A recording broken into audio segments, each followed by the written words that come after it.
Hello everybody.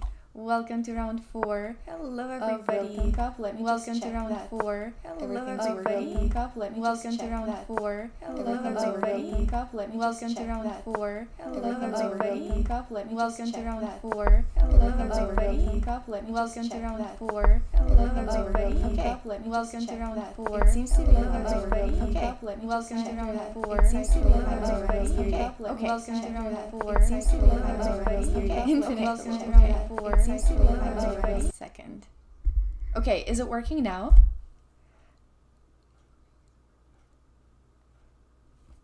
I think it was because I had 2 audios. Okay, loop ended. Okay, I'm glad to hear that. So, now I only have my mic, it should be okay. Okay, sorry about that. Welcome to round 4 of Rilton Cup. I'll be commentating Hannah's game today. It already started a bit, so we missed a bit of the opening. But we have everything up. So let me just go straight to the board. So for those who don't know me, I'm WAM Svetlana, and this is going to be my first time commentating Hannah's game, but I'm really excited. I know she's been doing amazing in the tournament. She has 2.5 out of 3 today. So we're going to see if she can keep the winning streak going, and she's been doing amazing so far, and she's playing another 1950 opponent, this time from Switzerland, and it seems to be a younger opponent. I don't know if I can call him a kid, but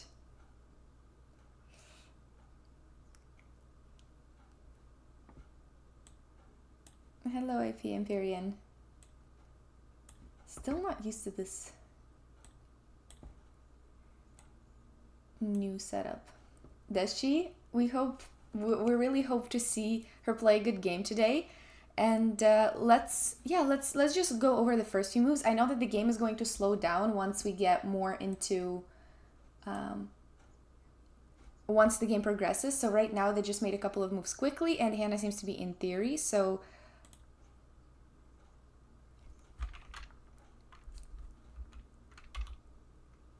she started with e4, nice, and he went for the Sicilian, of course. All the kids go for Sicilian and want to play a bunch of theory, but that's okay because Hannah was prepped, and she seems to be in her theory rather than the opponent, because she has 1 hour and 33 on her clock. So he goes d6. She plays d4, open Sicilian. I like it. We like the open Sicilian. I always say, whenever you see an open Sicilian, it's Sicil for the kill. I don't know it's a kill for who, but definitely, hopefully for white here. And he goes knight f6, knight c3. Okay, this is all theory so far.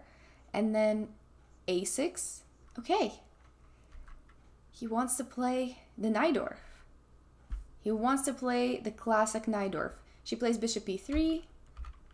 Oh my god. Okay. e5, knight b3, all theory so far. Bishop e7, also theory. And she plays queen to d3. Yes, so this might be the new move that she has prepared that the opponent is not used to, because after this move the opponent spent 2 minutes and 46, which is not a lot. This is still okay. But it does show that he's kind of out of theory at this point, or at least hasn't prepared this exactly for this game. So we'll see. We'll see how it goes. But he played bishop to e6, which is a very typical Najdorf move. And she played bishop to e2. So I really wonder if she's gonna castle long or short. I really wonder. Hi, Ruben. I really wonder if we'll see long castle or short castle here.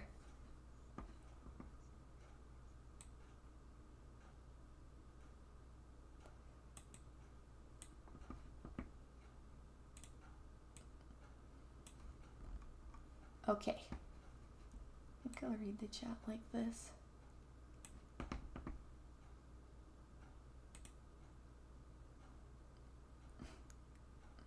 Long is for the kill, short is for the draw. I mean, I don't think Sicilian is never something you play for a draw.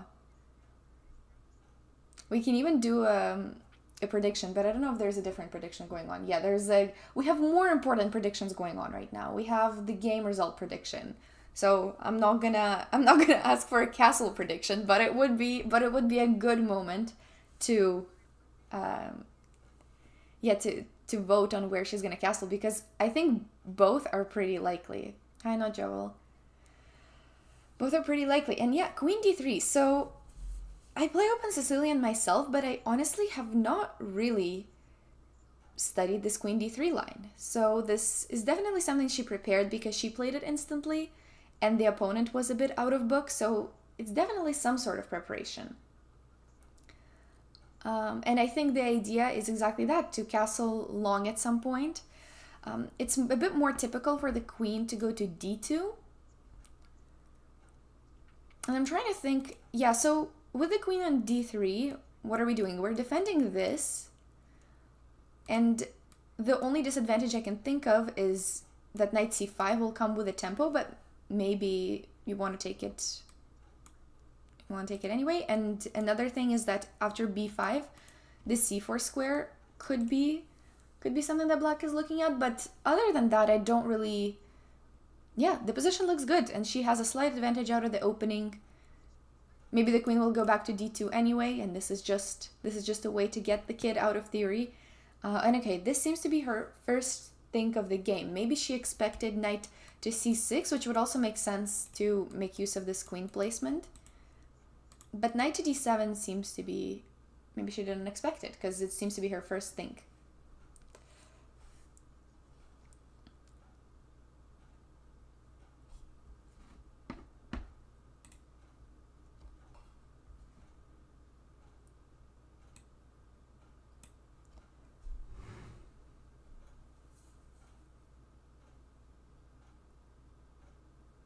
She didn't want to go into long lines of theory and decided to do the sideline instead. Yes, it's that's generally a good idea. I mean, nowadays you want to try to surprise your opponent. People know theory so well, especially kids. We should check how old her opponent is, because I don't want to call him a kid. Dominic Mattenberger. Let's see, so that I can rightfully call him a kid.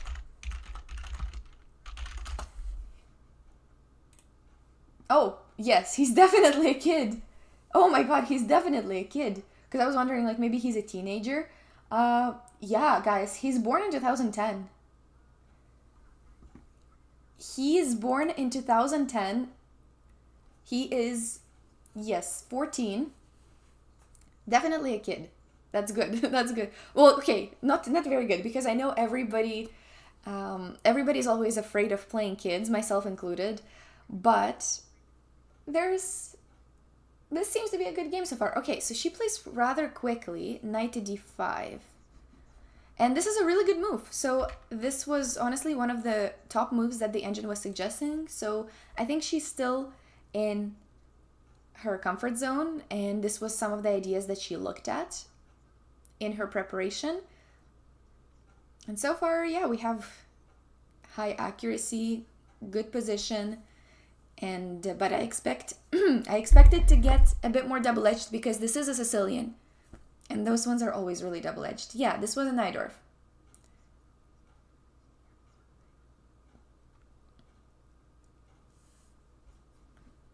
This was indeed the Najdorf.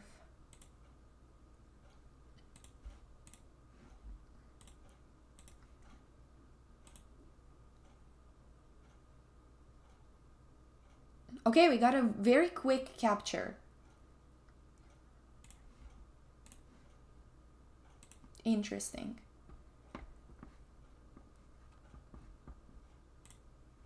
Let me just open this. Okay, we got a very quick capture. Let me just, you guys see when I draw arrows and everything? Okay, that's good. So for black here, he doesn't have to take, but that leads to very different types of positions. For example, he could play this and the game can keep going and there's nothing on b6, so he didn't absolutely have to take it, but maybe he didn't want Hannah to trade on e7 and, to have this permanent weakness on d6. So that could be one of the reasons why he just took so quickly, and taking with the knight doesn't make sense. Oh, I'm seeing another benefit of this queen d3 move, is that if the knight took, in other lines the bishop could be going to f5, but now it can't because of the queen here. Maybe that's one of the ideas. I don't know. We'll have to ask her about this prep after the game. We'll have to ask her what the idea was, how she came up with it, and what she expected with the sideline that she played, because this seems to be a really fun sideline. The opponent took, and she took back with the pawn. There was no other option, so let's talk a bit about the plans. And we also have the prediction. Most people are betting on Hannah. I like it. That's good. This is so unusual. My chat doesn't bet on me. This is unusual to see. What is it like for the chat to actually bet on the streamer? That's crazy.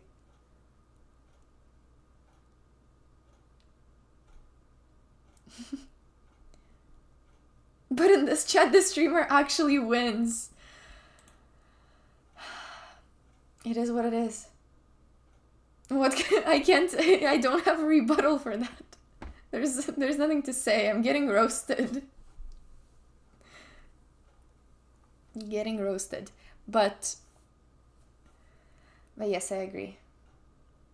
And I really do hope that she keeps up her winning streak. It's amazing.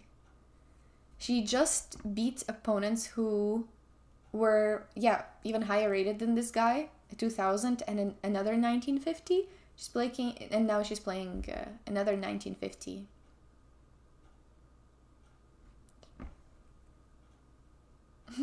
No, don't worry. I don't mind, my boy Magnus Geary. I don't mind. I don't take it like personally or anything. We're okay with a little bit of roasting.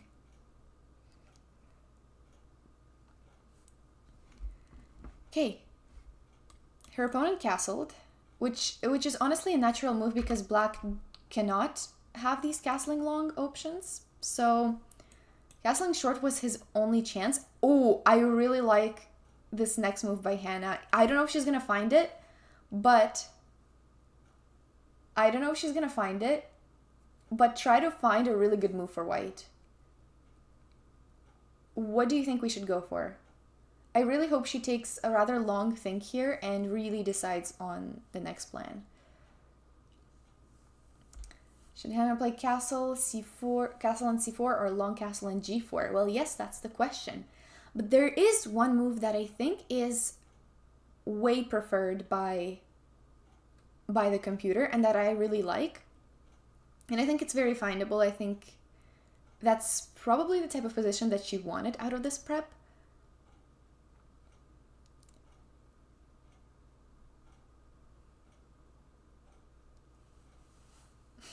The lights thing? I don't know. It's just a projector. It's just a projector with like northern lights. Yeah, exactly. And yes, you guys are all right about the plans. I really hope that she will find g4. Because I assume going for the Najdorf and doing this queen d3 line with as her preparation. Oh no, not g4. Okay, this is fine. Honestly, it's obviously still equal, but g4 would have been just, going straight for the kill. This would have been okay. Maybe I shouldn't be so sad about this move, but this would be so good. She probably still had to find this stuff, so you need to protect the c4 pawn first. But I think this position is so tough for black already, because if you play something slow like h6, white is already much better with h4, and yeah, he would have to remove the knight, and then maybe we'll have this type of position, but this would be really, really pleasant. But yes, nothing critical has happened, and she spent 3 minutes, so she still thought about it. Maybe just g4 wasn't the move that came to mind right away. And maybe a short castle was the move in most of her prep, so perhaps that's why she played it, but g4 would have been so nice. Just to go straight for the attack. Long castle, of course, doesn't spoil anything. The position is still equal, but oh, he made a move. These people are playing so quickly. Wow. Okay, b5 has been played. Yeah, all of these are very typical Najdorf moves, and now I think White will need to prove something to actually have a slight advantage. So White needs to do something rather quick. So because we didn't go for this long castle and full attack plan, now we have to go for some more positional plans. And the plans that exist here, we talked about c4 earlier, but c4 was mostly to protect this pawn, and now that b5 is on the board, she's gonna have to decide another way to protect this pawn. So this move is actually really good, but there is one thing that Hannah can do, and it is a4, which is a move that I think we should all hope for, because we're gonna ask Black some questions about their pawn structure. If we ever get this, we're really, really happy and we'll win this pawn eventually. If we get this, I think we're also pretty happy, because we get a5 in and then maybe take this pawn later on, and Black cannot play knight b6, so this seems to be rather good in my opinion. And if they don't do it, then what are they gonna do? Just defend the pawn? That also feels like a really huge improvement for us. And yeah, another benefit of opening the a file is knight a5. Okay, so right now the live board, Hannah hasn't made a move yet, but I think a4 should be the move that she's calculating.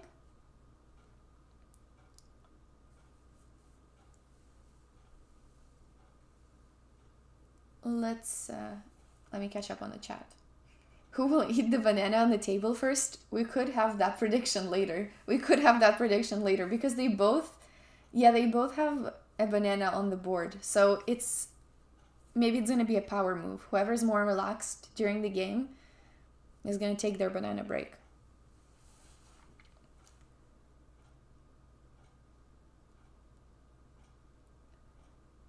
Did she play at the opponent's pace? She was slow and they were slow, and today they are fast. Yeah, I don't think it's about playing at the opponent's pace, but I think it's just more about the preparation. Like, if you're prepared and you know the general plans, then you'll play the moves quickly. And if you are unfamiliar with the position, you'll play slower. I don't think it's some psychological warfare about who's gonna play faster. Phoebe, thank you so much for the raid. Welcome all the raiders. Hello. Thank you so much, Phoebe, for the raid. Hope you had a great stream. I really appreciate the raid. We are commentating Hannah's round 4 game at the Rilton Cup, and I'm commentating one of her games for the first time. My name is Svetlana. Welcome all the raiders. I hope you enjoyed Phoebe's stream and that you'll have fun here. We just started this game recently.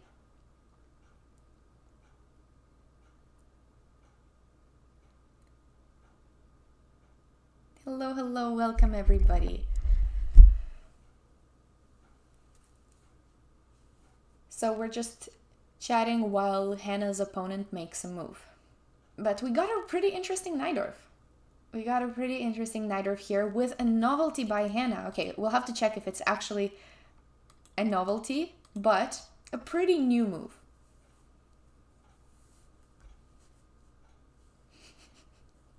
What does that mean? Fake raid, what does that mean? Hello, Tagbon.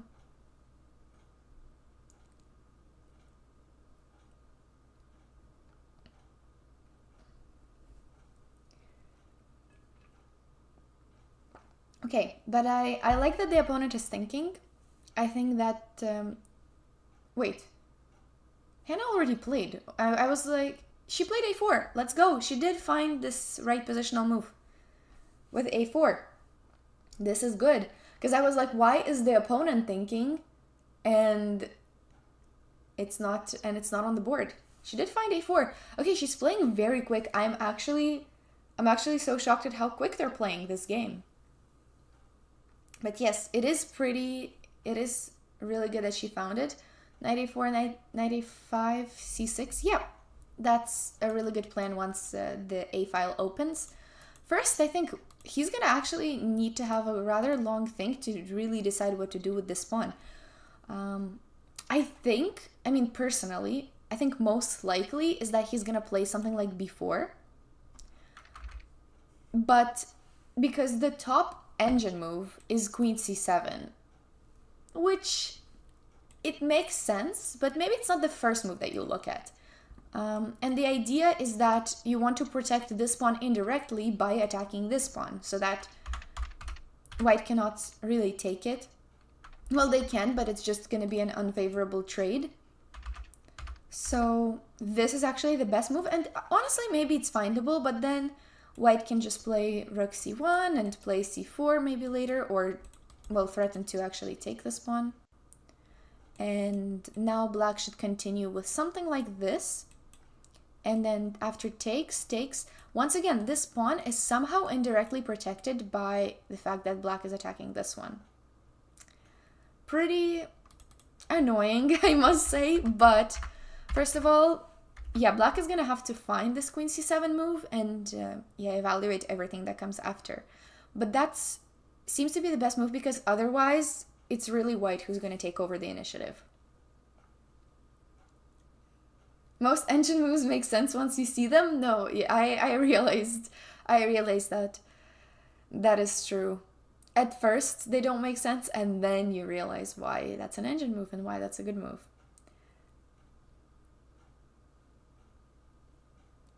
Do you guys prefer to have this engine eval on? Or do we turn it off and do we think about the position on our own? Do we want to challenge ourselves today? Or do we want the eval bar?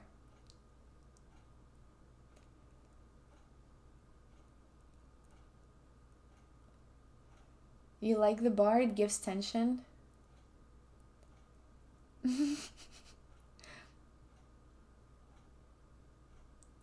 Either is fine. We can turn it off. We are professionals.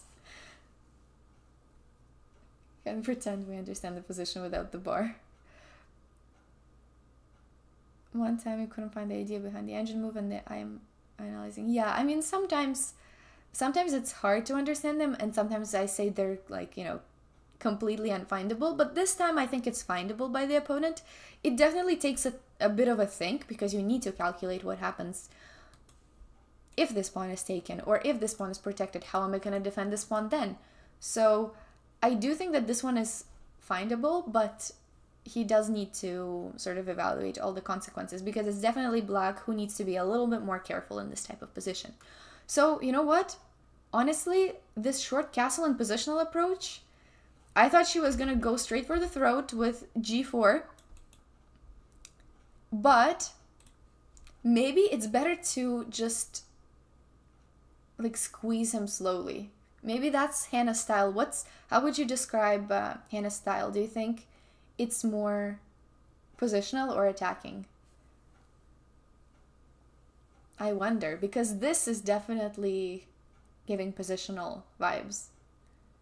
She didn't want to go straight for the checkmate and do this really double-edged position, but instead she played it safe, but still very good, maintaining some advantage from the opening. Oh, she's attacking? Oh, okay. She used to always go for the kill. Oh, so is this maturity? Is this what maturity is like? When you switch to a positional style eventually. Okay, interesting. Chat is giving conflicting info.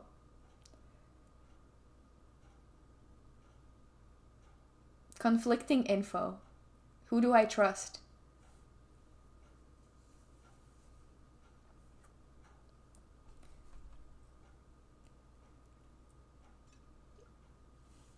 Opponent is still thinking. trust the coach. Who is the coach?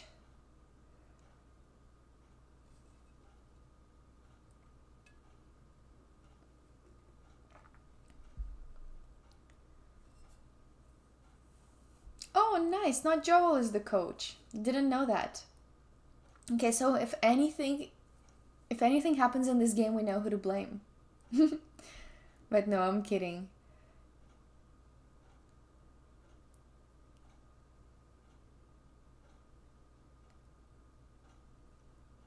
Okay, so honestly, I think, yeah, if somebody's like style is not yet defined, honestly, I don't even think my style is defined,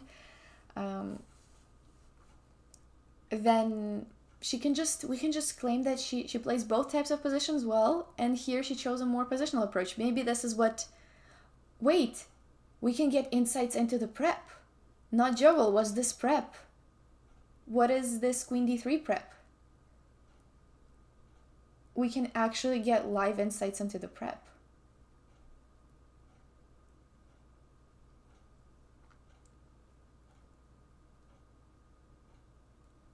But it worked out super well. She's doing great. She has a slightly better... Oh, he played. Opponent played. Oh, opponent found Queen C7. Opponent found Queen C7. So we were talking about this position and how Black has a pretty difficult choice with this pawn, and he doesn't really want to trade. He doesn't really want to push it. Pushing it was sort of one of the options, but it definitely gives white everything they have ever wanted. So Queen C7 was the best move to go for a sort of more counter-attacking approach, and the opponent found it. So this is a good move, and he wants to keep the tension.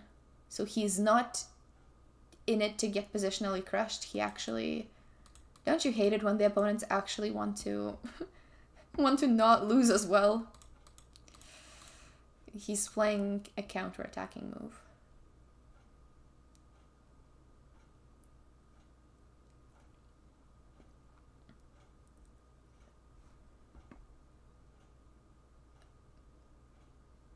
Okay, so she didn't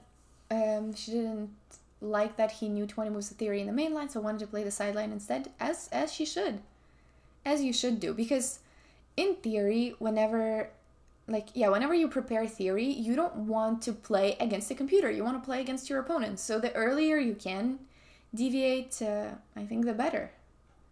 So I think this was a good choice.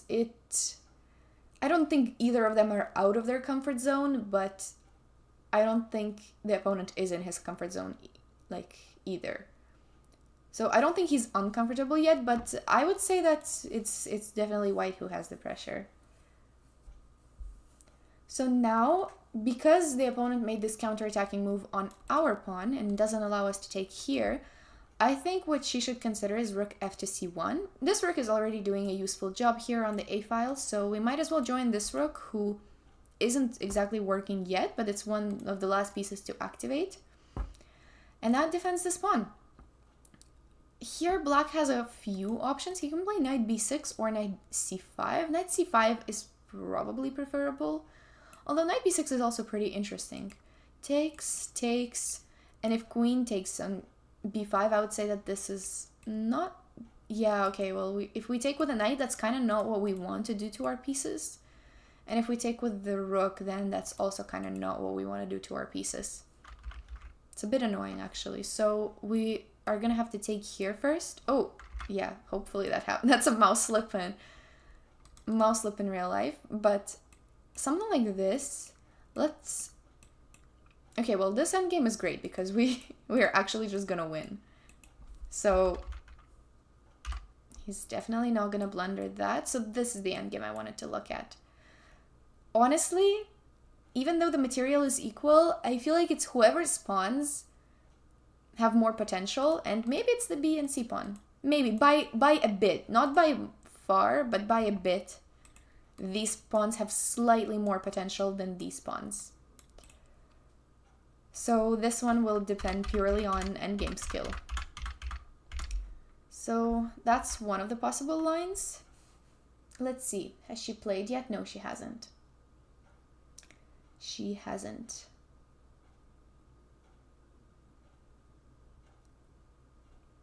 Oh, does Australia have zonals? Is there a zonal tournament? Well, I assume that they do, but still. Yeah, I do hope that she gets a title in 2025. It could be, I mean, as well as she's playing in this tournament, it could happen. Hello, Cristobal. Yes, it's very hard to win though, Paul. I don't think it's gonna be that easy to win that endgame that we were talking about, but at the same time, it's possible.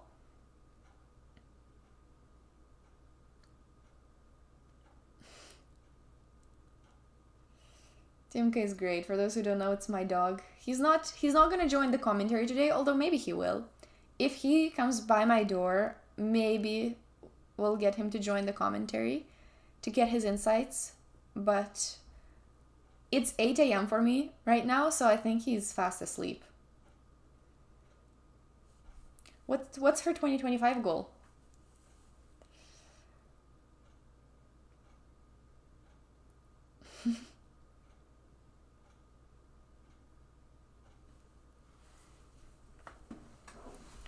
Okay, let's think what else she's considering other than rook f to c1. Maybe something like c3.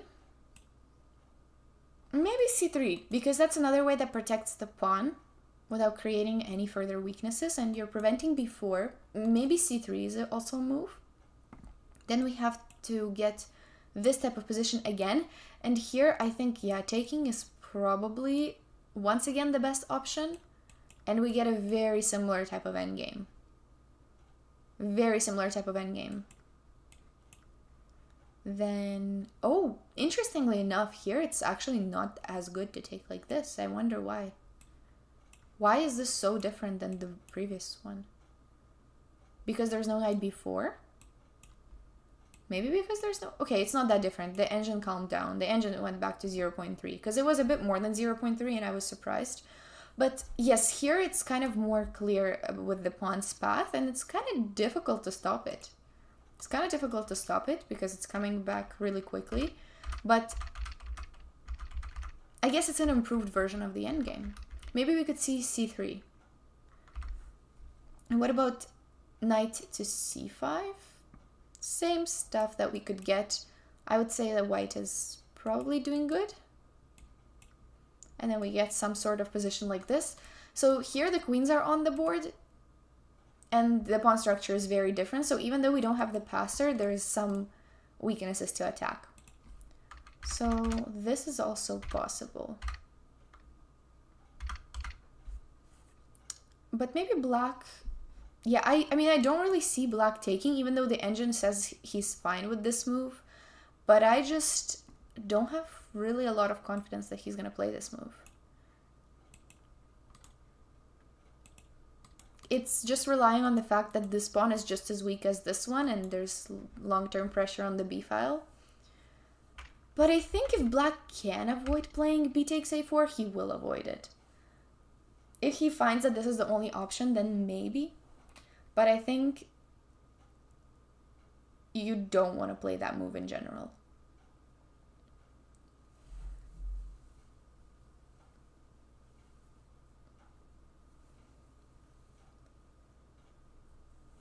Which points are we talking about? Yeah, okay, exactly. I don't know if there's a way to get something at this tournament. Yeah, I thought it would be at the zonal, not here.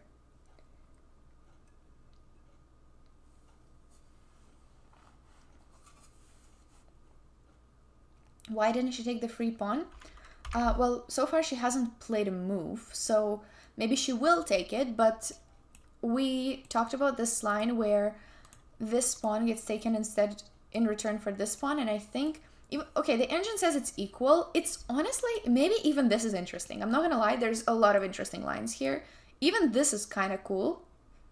Oh my god, do we think this is gonna happen? Chat, rook c8, rook c1, Who's gonna win on the c-file? They take, no problem. We take back here. What is this?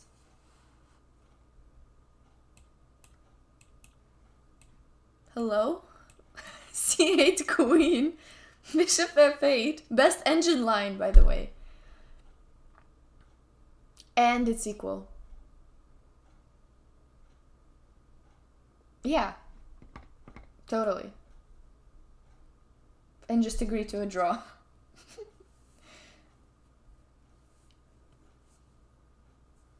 Yeah, just obviously equal.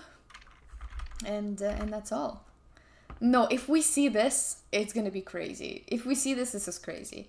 It's a bit far-fetched, so this is just... Although this is kind of forced. A lot of this is kind of forced, so... yeah, taking makes sense because you do want to play queen c6 while attacking this rook. And then black also doesn't really have too many options because he doesn't really want to take and allow this passer. So he's going to play rook c8. And now white doesn't have an option because if she goes here, well, this is still working, but it's sort of like on the risky side because this queen here is still doing a lot of damage. So the rook should move away from the attack to be able to take the knight. And then yeah, something like this, or even this pawn is also hanging. So white has to find rook c1. And after this, well, you cannot take back the queen because you lose the rook, so you have to take like this.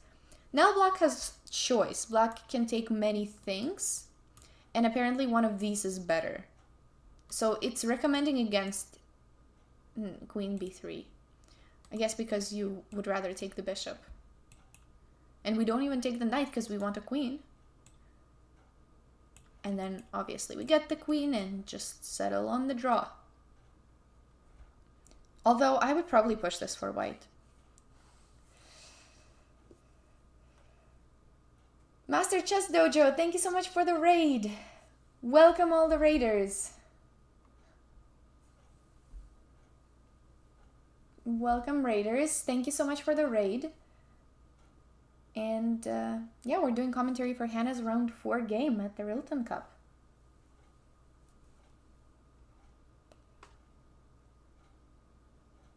Yeah, I cannot stream to my channel, not Joel, because she can only get 2 channels at a time based on my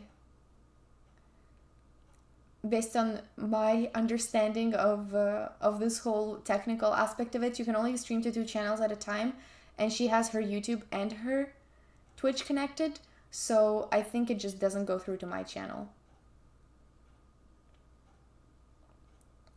You cannot add a 3rd one. So I just didn't change anything, and we'll just do it with these 2. Oh, I didn't need to do that. Do you want me to just turn off the YouTube and turn on my channel? I mean, I could do that, but I'm okay either way. I just saw that Lila did YouTube yesterday, which is why I was like, maybe she wants the YouTube.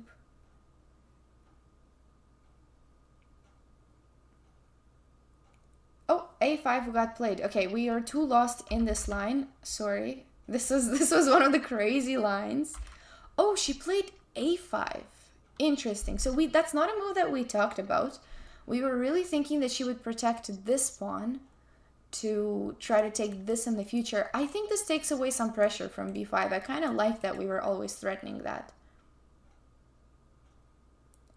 Yeah, I think that's totally why. Okay. Makes sense. No, I think this move, yeah, would have been better probably to keep the pressure on. I guess she's trying to take control of the b6 square. Maybe she was scared of knight to b6 as an option. So now knight b6 is not going to happen, but white gets the pressure on... No, black gets the pressure on this pawn. And then also this pawn. We're defending... Oh, we don't want to blunder e4. I kind of blundered that. But what's the move here? Oh, rook c4, yeah. Rook c4 is the... Okay, hopefully we don't get here. Yeah, that's why I guess this rook should come here so that this rook can come over here to protect this pawn. But it sort of feels like black is the one that has weaknesses now, which I don't like.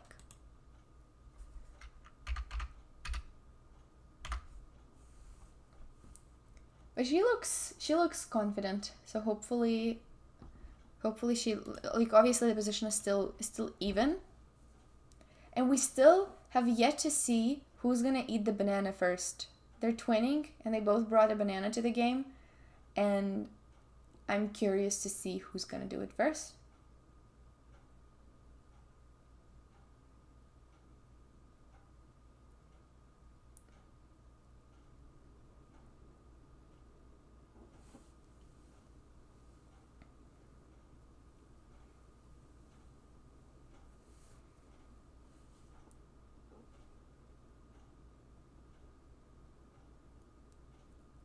Yes, hopefully.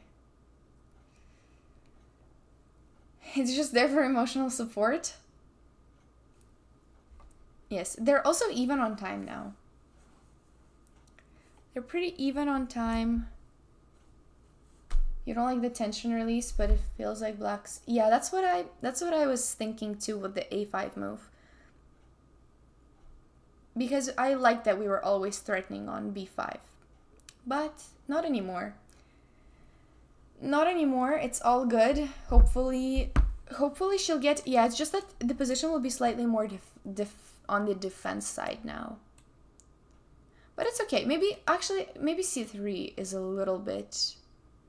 Yeah, it feels a little more natural than putting both rooks like that. Oh, and now this bishop... Now there's no tactic with rook c4. Because we get to retreat c2 or b1, wherever we want. So something like this is an option. Something like this is also an option. Black also kind of needs a valid plan. So after he's done attacking these two, what is he going to do now? Yeah, it's getting slow. Like, it's going to be a slow maneuvering game, which is usually what we want against a Najdorf player, I would guess. Is it bad that my first thought is g4? Is it bad? Yes, it is bad because there's e4. But if we ever get g4, I still want to play g4. I still want to play g4 and go for all of that. Maybe we play h3. Just as a prophylaxis. Let's chill and play a prophylactic move. He's still thinking, by the way, after a5. I would think rook c8 is coming for sure.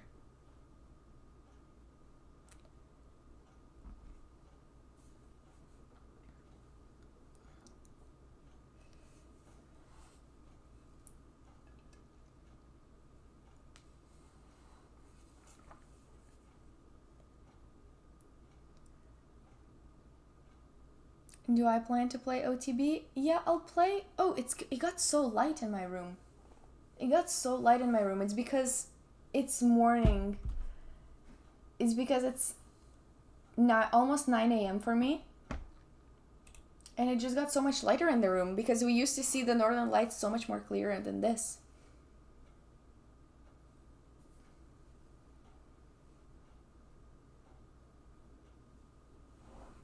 I just want to close the blinds a bit.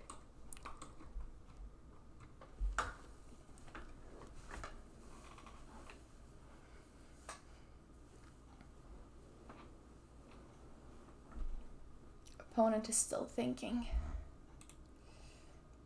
Still thinking.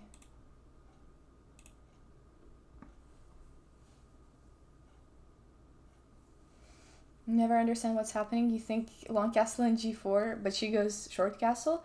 Short castle also made sense in these positions. You can play these positions both ways. You can play these both ways, either with a more positional approach like she did with a4, which was correct, or with the more aggressive approach with long castle and g4.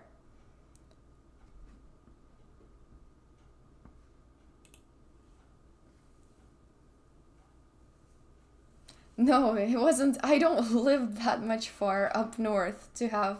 Although I did see the real Northern Lights. I actually. I actually did see the Northern Lights this year.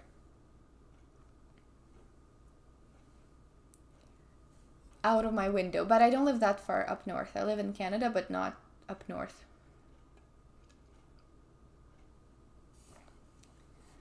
I live in Ottawa, which is a southern Canadian city.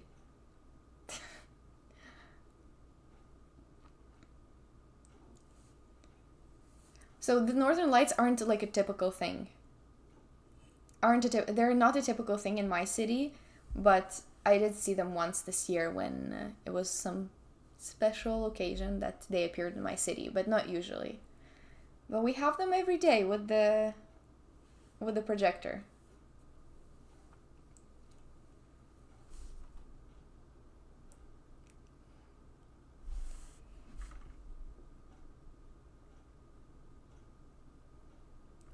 Yeah, close enough, close enough.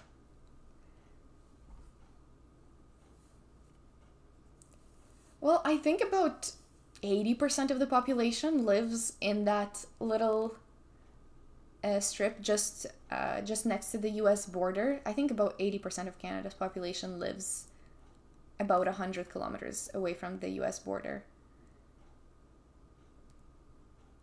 Something like that. I don't know the exact stat, but something like that.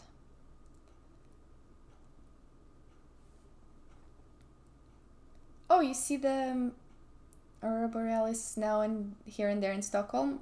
Cool. I guess Stockholm is more north than my city in Canada. Hello, Pizza Racer. Okay, we're still waiting for the... Oh, we're not. He played. Why is it not... somehow the live board it's there, but it doesn't make the move for me. He did play rook c2, rook f to c8. He did play rook f to c8. That's what we expected. I didn't know which rook it was going to be, but this rook is logical. I'm not sure what this rook is actually going to do in life, but it's not... it's up to him to figure out. So I think here we can expect either rook c1 or c3.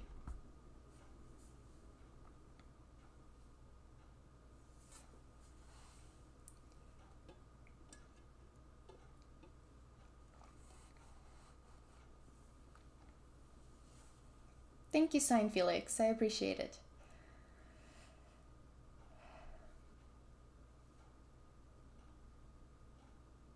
Oh, did she play? No, she didn't play. Why did the F rook and not the A rook? Yeah, I'm not sure. Oh, she played rook F to C8, rook F to C1. She also played this rook. I don't know why they both decided to go with this rook. But this rook, this is a move that we talked about as well. But I thought that she was going to put the rooks like that, where one rook will be on c1 and the other rook will be on d1. But the rooks had to just match each other. We had to do it back. We had to do it back. The action is on the queen side. Well, they want the action to be on the queen side, so it's gonna be on the queen side. These two rooks, maybe something will happen to them.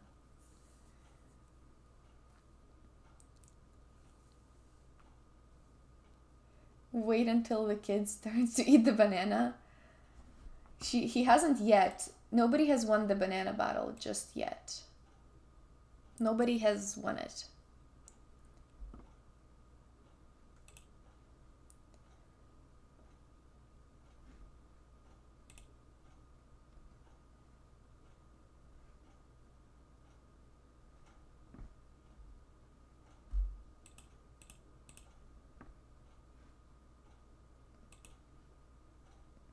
Did he play? No, he hasn't.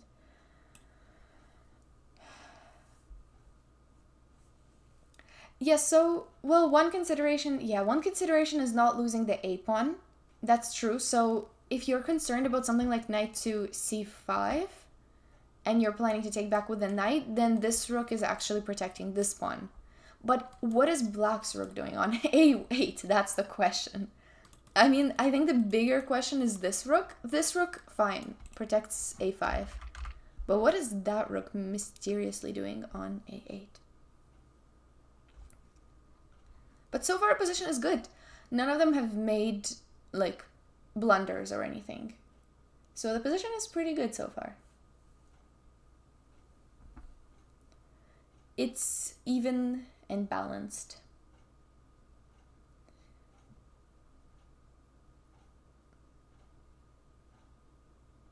She's planning to push c4. At the right moment, yes. At the right moment, yes, but I don't think you want to open the b file and maybe not yet. Maybe not yet, because I think what black is going to do, at least, is that they're going to push the queen away from this file and then actually attack this pawn. And the computer, okay, I actually don't know if this is...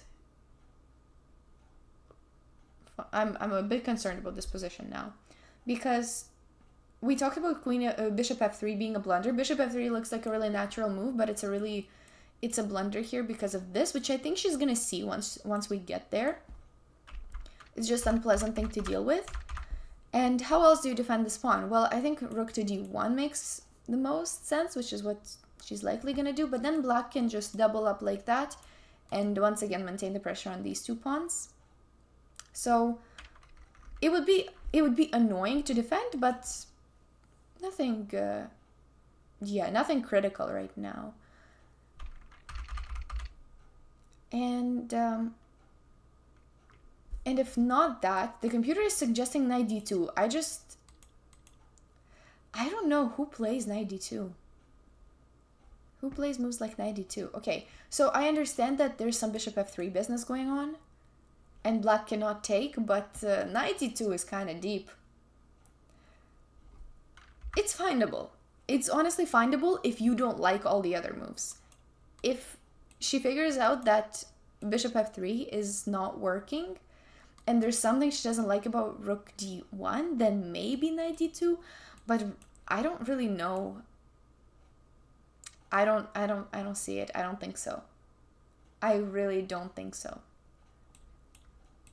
Because if you look at this position, I just wouldn't like it for white. I don't think she's gonna play this move. And rook d1 is not actually that much worse. The engine is changing its mind. It's not that much worse. So rook d1 is probably what's gonna happen. Okay, queen b7 on the board. So this makes sense. So far the time is also even, which is pretty good news. She's even a bit up.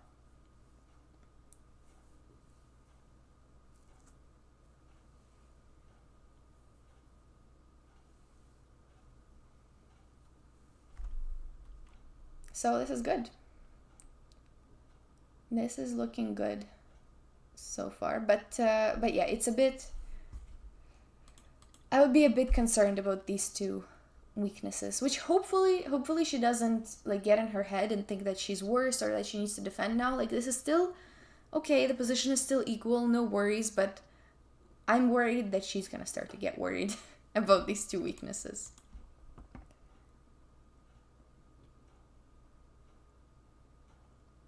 Hi, Satan. I'm good. I don't have... My day just started. It's 9 a.m. for me. So it's going good.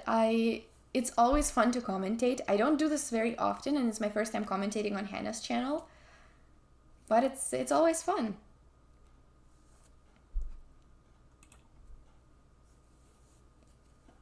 I haven't figured out, though, whether it's more stressful to watch or to play yourself. Both are kind of stressful.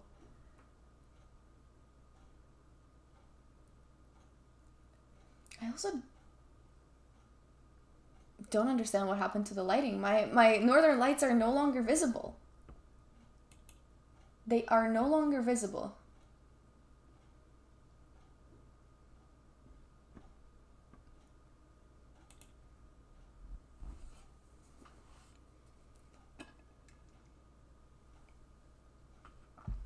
It also, the commentary, the one thing that's different about commentary is that I don't have techno blasting in my ears. Usually during my streams I have techno blasting in my ears, but now it's like, it's peace and quiet, and we're talking about positional plans, you know.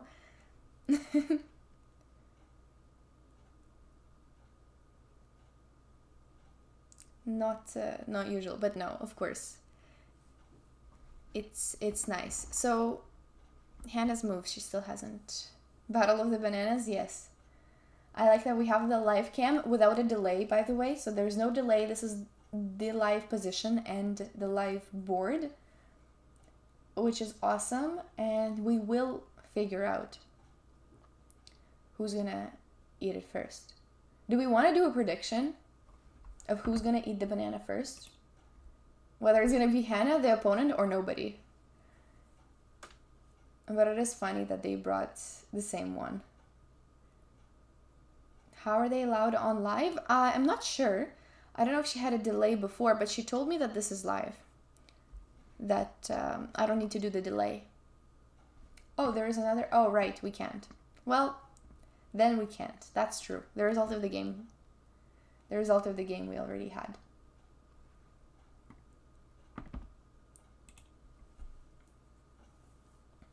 What if they do the exact same time? Well, we don't have the prediction, by the way. So then it's a draw. Exactly. Then it's a draw.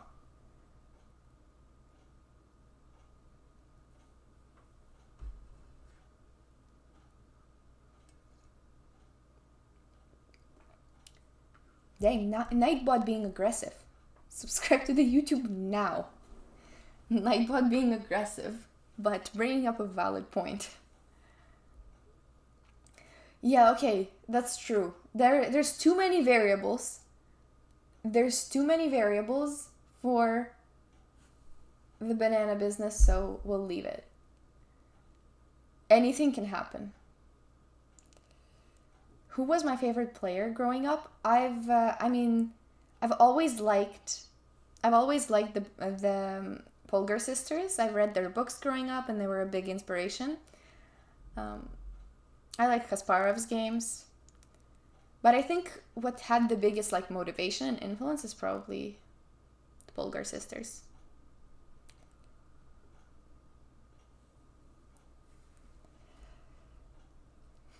Am I being mistaken for Hannah's sister? Does she have a sister?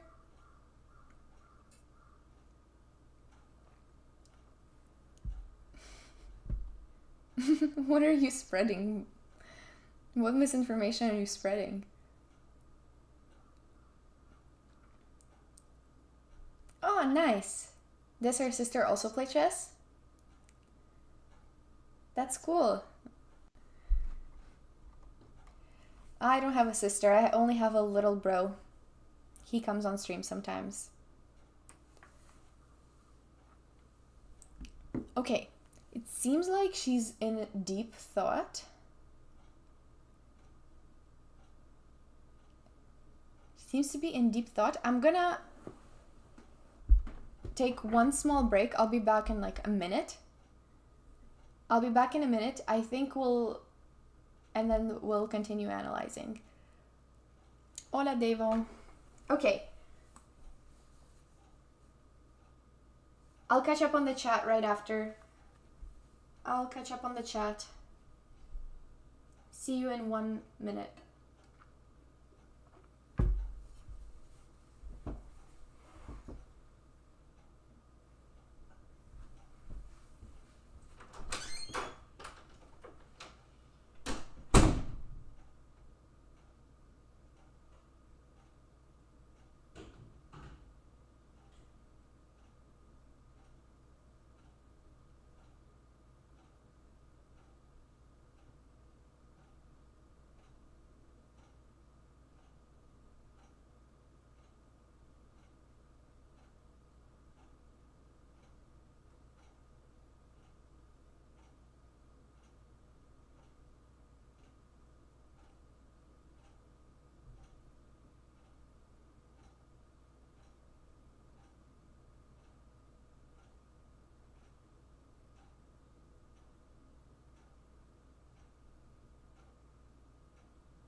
I'm back with a guest. He woke up, so I figured I would bring him for a bit until he leaves. And so far no move has been made. Okay, we didn't miss. Well, I didn't miss. You guys definitely didn't miss, but I didn't miss anything.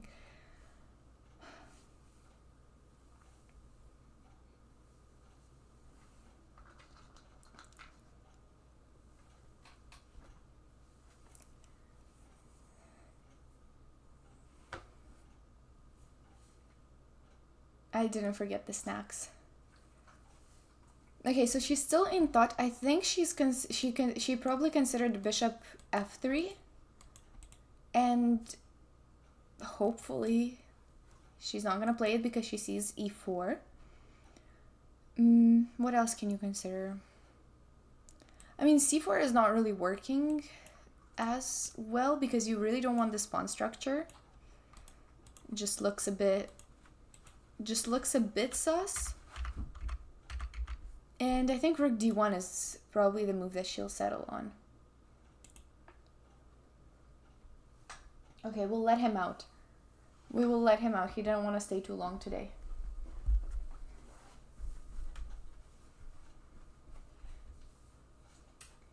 Dimka, say goodbye to the stream.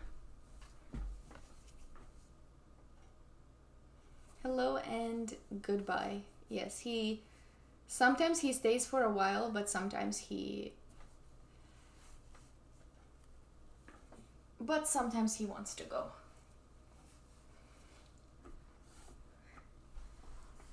But he did seem to wake up, so I thought that he would want to stay.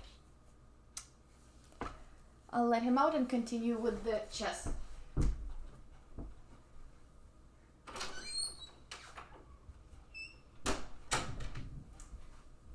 He ran so quickly. He ran away very quickly.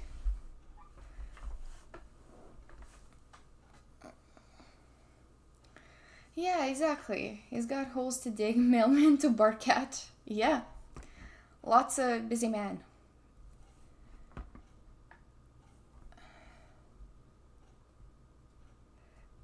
Small dogs can be so restless. No, but he's very like gentle and like soft. He's not an aggressive dog at all. No, I don't have cats. Oh yeah, it's so nice that I get both YouTube and Twitch here at the same time. You bought a chess set on eBay from the Olympiad in Chennai. Did I have a set as well? I did. Yeah, so when I played in Chennai in 2022, they gave us a set. Maybe that's the one that you're talking about. But they did give like an official set to all the players who were playing in the Olympiad. So perhaps I have that same one. It's possible. I keep everything from tournaments. Even if it doesn't fit in my suitcase, I still try to keep it.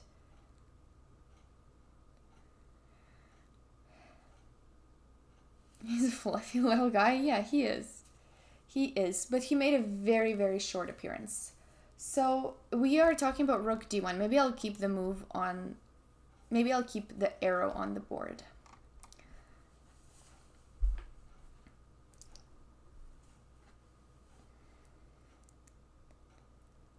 I'll keep the arrow on the board. I think we're expecting rook d1. Oh, move got played.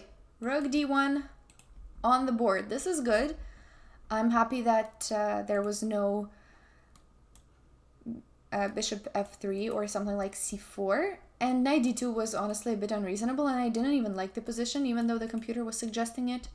So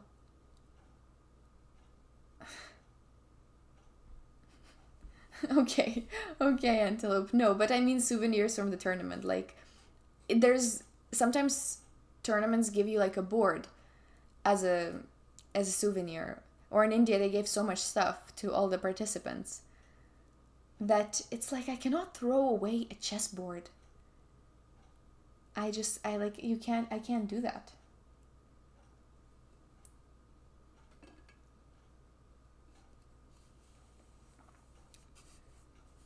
So, rook d1. She played it. That's good to see.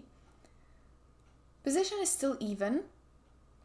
I would say slightly easier to play for black, just because of these two weaknesses that we were talking about, and because of the tension release and now this pawn being on a5. But at the same time, black still has to prove something, so let's see what he can do. Let's see. e4 option is also actually pretty valid, to play knight to e5. If he sees knight c5 and he doesn't like this pawn structure change, he might go for this knight e5 with the idea of knight c4. So something like this also looks pretty decent, but I like that it gives us the d4 square, so we can at some point play knight to d4. Not yet, unfortunately, the pawn is still hanging, but eventually knight d4 with some ideas.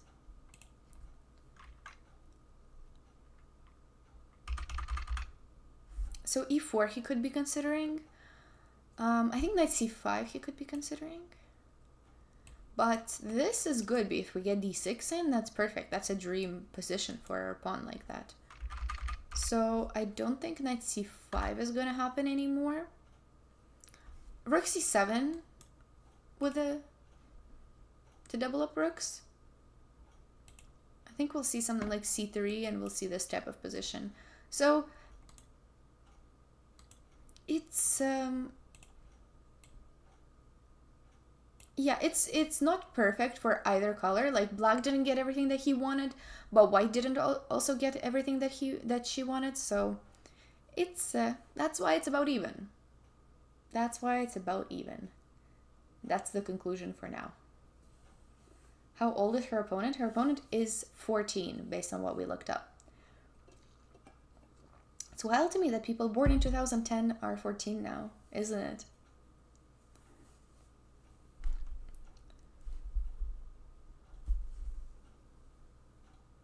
I do read YouTube comments, senior citizen. I do. It's just that I'm mostly reading the Twitch chat. What about rook c7 for black? And then c3? Yeah, that's the line that we just looked at. Let me just go back to the live position so that I don't have a random position on the board.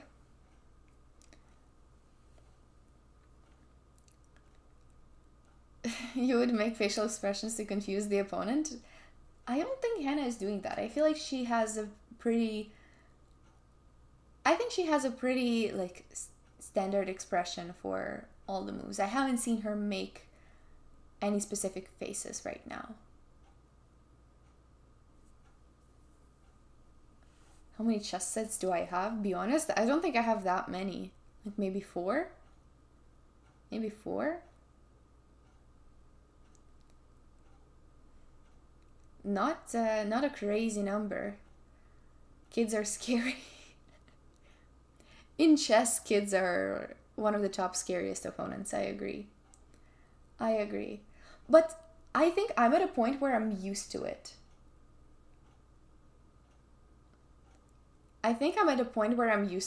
And I've played so many kids in my life, and I'm so used that, like, they're just better. They're just better at theory, calculation, like, you name it. And I'm totally okay playing against kids. It keeps you on your toes. It makes you, put out your best game. So I'm trying to cope with having to play kids because it's inevitable.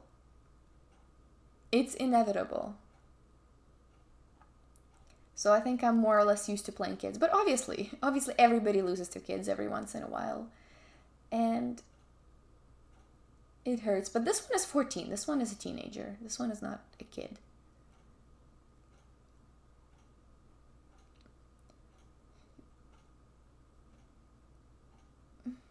Hello, Antitiwa.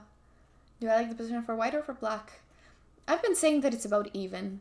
I think maybe slightly easier to play for black because there's very clear targets. Meanwhile, white's targets are not as clear, but there's nothing wrong. There's nothing wrong right now. So that's why it's about balanced.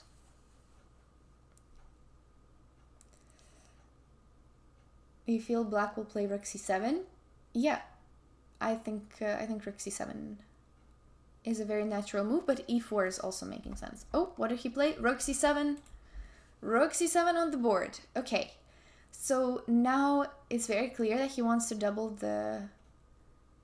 It's very clear that he wants to double the rooks on the c-file.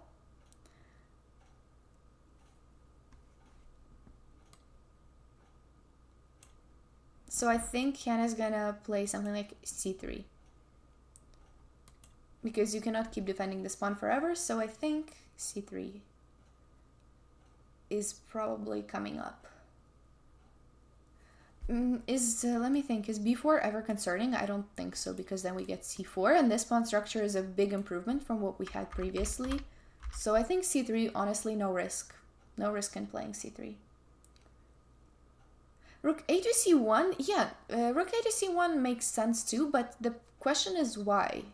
Like, do you want to play c4? Not really. So it's more of a question of what the rook is doing there. It's still one of the top moves though. Rook c1 is still a logical move.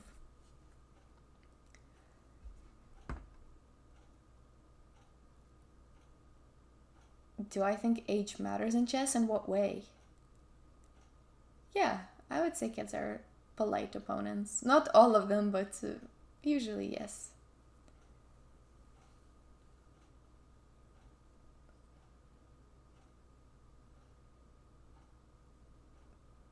No, I've never had a kid cry during a game.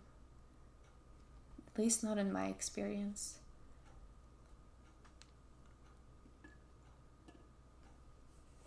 Honestly, I've seen adults lose their temper more often than a kid.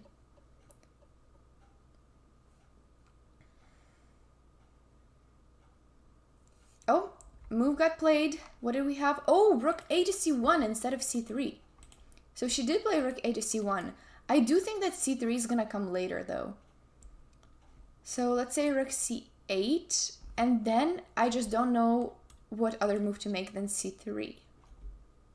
Maybe she doesn't want to commit to this pawn structure and she likes keeping it like that. Yeah, because I don't see combining both of these. So I really wonder what's her next plan after rook here. Maybe h3? E4 is also a bit concerning. And I think you'll have to play something like c3. Although, bishop b6 is actually pretty nice. But knight c4 threat still stays. Yeah, honestly, I feel like black just has simpler moves than Hannah does. Because he's definitely going to bring the rook over, no risk. And then Hannah is the one who has to like sort of be more careful with the moves. But she's been playing well, so hopefully nothing happening yet. What are we talking about? I'm so lost.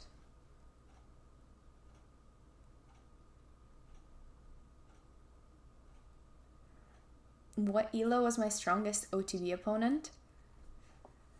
Probably some grandmasters. I don't remember their elo. But I haven't played anybody like any of the top GM's OTB. Only online. So it would have had to have been some grandmaster.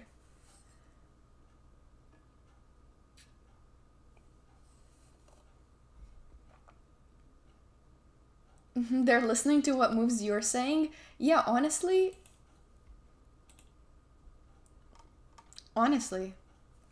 you should tell us what is gonna happen next. You should tell us, because so far it's been you guys have been predicting way better than I have been predicting. I really expected c3, although I think c3 might happen. Oh, he played a move. Rook a to c8. I think that's basically his only logical follow-up. Okay, that would be a really nice prediction. That would be a really nice prediction. That's good. That's good. That's nice. Good, nice effort. Was I a kid when I started playing OTB? Yes, I was 8.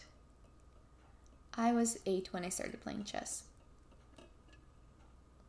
So I've been playing for 12 years now.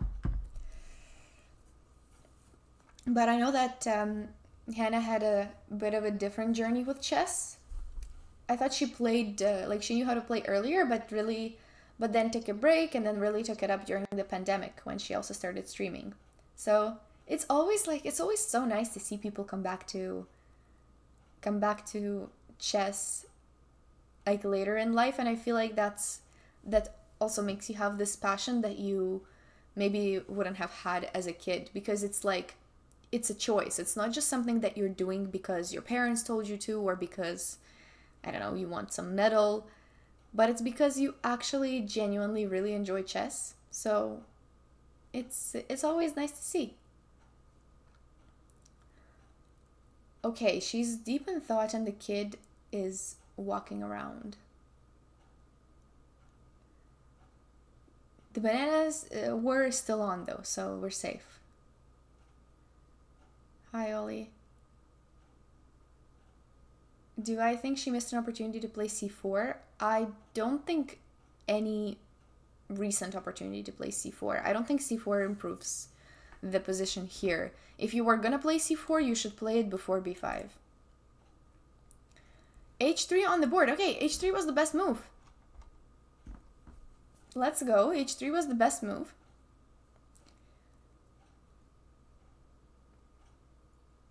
I really thought she was in a long think because she was doing this, and I expected it to be a long thing, but no. We're confident. What I really like about Hannah's play so far is that most of her moves are quick. So there's no the only deep thought was rook to d1. 11 minutes. Which is valid because you're getting used to this new pawn structure. You want to sort of figure out a plan of how to protect both of these. But other than that, she's not spending that long. Oh, she also spent 10 minutes on a5. But both of these were kind of big decisions, so I like that these moves like h3 are coming in quickly. I think that's going to be helpful later in the game to not get into time trouble. So keeping the time even is pretty important. Is queen f5 a move? Well, it is a move, but I don't really know what it attacks. I think it just provokes g6 for black, which was something black wants to do anyway. How many moves? 18. We're 18 moves in.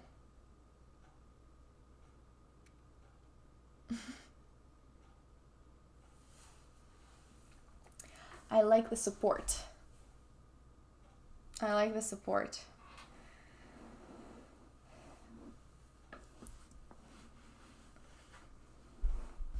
She played h3. This is good. So now the opponent also needs to come up with a plan. I'm not sure 100% what the plan is going to be for the opponent, because the previous moves were a bit more obvious with doubling up on the c-file, but now it's sort of a matter of taste and preference. So a couple of moves to consider are maybe... well, knight c5 is always bad because of d6. I think e4 is honestly one of the top moves from a human perspective. With the idea of knight e5. Clear plan of knight c4. Yeah, I would kind of expect this, possibly. And then you would have to give up this bishop, which is fine. And unfortunately there's no knight d4, which is somewhere our knight would really love to go, but it can't because of this pawn. So we'll have to do a really long remaneuvering. But once we get to c6, we're chilling. Maybe not chilling if they take on d5 and take it back, but hopefully chilling. I think e4 is honestly the most human move. Computers suggesting the stuff like rook c4, g6, and h5. Honestly, I think e4 is more likely. Just before I looked at the engine, this was the top move that stood out to me. but the engine is saying g6. I mean, he could play g6 or h5 for sure, but I think that just creates things for Hannah to do. So that just, it doesn't achieve much, but it creates some extra weakness. You'd play h5? I mean, preventing g4, or what's the...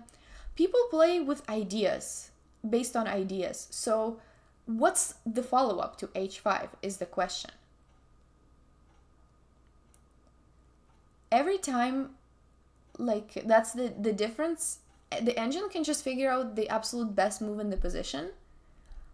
But I think humans are less likely to play a move that doesn't have, like, a specific idea. Like, was g4 a threat? If g4 was a threat, then yes, you can play h5. But if you're just playing h5, you know, to positionally improve yourself on the king side, then I don't think that black is likely to play it. Maybe, though. Maybe h5 is a move. I'm not gonna argue, because so far I have not been guessing the moves in this game. Well, some of them we have been discussing, but every time I'm betting on a certain move, it ends up not. It's ends up being the other option. The engine just wants to prevent my g4 idea. Yeah, I kind of wanted to play g4, but I wanted to play g4 a lot earlier in the game, not now. Let's think. What can he play? Okay, let's say black wastes a move. Queen a8. Is g4 even a threat? I don't even think so, because e4 and knight e5 is still kind of a big deal. I just don't think g4 is a threat. But who knows? If both of them think it's a threat, then maybe it's a threat. He's still thinking. Why is he looking away? Bro is not looking at the board.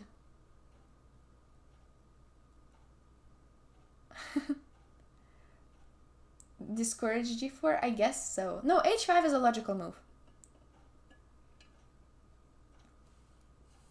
h5 is a logical move, but I would just expect something like e4 a little bit more, because it has a very clear follow-up. And I think us humans, when we play chess, we really like, you know, a very clear follow-up. Like, the more, you don't like going into uncertainty. You like going for something that you can clearly calculate. And this is something that you can clearly calculate, that has a very clear next threat. And like knight e5 is coming automatically. You don't even have to spend much time on it. But for Hannah's sake, I hope he doesn't do that.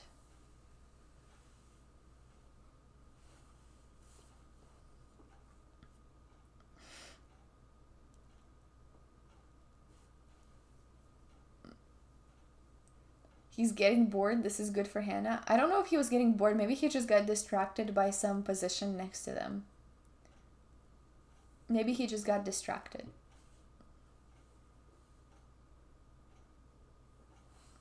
Hi, Cozy Joe.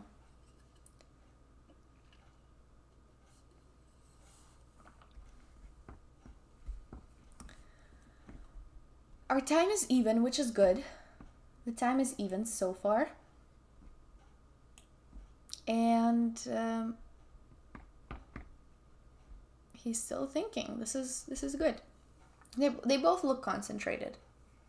I do expect e4, but who knows? Maybe we'll get surprised. Let's see if I can guess one move in this game correctly. I'm gonna bet on e4, but I don't have a high success rate so far.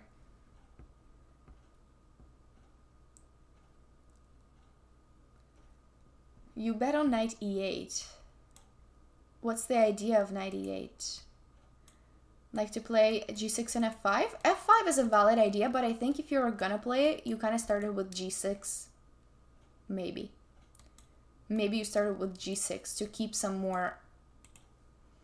Yeah, to keep the e4 idea alive, basically. I think f5 is a valid plan, too.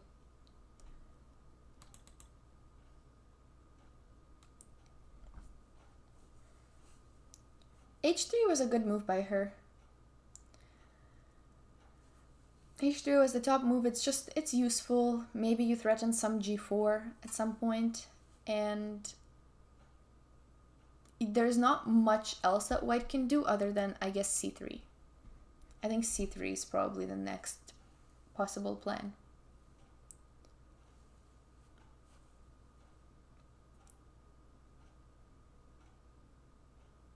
What do you want to sack? What are we sacking? Gerald, what is there to sack? There's nothing to sack.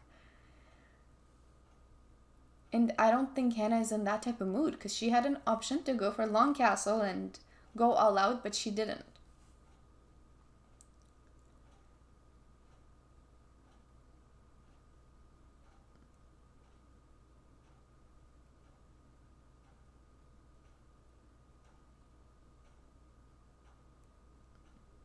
Oh, he played. What did he do? I don't think... He played h6. I have no success rate in guessing moves.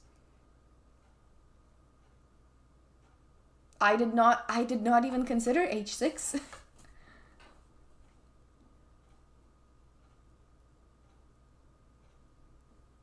Guys, the success rate is so low right now. You called it, Decode?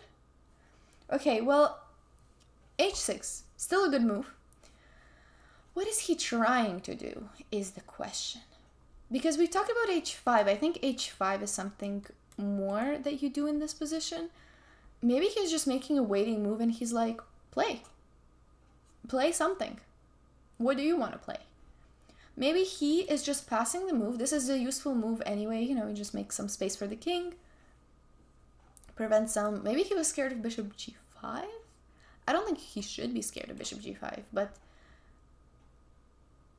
Just maybe he's just like, how about you make a move and potentially make a mistake yourself? Maybe that's what he's trying to do. Sometimes these waiting moves are effective, and the position is still even, so...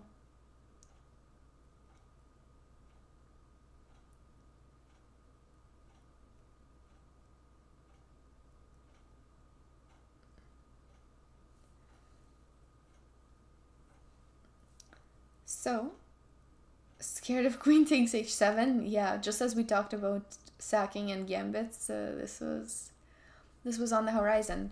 So what do we think? Okay, I think c3 is a top consideration because it's always just a good move and something that we want to do to keep the pressure off of this pawn. g4 is always a move that we're considering, but I think here it's even worse because now there's no immediate g5 coming up, and something like this is actually pretty serious, and we've just created weaknesses on both sides of the board with no options for counterplay. Well, g5 is counterplay, but it's looking a bit too weakening. Even knight d5 as a tactic exists. So h6 kind of discourages g4. I know it looks like it encourages g4, but in reality it discourages g4. So I don't think we'll see g4. I think we might see c3. Although what do I know? So far the moves haven't been hitting. But okay, this time I'm gonna bet on c3. I'm gonna try. We're gonna try to improve the stat. We're gonna try to improve my stats of guessing the move, and I'm gonna call c3. Although I know it's not consistent with her rook c1, but what about f3 to prevent e4? Yeah, e4 is annoying, so f3 is an option, but then it creates a bit more weaknesses here and doesn't allow our bishop to come, so I don't fully love it. I don't love it. And also, by the way, another idea of this that some people have mentioned in the chat was to move this knight, maybe to h7, play bishop g5. I mean, this is more of a Sveshnikov type of idea. This is a different Sicilian, but he might... Wait, she played f4. Oh my god, none of these moves I've been guessing. Oh, f4.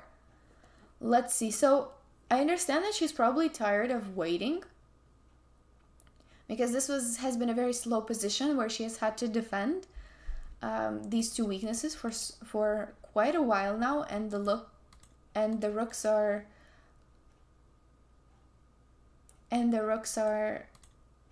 kind of stuck. So it is kind of human nature to want to do something, but there are a few problems with this move. So e4 I don't think is the problem. Now this is the improved version of e4. Maybe that's what she's hoping for. This is the improved version because the knight is no longer coming to e5. So this is the improved version of it. But the problem is that black doesn't have to play that.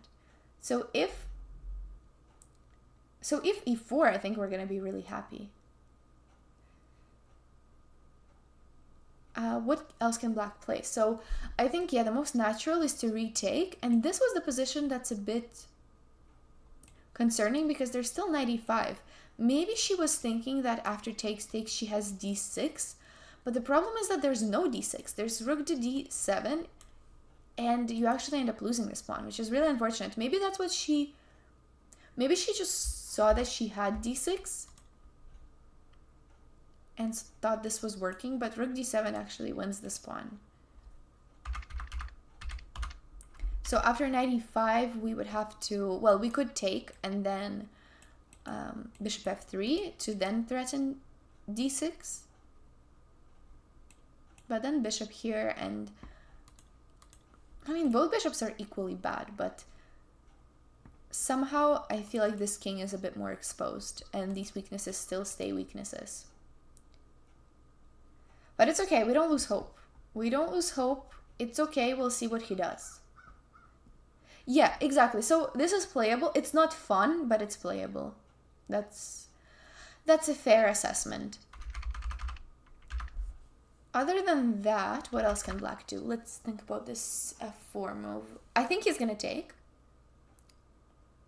I hope he plays e4. So my hope is that he plays e4. But in reality, he's probably considering taking a bit more seriously. And also another move the computer really likes is rook to c4. And that basically threatens to take. And it's kind of, oh yeah, okay, so it's threatening to take on f4 in a sort of favorable way, because if we take on e5 ourselves, then the knight is super happy to come in here with a tempo, attacking the queen, and I mean, just it's a beautiful position for black in terms of piece activity. In fact, they actually just win this pawn. So rook c4 is actually pretty strong. g3 is what the computer is suggesting. I don't think it's a very natural move at all to play g3. Yeah, it doesn't look very natural to play g3. But yeah, if you don't want to lose the pawn, then what do you do? And I don't think we want to lose the pawn. We could move the queen to attack this, but I thought knight e4 was actually a pretty big deal once again with rook c2. Okay. Yeah, rook c4 is actually a good move once you spot it. I think that, let's see, it depends how long he's thinking. If he's thinking for a while, then there's a chance that he found rook c4, but if he's looking at the position a bit more superficially, then he's probably just going to take on f4 and play knight e5. Does he look confident is the question. Somewhat.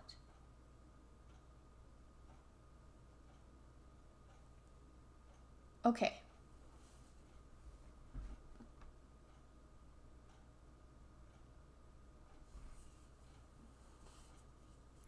Yeah, it's a very typical. EF and knight e5 is very typical. That's why I would bet on that more.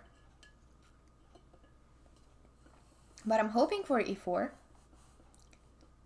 Let's lock the position and play e4. Give us some weaknesses. Give us something to play with. Let's hope for that.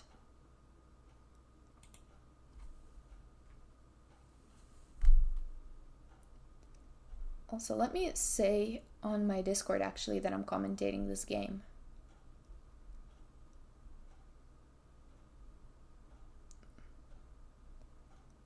Let's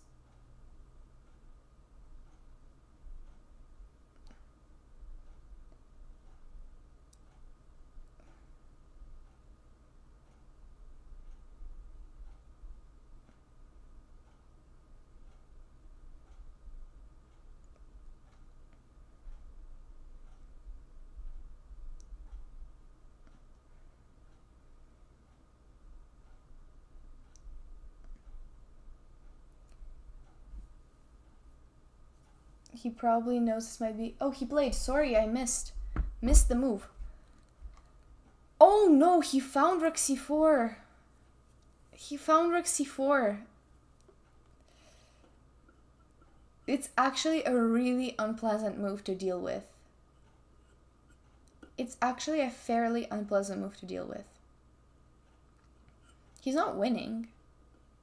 No, he's not winning. He's definitely not winning yet. It's just not a fun position to play. Yeah, rook c4 is actually pretty strong. And it's fairly easy to miss this.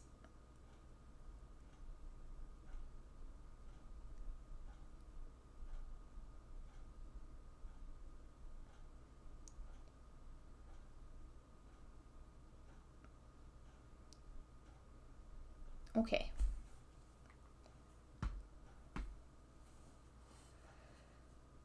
So, let's think about what can be done about this move. So, I think her thought process is probably going to be like, oh, rook here attacks this pawn.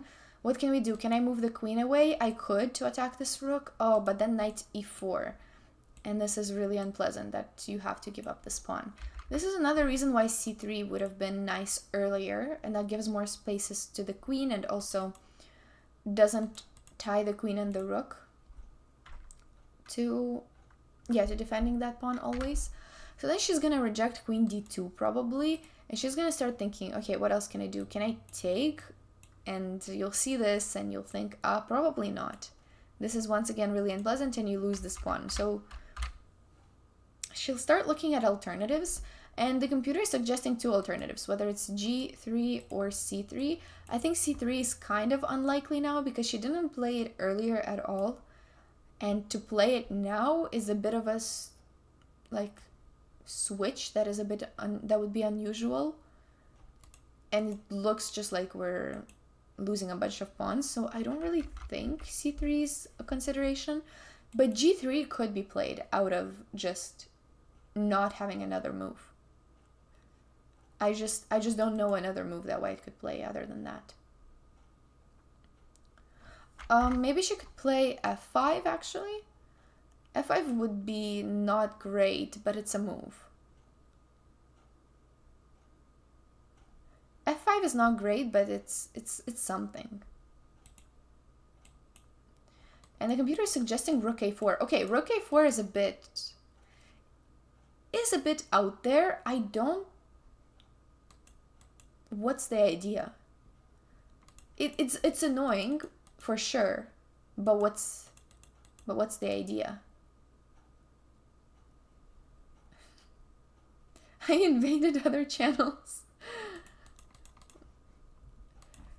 So rook a4 is a bit of a stretch, but f5 is honestly just another move that she might just have to play. I know it's not what she wanted when she played f4, but you sort of have to save the pawn. I just think g3 looks not like a not like a move that you want to play. Because after takes, black is actually giving up some of their advantage if they end up taking and allowing us to recapture with the pawn. The king is wilding.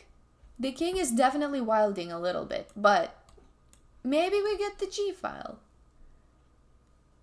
You know, this is an improvement. If we get here, this is an improvement. So black, though, doesn't have to do that, and he can go for the g3 pawn instead and play this knight e4 move, which is really annoying. and we would have to go for something like this. And now this is actually bad for white because of bishop f6.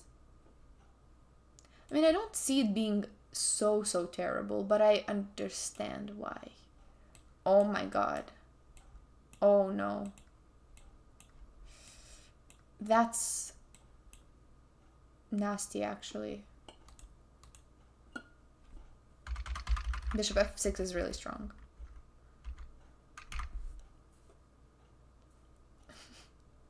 Hello, Tolga. Nice to see you here. No, there's no mistake. I'm just commentating Hannah's game, and somehow I wasn't allowed to add another channel to the restream setup, so I'm just gonna do it on this channel for today. It, like, the restream thing hit a limit, so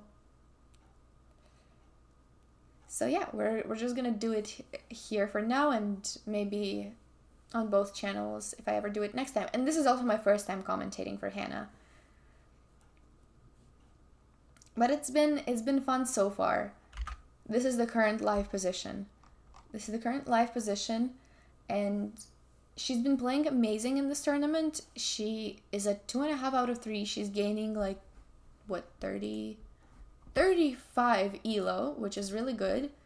But now she's also facing another opponent who's been doing really well. So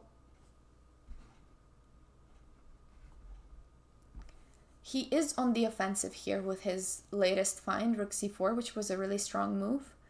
But it's still playable. No, this is not lost or anything, so we still have some hope.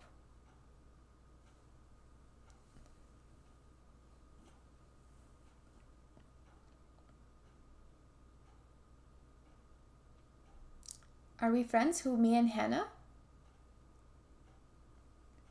We've never met in real life, but we have been friendly on stream. But we've never met in real life so far, probably because I don't play a lot of these, because we're on two opposite sides of the world, guys. She's in Australia and I'm in Canada, so we're the farthest possible that you can possibly be. The farthest possible you can be is me and Hannah. I'm in Canada and she's in Australia. So yeah, but she's been playing in some tournaments in Europe, which was super nice to see, and I'm really glad that she's streaming these. Maybe at some TwitchCon we'll meet each other, but I haven't been to TwitchCon. I'm a relatively new streamer. I've only been streaming for a year, so I haven't seen her in any of the Twitch events, and she hasn't seen me at any of the same tournaments so far. Meet in the middle, Europe, exactly. Maybe some TwitchCon, I don't know.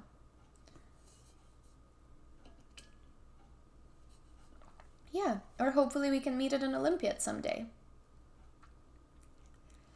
That is true. But I am planning to play in Europe in the summer. I am planning to potentially play some tournaments in Europe in the summer, so maybe we'll meet there. We'll see where she plays. We are currently at move 19, so the game has slowed down a little bit. They're taking like, whoa, what did we just get? Tolga, thank you so much for gifting 10 to Hannah's channel. Thank you so much, Tolga.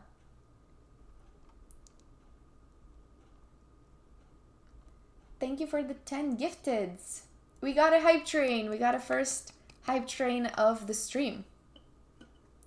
Thank you so much. We got a hype train. I don't see it too well here on this chat, but... Oh, F takes...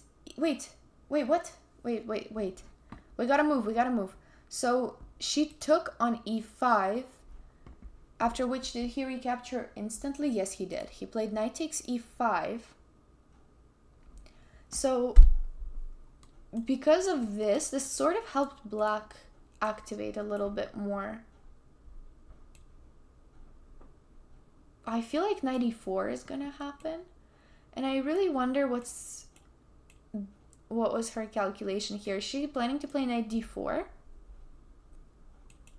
Maybe knight d4, because this I think is not as good because we also dropped this pawn. Oh my god, after bishop d3 there is rook g2 and queen d5. Okay, this is crazy. This I don't know. I don't know about this one. I don't know about rook g2 and queen d5. That's, I mean, it's really strong. But really? That's a bit deep. That's a bit deep, but okay, black can also just take here and chill. So it's not mandatory for them to do that. So what did she play? Has she played yet? No, she hasn't. After knight e5, she hasn't played, which makes me think that maybe actually her plan was queen to f5.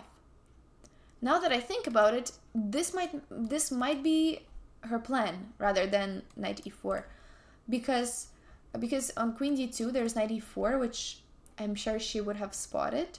So maybe this.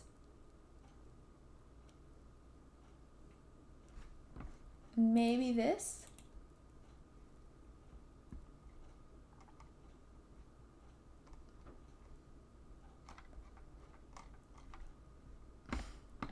Maybe this is what she was planning, but then there's g6. Then there's g6, and we still have to figure out what to do with this pawn.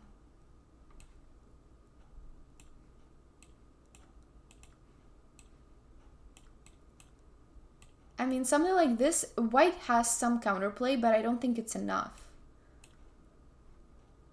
I'm not 100% sure that it's enough. There's some tricks. Some tricks still exist, though.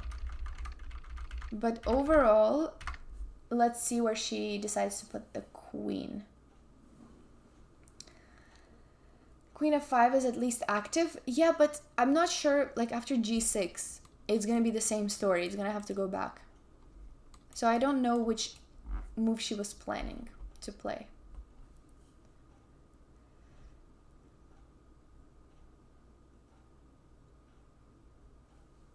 She's still thinking.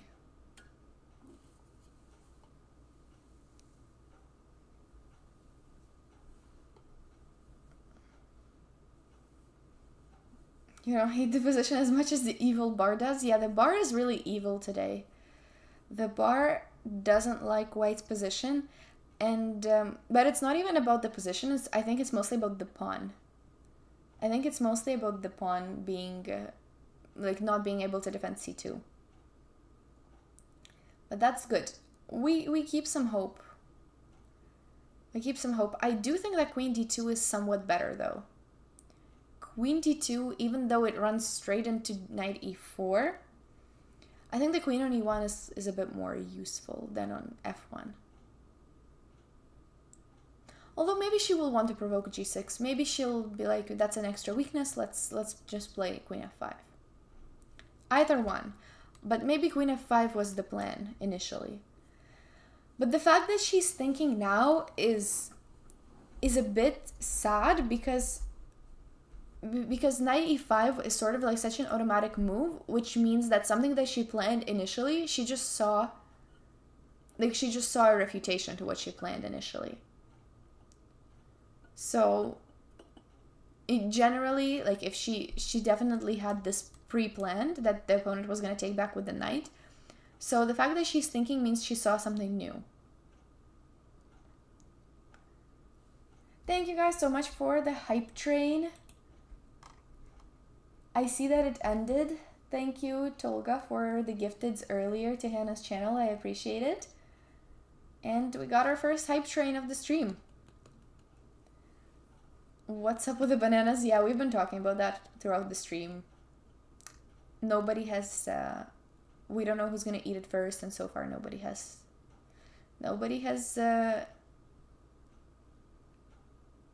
has won that battle of bananas. Am I Russian or Ukrainian? I am Ukrainian, but I speak both Russian and Ukrainian. Can we move the arrows? Okay, she's still thinking. It's a bit worrisome. I think she saw the problem with this pawn, but it's okay. We'll just say it's okay, and hopefully she'll find some counterplay. So either queen f5 or queen d2. Both of them will lose the c2 pawn, but I think she's just choosing the one that has a bit more counterplay available.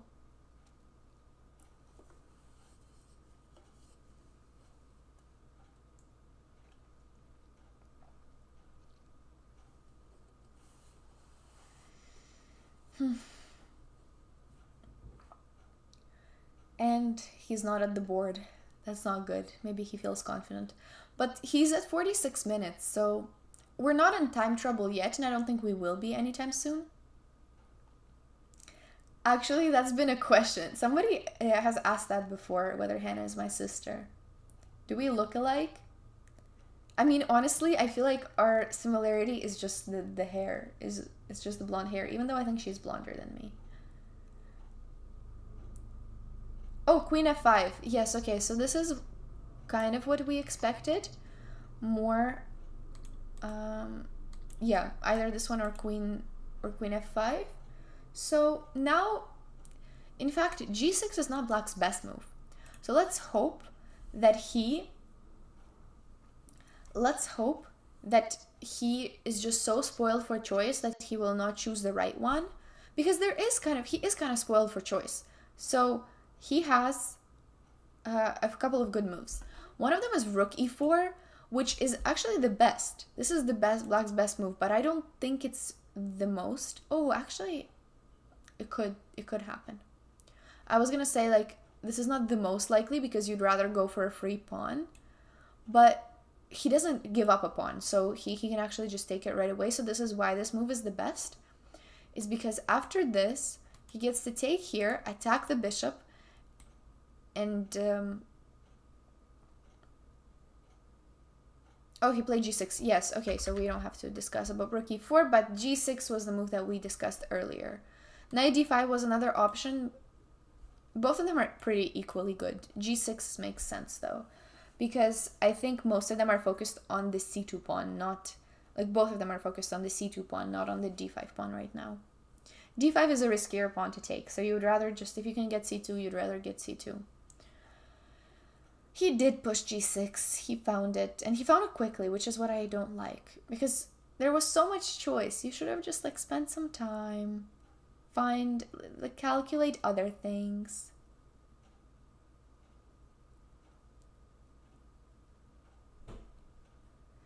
But he played it rather quickly.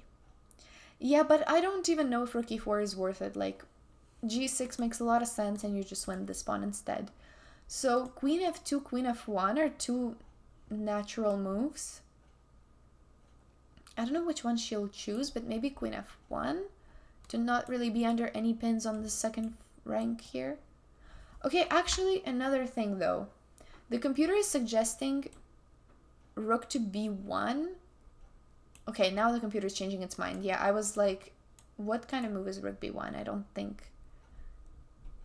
that's a very fun move to play.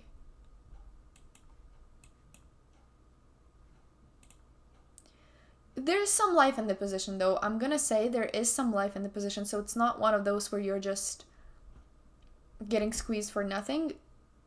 So there's some life to it, so it's not completely done yet. Maybe we get the rook out of there, and if we take back the pawn, this could bring some life back to the position. But that's also rook b1. Rook b1 is a really sad move to make. Oh, what did she play? She played queen f1. Okay, queen f1 on the board. This one was better than queen f2, so we can celebrate this move. I think it's better than queen f2. So he's probably going to take, but he'll calculate it a little bit.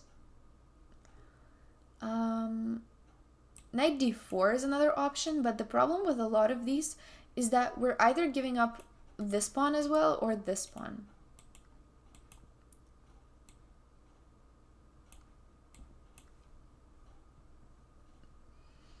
The computer doesn't always hate, like, it hates it, but not as much, which I'm surprised. Knight d4, maybe she'll calculate. And this is bad because of knight d5. Yeah, if we lose the second pawn, it's gonna look a lot more rough. But what about this? I guess here we cannot, well, we can do that. Yeah, I was wondering what's so wrong with knight here. Now, the thing is they cannot take because this would be winning for white, but they could take here if they calculate it. Why am I saying they? The opponent could take it, but this is something. I'm not gonna lie, this is at least something. Although we lose the bishop if we take. So we play knight d4 first, and then we take. Okay, this is something. This endgame is, I wouldn't say it's super one-sided. He's still thinking after queen f1. He hasn't taken the pawn yet, but I expect taking the pawn, and the next move is going to be kind of important. The next move is going to be kind of important in deciding which way the position is going to steer. Whether she plays knight d4, giving up another pawn, whether she plays rook b1 and tries to hold on. I don't think she'll take on c2 because that sort of improves the rooks. Yeah, exactly. I think that endgame you would be happy to have it after this position. But yeah, there's a couple of options. So I think what's important for Hannah right now is to not get super low on time, because that's, first of all, that's a sign to the opponent that you're not confident in your position, that you are just like, you're only seeing, if you're investing a lot of time, that means you're only seeing like bad lines, because if you're happy with your position, you sort of play it a bit quicker. But if you're not happy with any line that you're seeing, then you sort of tend to invest a bit more time into it. So I think if she can keep it somewhat even, of course she doesn't have to like overtake him by time, but if she can keep it somewhat even, then maybe we'll have a chance, like after it gets to the 20-second mark, 20-minute mark, hopefully he can get nervous and we could see a time pressure, which time pressure would be good because right now it's a positionally better, if not winning position for black. And if we can get into time trouble, that would be great. Thank you, Tolga, for the cheer. Thank you, Tolga, for cheering the bits.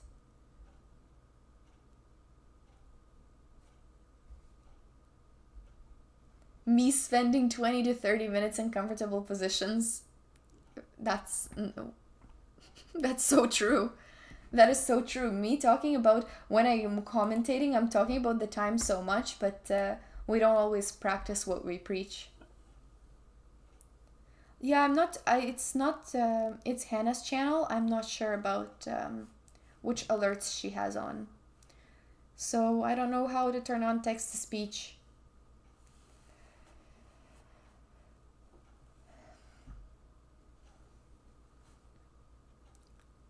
But I'm just mentioning the time here because I think it would give the opponent too much confidence. He will have the pawn, he'll have the time advantage, he'll have the piece activity, and it'll be easier for him to convert.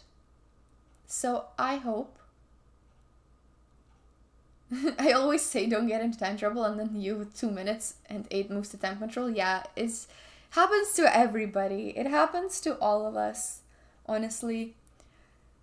No, but time trouble is a really, really bad habit. I don't know, does Hannah have the habit to get into time trouble? Does she?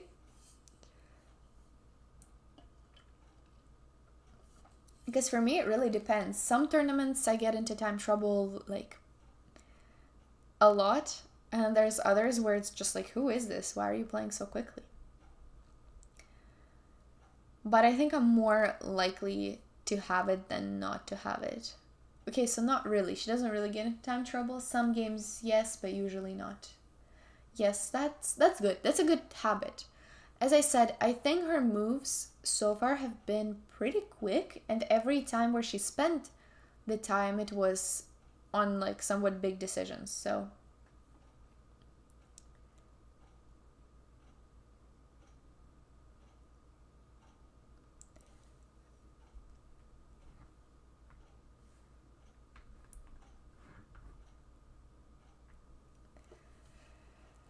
so far the time situation is okay. It's more the pawn that's a bit concerning. I really wonder why he's not taking. Could he be doubting himself? Maybe, because he's not taking. I would think that he would have automatically taken by now. But maybe he's not confident about, maybe he saw something, or he's just double checking. I expect him to take though. Yeah, if you spend that much time on that move, I think you... Does he know that it's his move? I think he knows. I think he knows.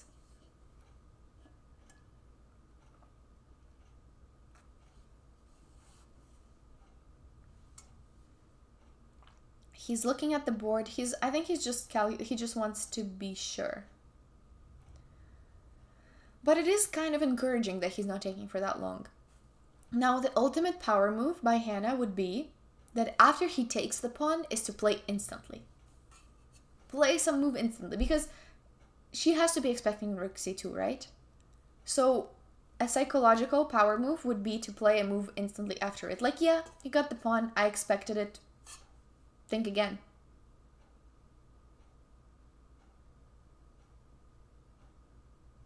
So that would sort of make it seem like this is fine. But it's a very difficult decision to make, so I don't expect her to play instantly right away. Because, yeah, it's a bit... There's some decisions to make, like whether you play knight d4, rook b1, taking... Yeah, rook b1 is a bit depressing, but it might honestly be one of the best moves. So the more pieces you keep on the board, the more complicated it gets. And more complicated is right now advantageous for Hannah, because you want to induce some mistake somewhere rather than go for a very simple endgame where she's down a pawn. So he's still thinking, which is let's see how this plays out.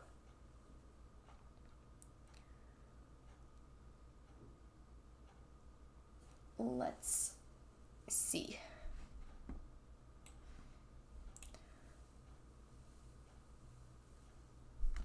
He hasn't played yet. And I'm not gonna lie, she doesn't look too happy. Okay, he took on c2. He took on c2.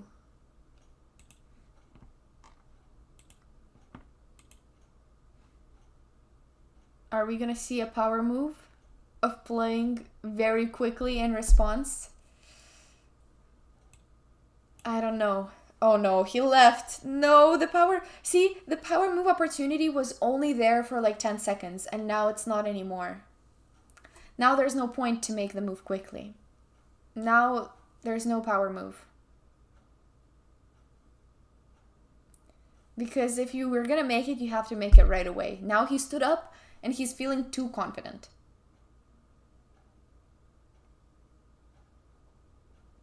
Now the only move we have left is to... No, I'm just joking. I don't think it makes a huge difference, but all I'm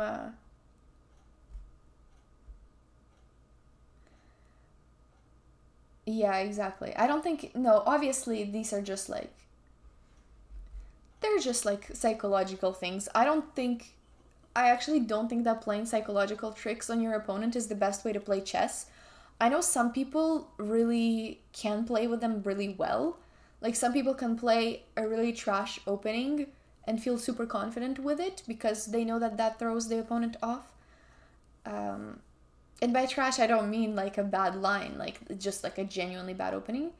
There's obviously psychology plays a big part in chess, and I'm not saying that it's, as I say, like sometimes some of these tricks can work, but I don't think it makes like that huge of a difference. Like it might make a difference 1 in 10 games. It's not going to make a difference every game.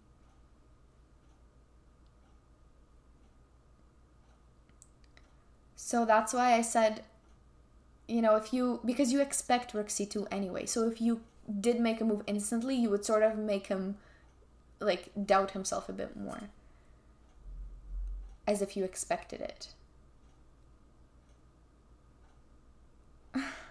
When am I doing an opening tier list?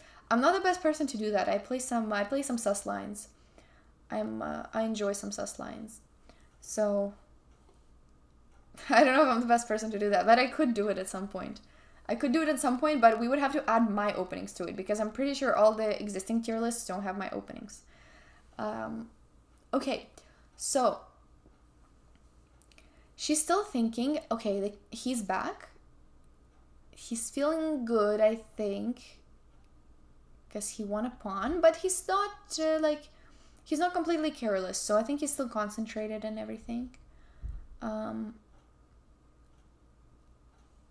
So I think she is thinking about either rook b1, knight d4, or also bishop h6. Like, do you really want? I mean, probably she's thinking about this pawn, but I think this pawn is a lot more important than that pawn on h6, because the pawn on h6 doesn't bring white anything, but this pawn really brings black a lot with this new passer. So I think we would rather protect the b pawn rather than take on h6, but she might just be like sad about losing the pawn, that she might want to take this one. Like, you want to take something back when the opponent just took it away from you. Scandian, Alekhine, Godly, and French garbage by me. That's too accurate. That is too accurate. That's totally something I would do. Okay, I think she took on h6 though. She did take on h6. So as I said, I feel like giving up this pawn, like this pawn was a bit more important than the h6 pawn. But hopefully this allows us to create some sort of attack. So now I would say at this point, she has to go all in on some attack. There's no way that you can hold this position positionally, So, I mean, we're going to have to go for some shady business with knight d4 and knight f5.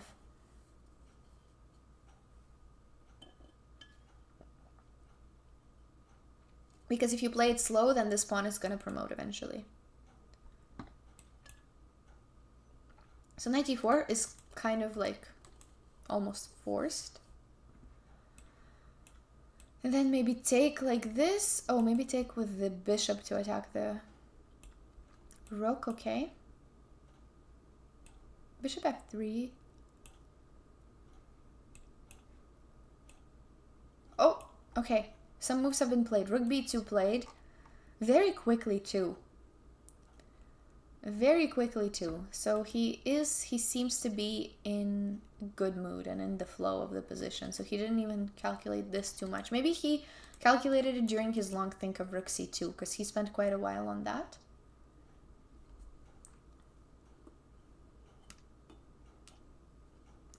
Yeah, he does seem confident. He does seem confident. Stop hating on the Alekhine. Stop. Isn't Alekhine +1 for white? Well, a lot of things are +1 for white. A lot of things are +1 for white, if you think about it. Or plus 0.5. Even the best stuff is 0.5. Sometimes. But no, I play legit openings too. Don't worry. I really liked Hannah's prep in this game. Yeah, it was a very good prep with queen to d3, and she got a really good position out of the opening. But I think a lot of it was decided. A lot of it is decided by the f4 move, because that's sort of what opened up the position, kind of unfavorably for Hannah. But it was also a5 move that sort of locked it up and made these two weaknesses. It's kind of sad that this weakness ended up falling. Maybe if she had played c3 earlier, it could have worked, but still, let's not end the game just yet. I know that black is winning, but while there's still pieces on the board, there's still chances. And there's a lot of pieces on the board, so this is not an endgame. We have queens on. We have a bishop pair. How about we'll focus on the positives? We have a bishop pair. We have a bishop pair. We have somewhat weak king for black. We're gonna have a centralized pieces. What we don't have is the two pawns. But we can focus on what we do have. You know, in life, you cannot, worry about what you don't have, because there will always be something that you don't have, right? But we need to be grateful for what we do have. And that's what we're going to try to do in this position.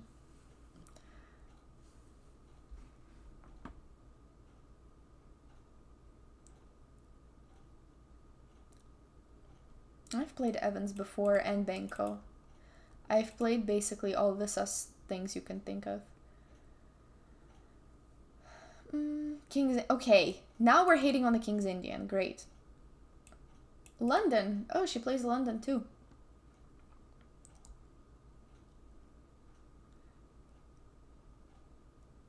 Yeah, of course. It's always possible. This is still a complicated position. French is popular among female players.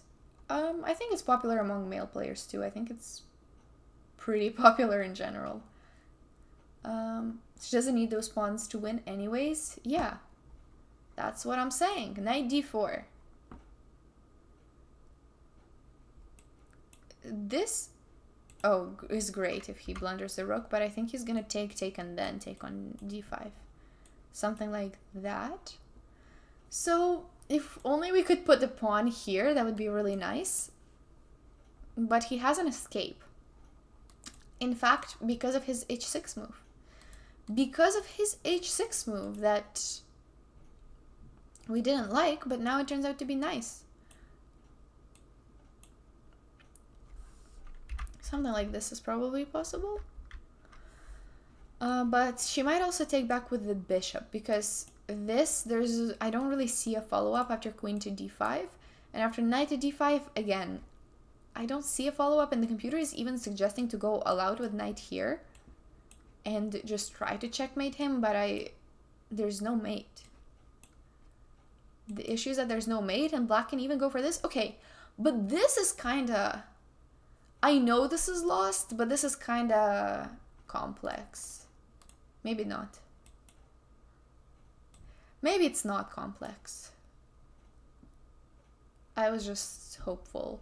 Yeah, it's too many pieces. I think black has too many pieces. Okay, so maybe after this we have to take back with the bishop to keep the game going and to not lose another pawn.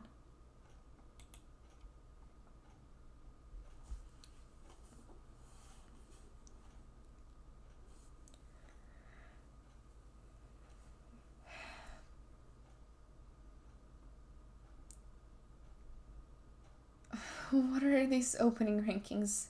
London, Godly, Elegant, and Scandi, Garbage, Solid, Taimanov, Sketchy. Is this your ranking, or is this how you think I would rank it?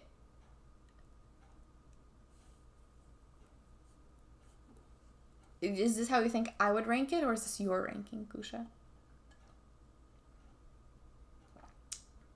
Nice. Kia, strong and versatile, KD, godly. Say less. Your personal ranking? Yeah, that seemed more like your personal ranking, because to me, all of these are godly.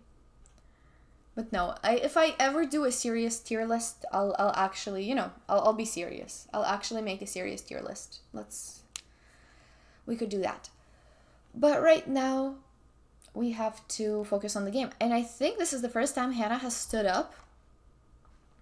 She hasn't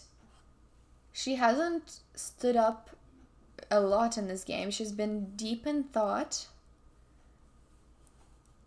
And another thing where we can focus on the positives is that the time is even, which is good because generally you get to these positions where the opponent, has been taking over a bit with his rook c2 move.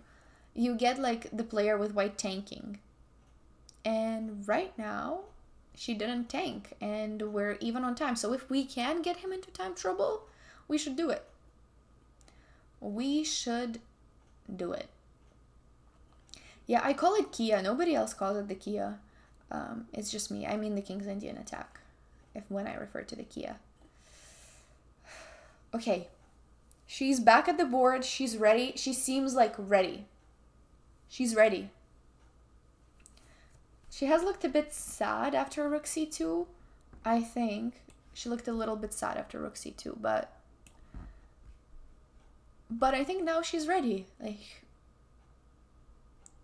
maybe she stood up, she went on a little walk, and now she's back. This position is not, yes, it's lost, but it's not depressing. There's a difference. There's a difference between lost and depressing. Lost. So right now, I don't think this is the most depressing lost position that you could have. Because you still have pieces, you have activity, queens are on the board, opponent's king, maybe shady in some lines. So, okay, a lost position is depressing. That's true. That's all true. But there's different types of lost positions.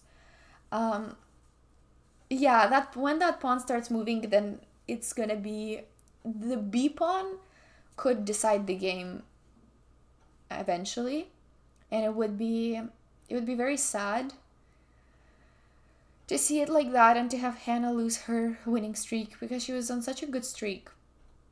But that's what I'm trying to say, is that there's some positions that are more depressing than this. Like, imagine queens off in this game and just black rolling this pawn on b5 and white having no piece activity. That would be depressing. Those positions are like the ones with no chance. But here there's still pieces, and when there's pieces, anything is possible, guys. Like, there's so many blunders that have... Oh, my camera has started moving. That's typical. That's typical. Okay. It's no longer moving. What was I saying? That while there's pieces on the board, there's still hope. Of course, black has a really good chance to capitalize here, but I've been pointing out the positives, and I think some of them are valid. Some of them are a joke, but some of them are valid. Moving camera emote. Yeah.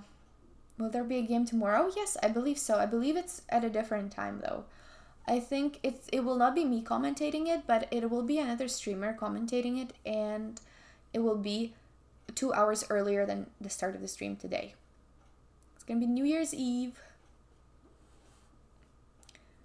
Oh, Martin on YouTube asking if I have my own YouTube channel. Not right now, not yet. I only stream on Twitch, and I just do some YouTube shows on the chess-based channel. But maybe someday. I am streaming this on Hannah's YouTube, though. Which I don't know if she wanted me to do. Maybe it would have been better to stream it on my channel instead, on Twitch. But I just decided to not touch the setup and just do it. Just do it the way it was intended. Oh, they have a rest day on January 1st. I feel like New Year's Eve would be... Oh, no, that makes a lot of sense. Yeah, that's true. January 1st is a good rest day, because then you can celebrate on December 31st. You can celebrate New Year's, and then you have a good rest day. So she does have round 5 tomorrow, and that'll be halfway through the tournament.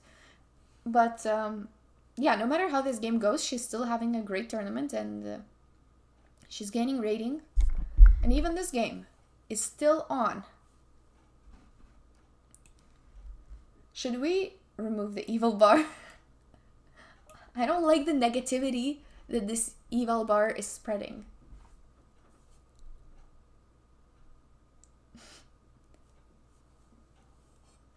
Is she wearing jeans?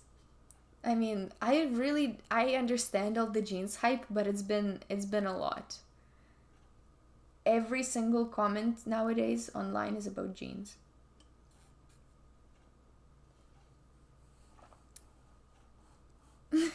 Remove the evil bar.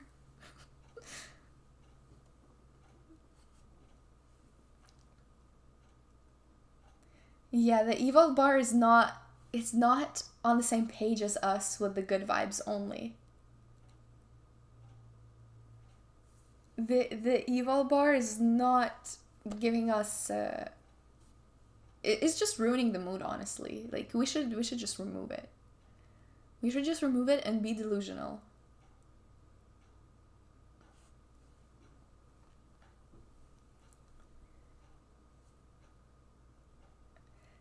Evil bar is not to be trusted when Hannah is playing.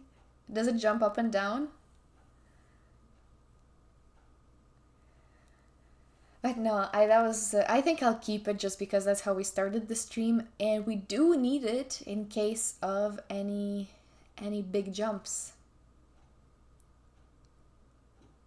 We're always Delulu. Okay.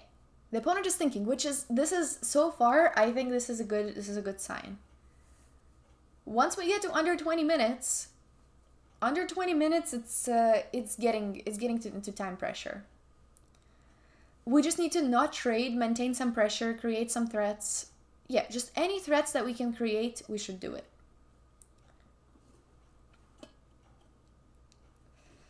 Any threats we can have, we should do it. Exactly. There's still hope. Yeah, I think trading makes sense. I think he's trying to win this pawn, honestly. So if we trade, we've talked about rook takes, but rook takes, there's queen d5, and I'm like, there's nothing in terms of tactics. So bishop takes actually makes more sense because this rook is somewhat staying here, discouraging queen here, and also attacking the rook at the same time. And he would have to decide where he wants to go with the rook. Both rook b1 and rook a2 are good. If he goes rook to a2, going after this pawn, we just have to say goodbye to this pawn and go all out on this side of the board, I guess. And play maybe maybe bishop here, and then hope that he takes and allows us some stuff like knight c6. This would be, I would say, an improvement. This would be nice. We're creating a lot of threats, and something like this would be working.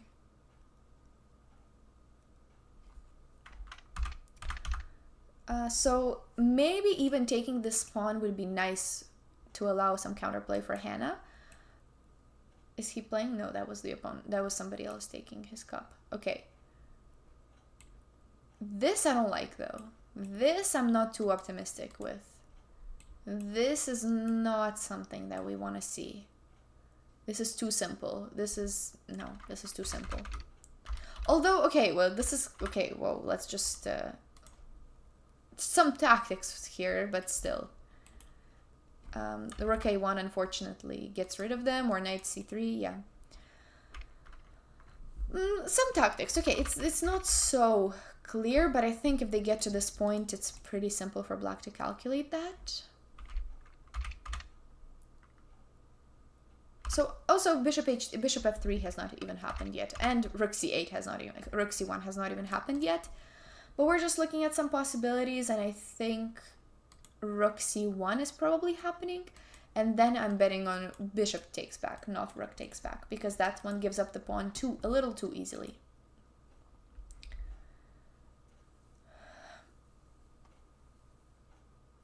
Oh, does she have 2 rounds a day? I thought she had 1 round every day. There's always hope. I like the positivity. I like it. And I am a very positive person in general, so I will always try to find the good in it. Even if it's Delulu, we need to try to find the good. Black's weak king and his not so good time management, we can see this turning around with one tactic. Let's hope so. Let's hope so. Yeah, because like if we're gonna look at it negatively and we're gonna that's just not the way to go. Oh, you were talking about the 1800 section. Yeah. Okay, year 2200 is not 2 rounds a day. Yeah, actually, I know that European tournaments are only doing 1 round a day usually, and that's so nice.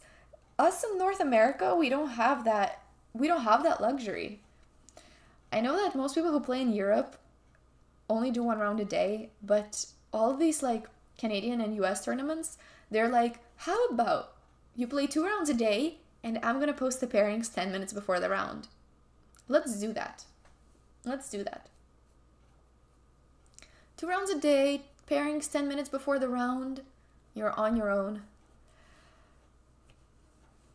But you know what? It builds resilience.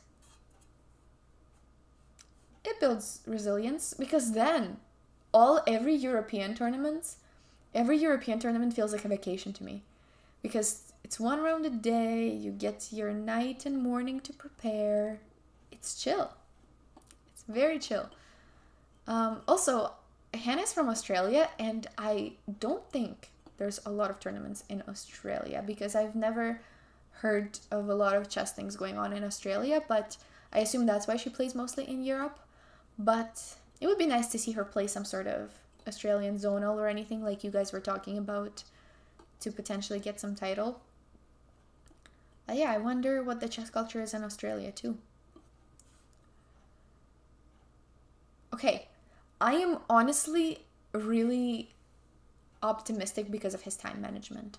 So remember what I said, under 20 minutes is under 20 minutes it's anyone's game. So okay, we gotta stretch. Nobody has eaten their snacks yet. Come on, guys. But we're about to get into time trouble, which is nice. Let's go. Time trouble is good. Time trouble is good for Hannah here. It's always good for the player who is defending.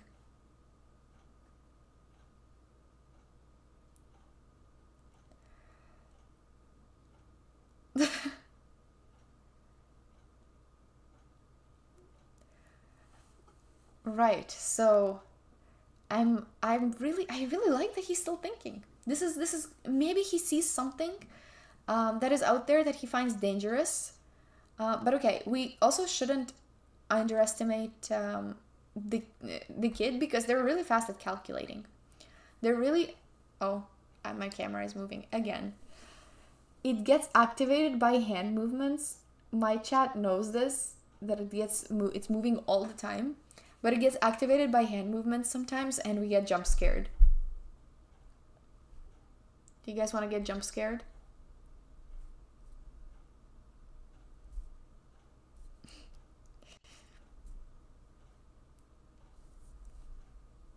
It loves to zoom in sometimes, but sometimes it's more funny when it's accidental.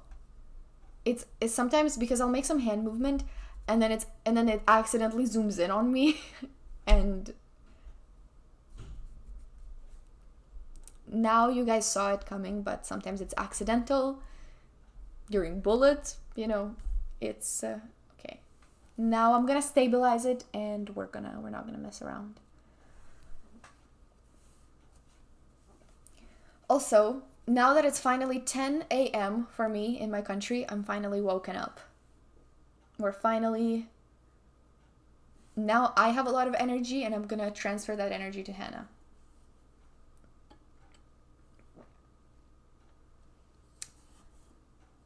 That's what we're gonna do. Spending half of his time when almost everything is winning is not the right way to go. Yeah, but that's what I'm saying. It's very nice that he has spent, the last 15 or 20 minutes. But of course, he doesn't know that everything is winning, and he doesn't know that it's safe to take these pawns. I would say under 20 minutes is time pressure. At least in my personal opinion, under 20 minutes is time pressure. Of course, time pressure is... real time pressure is when it's like 5 minutes. maybe under 5 minutes is time pressure. Oh, is there increment after move 4? Is there plus 30 minutes under for move 40? We are on move 24. Yeah, I think we will get to see time pressure. Okay, so 30 minutes and move 40. Okay, that's not good for Hannah, but it's good for now while he's still spending his time. Have I had my coffee yet? No, I'm drinking tea. I have a giant cup of tea, but I'm actually ran out.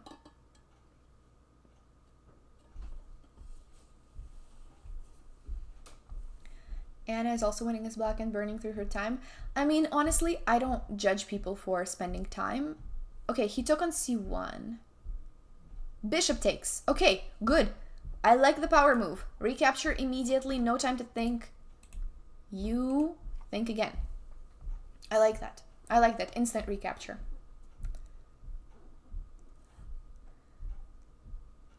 But yes, all in all, he's been actually playing a really great game.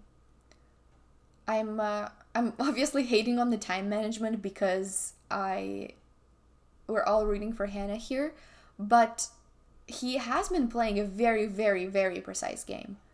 So, you know, the last move, guess how long he spent on rook takes c1? Guess how long he spent on rook takes c1?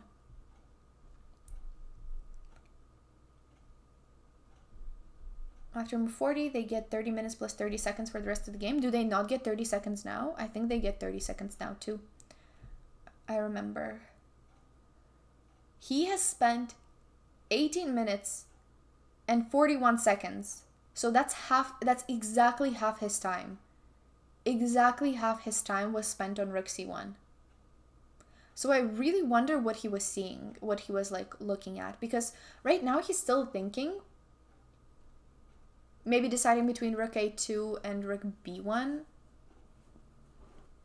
Rook a2 played. Okay, rook a2, we've analyzed this move a little bit before. Okay, yeah, but the kid has been playing really well. He is 14, to confirm. Yes, he is 14, and he's played a really great game so far. He showed some good positional understanding. He made use of some of the mistakes like f4 really well, but I think the one weakness that he has right now is the clock. That 17 minutes is it's sure maybe some people will not consider it time trouble, but I consider anything under 20 minutes time trouble, or like, well, getting to time trouble. Hannah is thinking let me update rook a2. Rook a2 got played.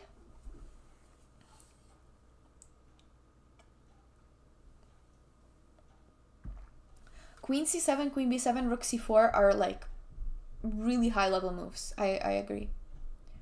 Queen c7 was like, that's why I'm saying I think he showed really like high level of understanding of the position. But I do want this game to get a little bit more into time pressure. Yeah, it's move 25th. Move 25. Seeing this game turn around and go into time pressure would definitely be really exciting. She's thinking. So let's analyze a little bit about her moves. Also, why is it so bright? I'm in Canada right now, so it's like the sun just went shining into my face and into my window, and so we don't get to see the northern lights, but okay, it's fine. Hopefully you guys still see it well. It's just that the lighting is so weird to me because there's so much light coming into my eyes. So there's so much light that came into my eyes all of a sudden. Even my camera is playing again. Okay.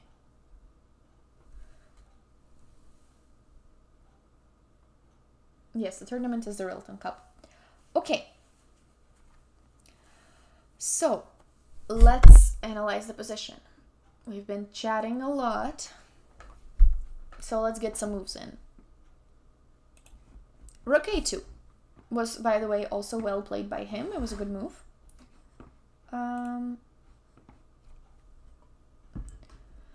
So what are some options? The option that we've spoken about earlier, why is it not? The chat is disappearing on me. Oh, okay, I see why. Okay. So, a lot of people have been mentioning bishop g5. So bishop g5 unfortunately runs into knight d5 with the idea to retake with the knight. Actually, it's even saying don't it's even saying don't take. Go knight e3. Yeah, this is actually pretty brutal. But I also think you can just take and nothing is gonna happen and black is still winning. So I think bishop g5 gives up the pawn a bit too easily. So the best options that Hannah has right now, there's bishop f3, there's bishop f4. That's what the computer is suggesting, but let me try to think from a human perspective. Bishop f3 is a very human move, but one thing I was not really liking is that they can take, and now you do want to take with the queen, and this would be nice, maybe some bishop g5 ideas, but unfortunately the only move that wins for black is also the easiest move to find, and it is queen to d5. Everything else is actually pretty shaky, and something like knight d5 would actually bring the game back to even, which would be great. It's blanking. Wow, this is some deep stuff. King here. Wait, I wonder why. This looks pretty cool to me. Why king h1? Why king h1? Very interesting. Oh, because you don't want them to unpin. So queen a7 was an idea in a lot of the lines, to unpin and let the knight free. But king h1 prevents that and keeps the pin going. No, this is the line. This is wishful thinking. This is wishful thinking by me. But I was saying that every other move is actually giving Hannah some chances. But unfortunately, the simplest move and the one that he probably is going to play in this position is queen to d5, and that's the move that wins, that keeps the position winning. So I don't think we want to go for an endgame. Only winning move, bishop f8, but yeah, unfortunately it's also just the only move in the position. Yeah, his moves are too simple. In this line, the moves are too simple. Maybe we take back with this, but then one of these pawns is falling. So let's see, anything happening here? Also not much. I don't think we have too many tactics going on, and we don't have our pieces around the opponent's king. Knight takes here is also working. Something like this. And black just has 2 extra pawns for not too much attack going on for white. It's unfortunate, actually, that there's not much in return that we can get for these pawns. So bishop f3 is an option that I think deserves to be calculated, but yeah, I don't think bishop f3 is complicated enough. Let's calculate bishop f4. So I think this keeps some tension on based on the fact that there's some knight f5 business. So the queen will have to think twice before taking. And something like this, I looked at it, but it's, once again, so annoying that black always gets out of these pins just in time with queen a7. Knight h6.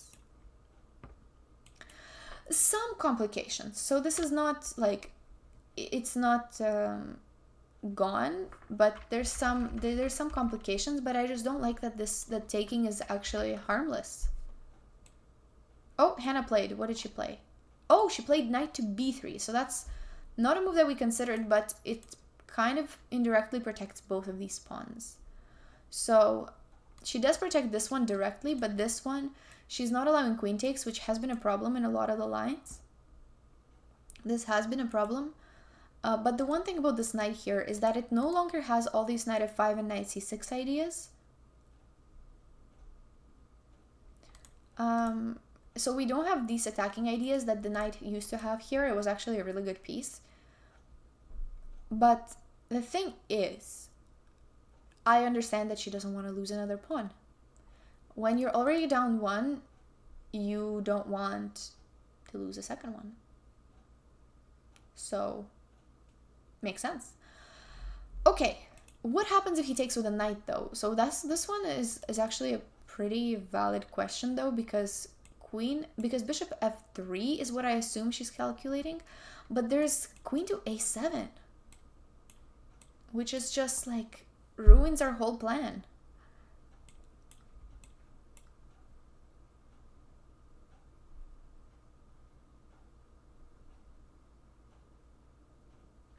Yeah, bishop f3 would have been so nice if only there was no check.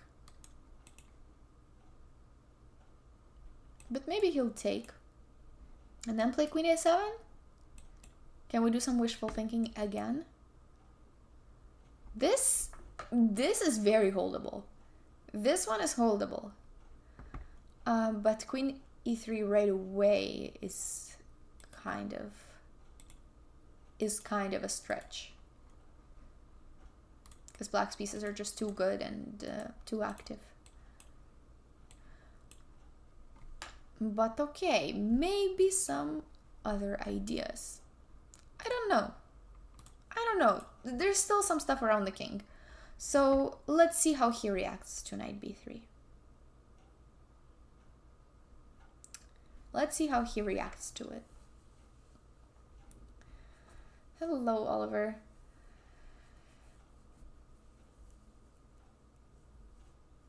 Yeah, people from my stream not used to this early time.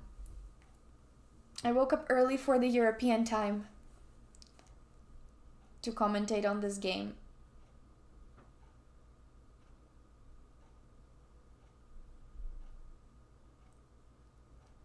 Oh, he played very quickly. Queen c8. Okay. Position is still winning. But queen c8. Queen c8 is a little strange.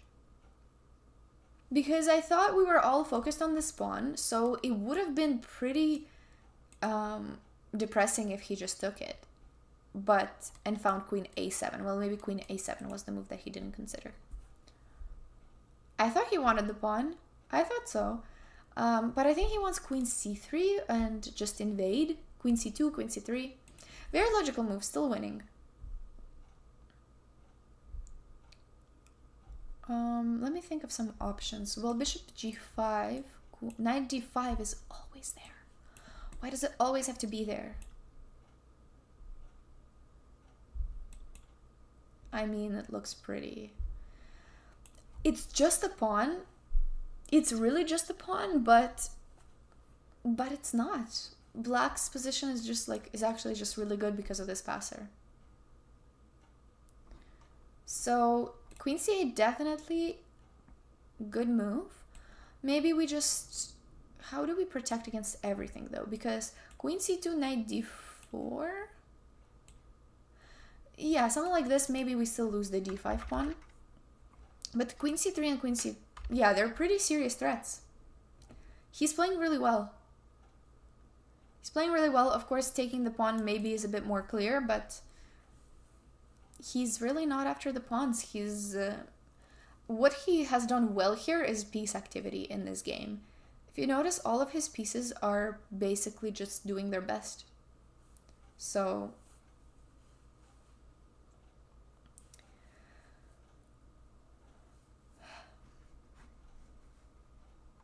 why no Rapid Blitz World Championship this year? For me, I've never played the World Rapid and Blitz chess pawn. I've never played World Rapid and Blitz. It would have been really fun to play, and it is in New York. It's quite close to me. I would have loved to play, but it was just I haven't done chess in a while. I don't play Rapid and Blitz. It was very expensive, and I don't even know if I qualify for it. I don't know what their qualification procedures are. But yeah, it would have been a fun tournament, but I was not considering playing it today. I don't play Rapid and Blitz OTB. Maybe next year, but it is looking like a very interesting tournament, which it hasn't started yet. I think it's gonna start in about 3 hours. In about 3 hours it starts, so we get to what EA next year. I'm not confirming anything for next year. We're not confirming anything.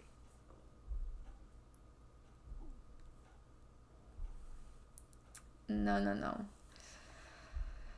Okay, so we're 22 minutes to 15 minutes. Some chances, some blunder and time trouble chances. But he is playing well. He is playing really well. So, 2 big threats with Queen C2 and Queen C3.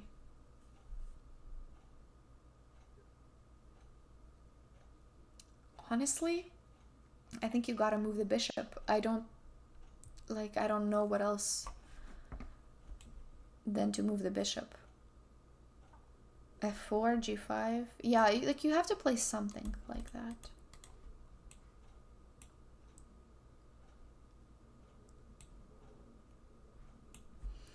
It's annoying. This move is so annoying. You know what's the saddest part? We don't even have bishop d2. We don't even have bishop d2. Because of this check. And then knight e4. That's just brutal. That is brutal. Bishop e1. Queen e3.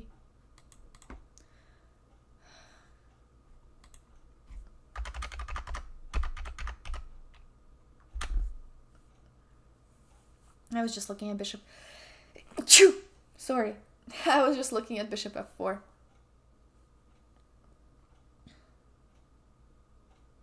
Hi, Dirk J. Thank you. Did they play? No, they just moved.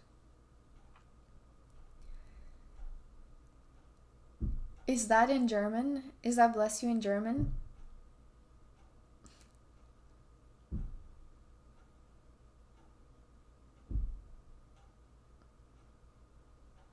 You believe in Hannah's swindling ability? An Australian literally wrote a book on it? Which Australian wrote a book on swindling?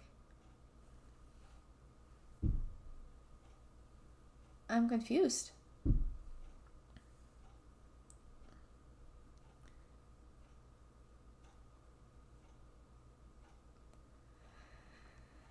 Yes, okay, so she's still thinking. It is a pretty... Oh, interesting. Interesting. That's a very good and encouraging fact. An Australian wrote a book on swindling. Therefore, Hannah is going to swindle. We need to see a swindle. Maybe one of these two moves, because the bishop has been on c1. It went there to attack the rook, but now I think she's gonna want to put the rook on c1 and try to move the bishop. Rook d4. I mean, the engine has been suggesting rook d4. It just looks really loose to me. I'm not gonna lie, it looks really loose to put pieces like that. The engine doesn't mind it, but this looks so ugly. I'm sorry, this looks so ugly. It looks like there's some tactic waiting to happen if you play something like that. There's gotta be somewhere where you lose a piece. But yeah, there's a couple of moves. Okay, I'll be right back. I'll go to the washroom and I'll be right back quickly, hopefully. Oh, never mind, she made a move. Okay, she played queen to e1, so she's preventing queen c3, which was a serious threat before. It's not preventing queen c2, but we do get knight d4 in that case. So okay, we prevented the worst, which was queen c3. So let's see what he does. I'll be right back in a minute.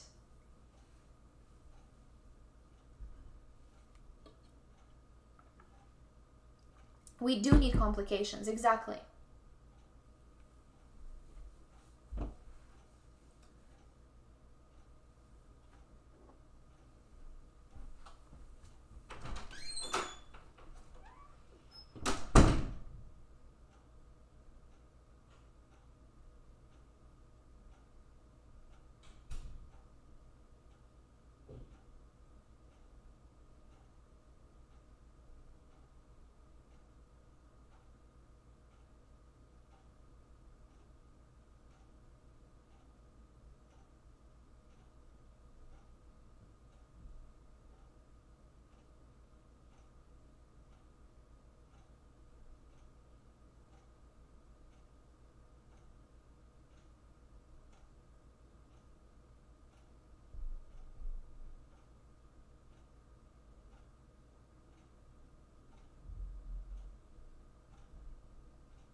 Let's see what we missed. Okay. No, the stream is not stuck. I was just taking a small break. So, okay, he did play really quickly. He played queen c2 and queen e4. Queen c2 was a good move. That was his initial plan with queen to c8. Then knight d4, also very logical because you need to defend both pieces somehow. And queen e4, also top engine move.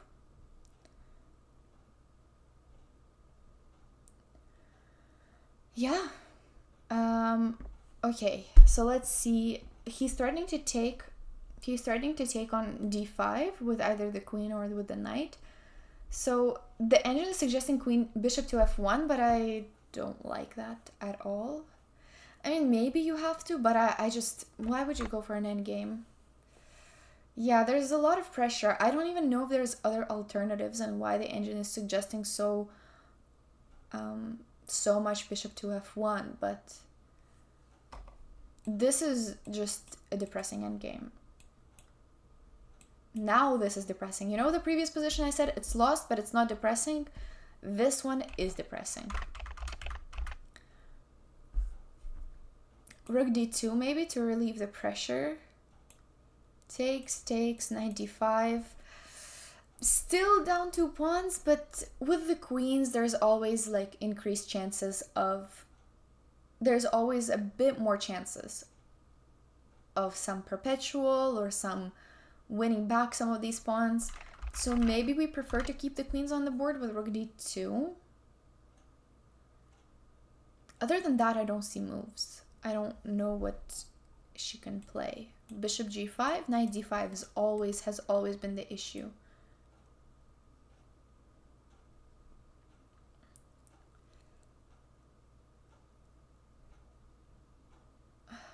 Yeah, I don't know what the move is. Maybe rook d2. At this point, maybe rook d2. But then what happens if we take knight c6? Okay. This, well, I was going to say this is interesting. And it is interesting, but we don't have a good discovered attack on both of these. 3 pawns. 3 pawns is a lot.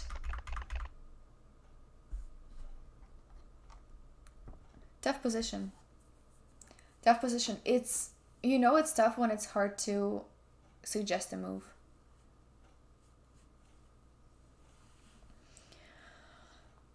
But okay, we said that we're gonna keep some hope for her swindling abilities. Plus, it's move 28, so there's 12 moves until the time control, and he has 13 minutes. So maybe if we can create some complications, it could swing a little. It could swing a little.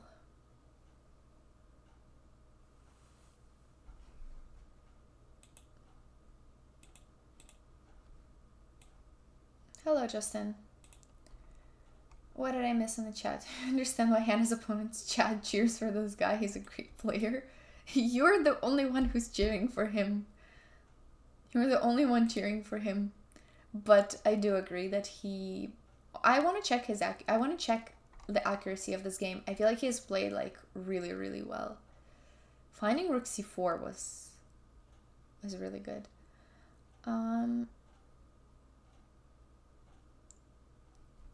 Okay. How do I check accuracy so far? Dang. Guess his accuracy. I mean, maybe it's not that like crazy, but guess the current accuracy for the game. No, come on. 99.7. No. Hasn't been like that. That's too high. Call Kramnik. No, it's not that bad. His accuracy has been 94.1. Still pretty high. Still really high.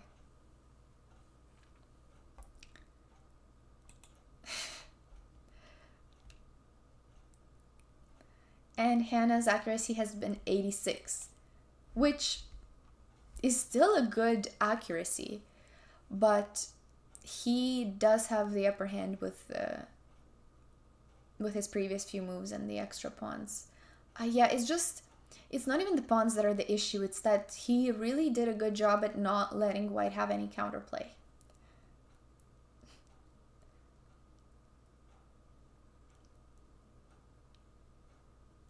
I like the enthusiasm, troll. I like the enthusiasm, and I agree. Yeah, we're gonna give both the material and the compensation. Oh, yeah, hate when that happens.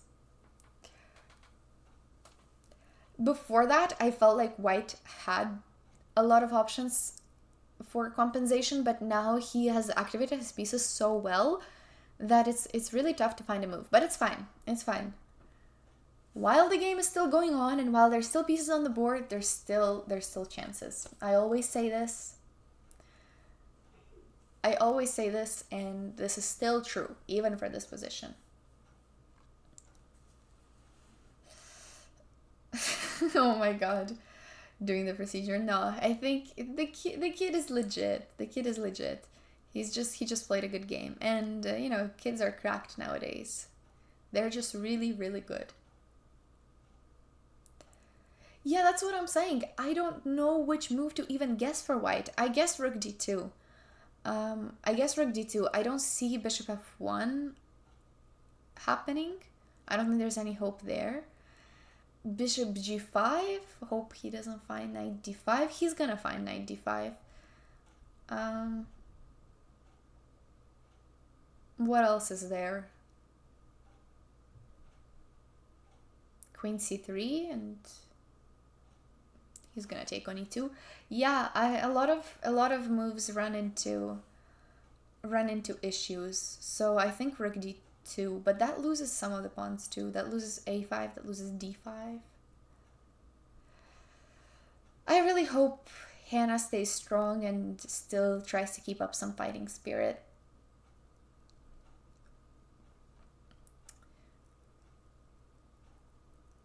Okay. Oh, queen c3 actually played. That's a move I just mentioned. I think he's gonna take. And the idea is just to imbalance the position a little bit more. Maybe valid.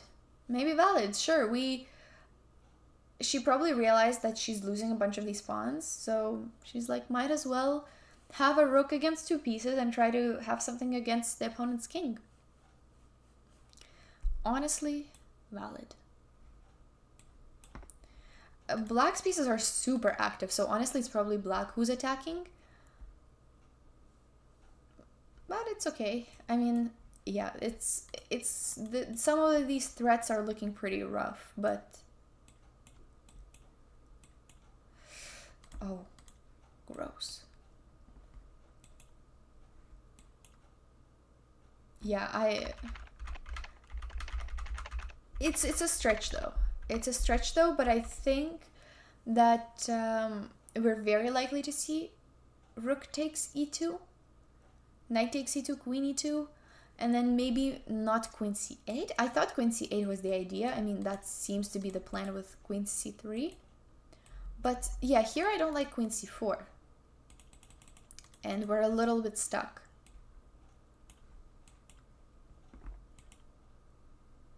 Yeah, and we're a little bit stuck here, so yeah. But queen c3 is a try. There was really, as I said, there was not a lot of other things that were kind of suggesting a trade. So not suggesting a trade and going for something like this is not any worse, to be honest. Oh my god, there's this quote command. Is that just a collection of Hannah's quotes, and then it generates a random quote every time you say that? It's a really fun idea.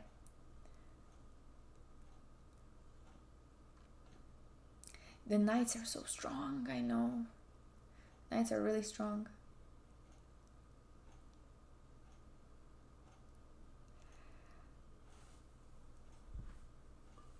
But I like that she's still fighting, she's still thinking, and we're gonna...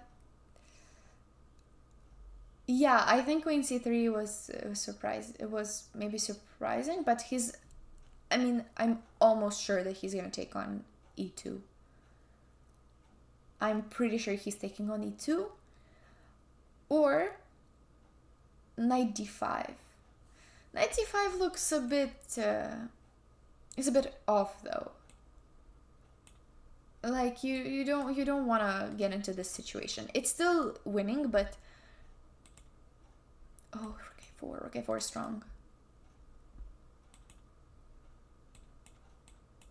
But you don't want to get into this situation. Yeah, you don't want to get into that situation, so I think rook e2 is going to happen. I hope not. I hope not, though. Hopefully he can think a little longer. Let's go, under 10 minutes. Let's have a time scramble. Let's have a time scramble. At this point, we want the time scramble. Even if it's lost, anything is better than like a slow and painful loss to being down a pawn or two. How many moves till time control? 11 moves. We are on move 29. The game has been moving slowly through the move 20 to 29. How is queen h4? I don't think he's going to play that. I don't think queen h4 he's going to play, because there is, knight e4 is a pretty strong threat, but I think in this position, every move matters, because it's a bit of a more dynamic position. So white has to play quickly and black has to play quickly. So queen h4, I don't know if you have time for knight e4 while the rook is hanging. Maybe you do.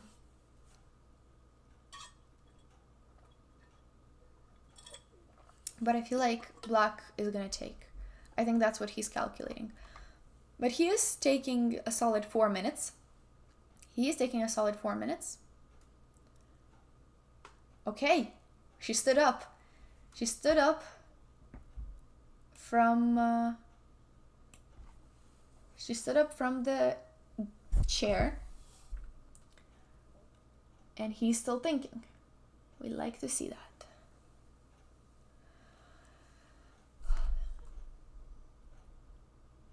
Yes, you are late, Dito. We've been here for 3 hours. What if, hear me out, he does something like rook a5? Oh, I thought it was a bit more deep than that, but hopefully he'll hear your thoughts and prayers, AP. Hopefully he'll hear that.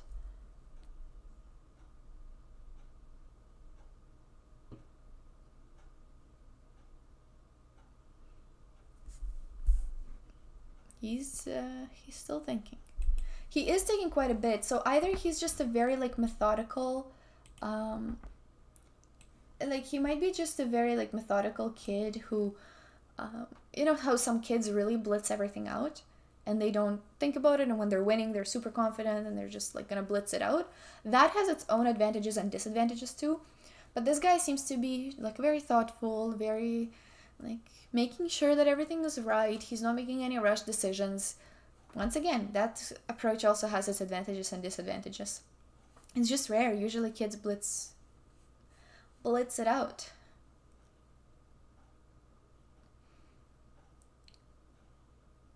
If Otak Ring is stressed. Otak Ring is, for the first time, he's stressed. Oh, she has a lollipop. I've never seen anybody have a lollipop during a chess game. That's so fun. That is so fun. Why am I not live on my own channel? I wanted to do it, but the setup didn't allow for it. I hit the limit. In Hannah's setup, it didn't allow me to. So I just went live the way it allowed me to. It's okay though. I might stream a bit after the commentary. We'll see.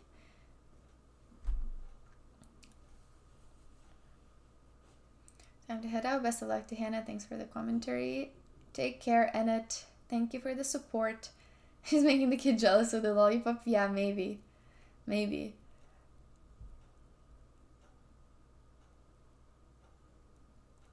Oh, a kid had a lot in the previous game.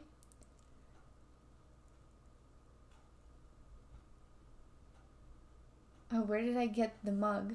It was just a gift for Christmas. It's a huge mug, cup. It's a very huge cup. But even that being said, I already ran out of my tea. Psychological warfare lollipop? Yes. Normal techniques don't work on these kids who are good at chess, so we have to try something new. We have to try something new.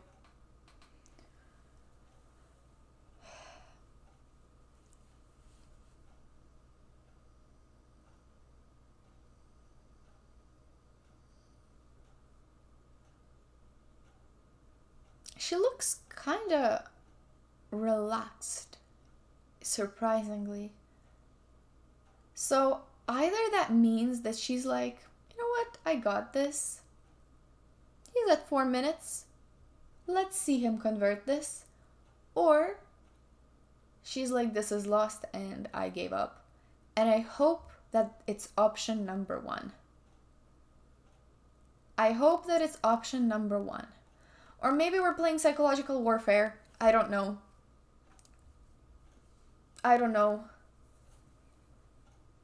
She looks very relaxed.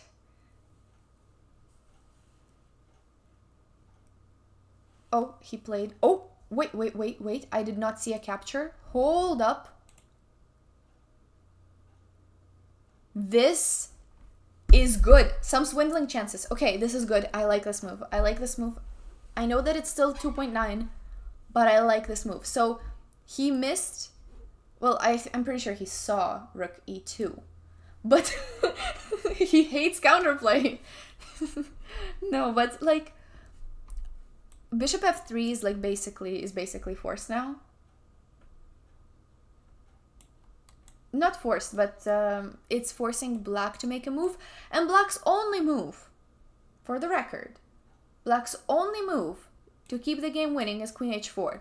Yes, it's pretty obvious, and black has only 2 moves with the queen, but maybe if he plays queen b3, we go back to equal. Queen e5 and queen b3, we go back to equal. Okay. I think rook e2 was just very, very clear. I don't know what he got scared of. Just this position, maybe? Honestly... Oh, she played. Very quick. Bishop f3, yes.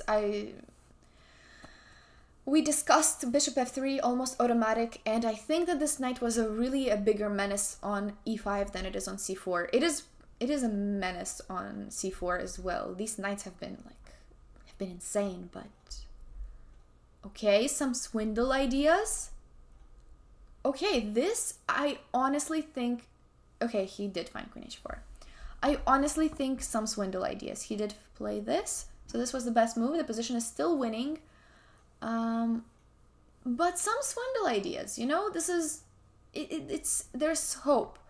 So she can play knight c6, I believe, and his idea is to play queen f2 maybe, but then, oh, this brings the game back to equal. That's insane.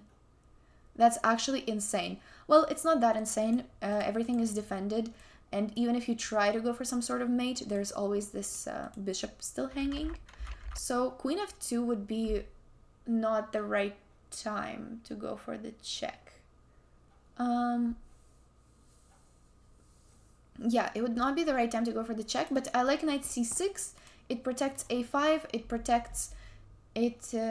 No, knight c6 does not bring it back to equal. What did she... Oh, she did not play knight c6, as far as I can see from the board. What did she do? Rook f1.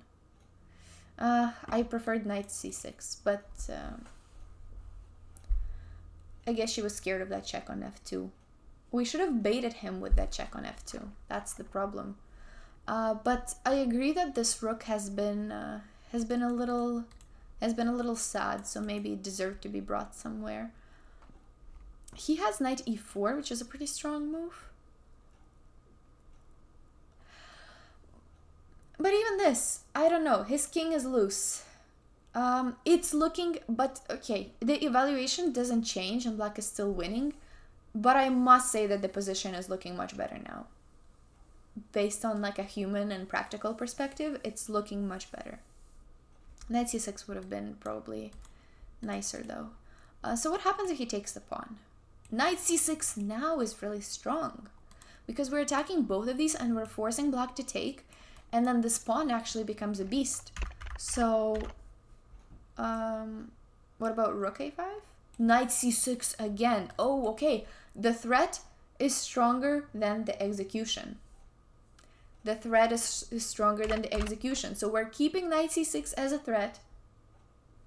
Let's hope that... Oh, I'm so sorry that I jump scared you guys. That's my camera wilding again. Okay.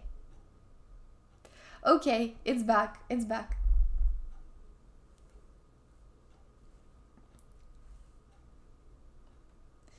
Sorry for the jump scare. Oh, 97. Whoa. Oh, okay, 97 is actually also a good move. I expected 94 because it just looks more active and you're kind of attacking the queen. 97 is really good, actually. It was the second best, which is... Wow, he's finding kind of good moves. So he does want to bring the second knight to e5 or to c5. I mean, I think... And he also frees up this diagonal for the bishop. So now this knight c6, even though it's still strong and maybe she still has to play it, but now this bishop actually gains a lot of life as opposed to where it was on e7. You know what? This is still... It's looking way better. It's looking better than before. Knight e6 maybe? I know I'm going a little crazy, but... Any checks? No, not really. I'm always looking for some sort of ideas, but I think, yeah, knight c6, it's just annoying that the bishop came here now. Don't you hate it when an opponent, like, has ideas?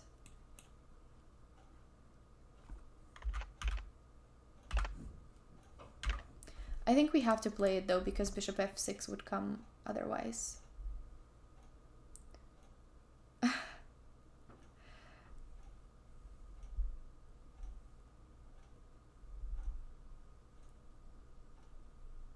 Oh, she played a move. Yes, knight c6 on the board. She needs to start blitzing. She is playing pretty quick. She's playing pretty quick. I think he's gonna play pretty quickly, bishop f6 as well. But this is not depressing. I must say this is no longer depressing.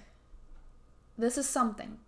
Pieces on the board, as I said, as long as, yeah, bishop f6 played instantly. As long as there's pieces on the board, there's still some hope. So, queen d3, queen b3, both of them exist. Maybe this, and then we make the rook decide where to go. Wow, engine is being fancy. Rook d2 exists. I don't think anybody's playing rook d2. Bishop d4. And why not king h1? Okay, and then the rook coming here. Yeah, could happen. Could happen. Kind of unpleasant here on the dark squares. I think, yeah, we'll have to take and then play on this position, which two bishops are usually good, but not here. I think the knights are actually much stronger, and these bishops don't really have a lot of good diagonals. So life position is bishop f6, though. She hasn't chosen between these two queen moves. There's queen e1 too, but I don't think we're in the mood to trade queens. I don't think we're in the mood to trade queens. We're on move 32. We are on move 32 and we're getting into time trouble. Honestly, that's all we asked for. The position looked pretty pretty sad a couple of moves ago when the time was even and he had enough time to take in all the to calculate all the complications, but now 4 minutes. You guys didn't believe me when I said 20 minutes is time trouble. Now this is real time trouble. And you know what? Even if he still converts it, well, then he deserves it and he played really well. And so far he has been playing really well. But if there's a slight chance in this time trouble for him to make a mistake, I think now there's more chances than earlier when there was no time trouble. Dang, even Otak Ring got hope. That's crazy. He was hardcore rooting for the opponent, and even a little hope from the non-believer. That means something. That must mean something. Is this a rapid tournament? Why are they so low on time? No, this is a classical game, D-Bet. This is a classical game.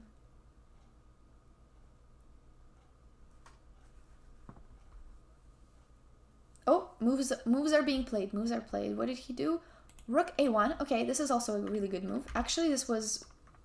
yeah, bishop d4 was the top move, but this is also a good move. Move 33, yes. Okay. I think there's some stuff. I think there's some stuff cooking up, okay? So, let's see. Bishop g4 maybe?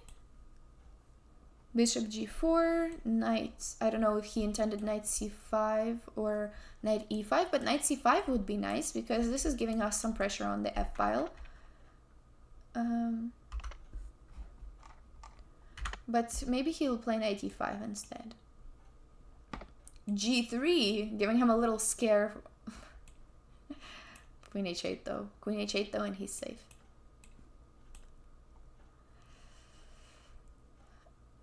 I mean, oh my god, bishop e6 recommended by the engine. Deep stuff. This is some deep stuff. No, I still lost, but I think this is like one move away from being really dangerous. So, rook a1. Okay, okay. This is fine. It's also suggesting bishop e2. I don't really see why the computer is hardcore rooting for this. Oh, I mean, I see it. Oh. I don't think you play a move like rook c1 if you're not sure. This is a bit too much, I think. It makes sense, like it's logical, it's the engine move, and yes, sure, black is winning, but I think this is a bit too much. I don't see that happening. Okay, so she doesn't play bishop e2, she plays queen c2. Still works.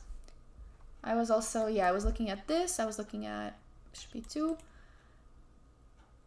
Just to bring the queen over to f3, but this is still good. I don't exactly know the idea. What's her idea? What's her idea? Maybe bishop d4 is a forcing move that he can look at.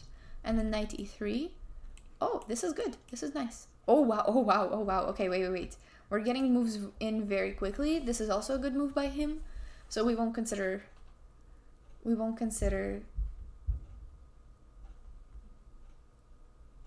bishop d4 now that he has already played it.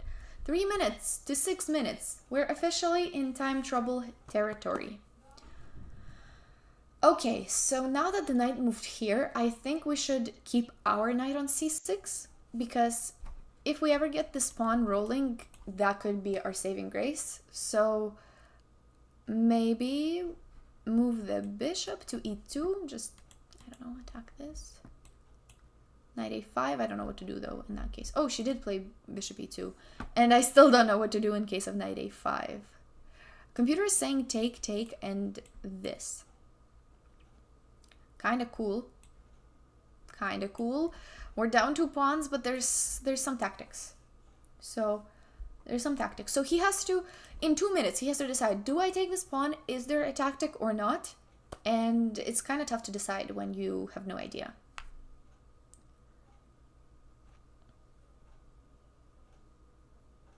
He seems hesitant. I agree. I mean, not even now, like his play has been very good. But I agree that the time management, not even in this phase, but in the previous phase, was a lot. He spent 18 minutes on one move, which was a lot. So he was hesitant before, which I think now he's probably hesitant as well. 5 moves. Yes, so I guess they were just trying to play it safe. I would say that if we make it to move 40, with him maintaining his 1 pawn or 2 pawns advantage, then it's sort of bad news. But we have 5 moves to make. Anything can change in 5 moves. 5 moves is a lot. He should try to play it safe, I think.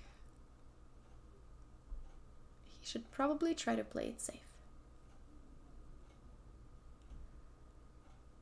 Time is part of the game. Hopefully Hannah is better under time pressure. Yeah, with time you never know. So there's no way to really predict what's going to happen or who is playing better in time pressure. It's just really gonna depend.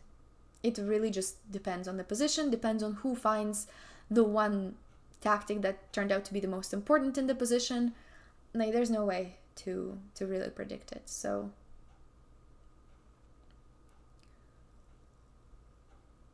under a minute. Under a minute. Okay. I would be so nervous. I would be so nervous.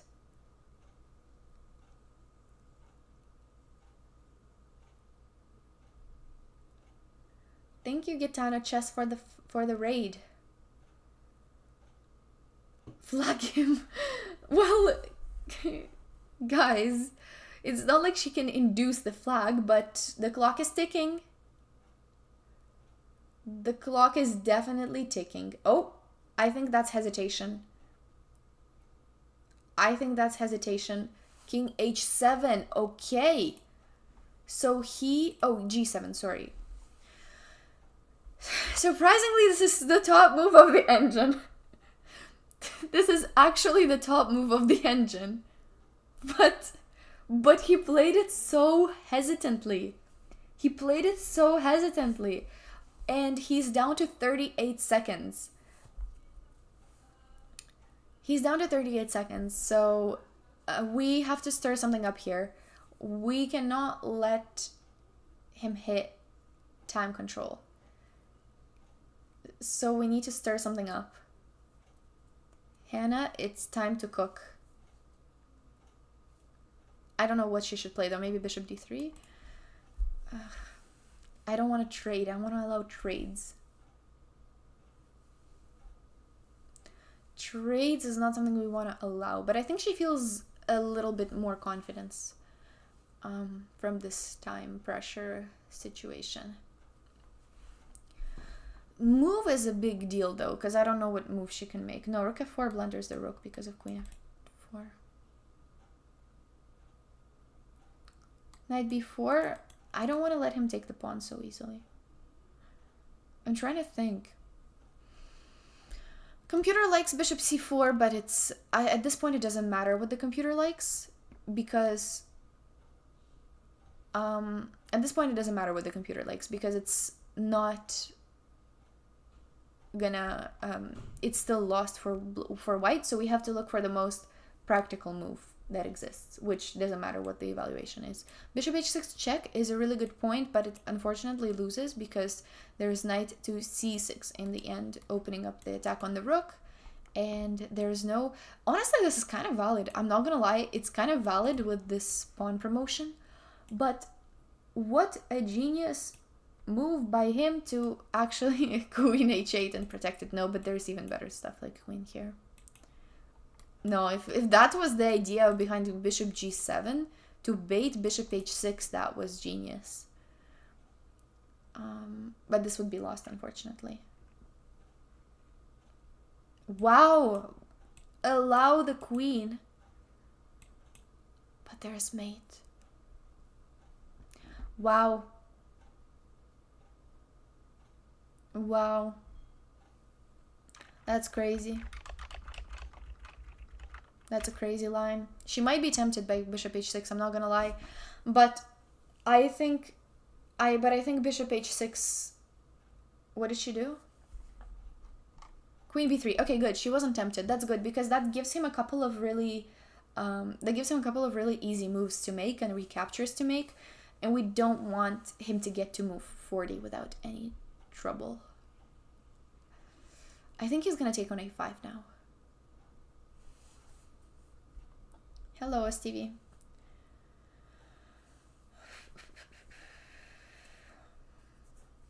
"12 seconds. He played. Knight a5. Right. With 7 seconds on the clock. Okay, well, guys, he's not gonna flag. Don't think he's gonna flag. He's still gonna make a move. I don't think we'll get to see a flag, but we could. 7 seconds is...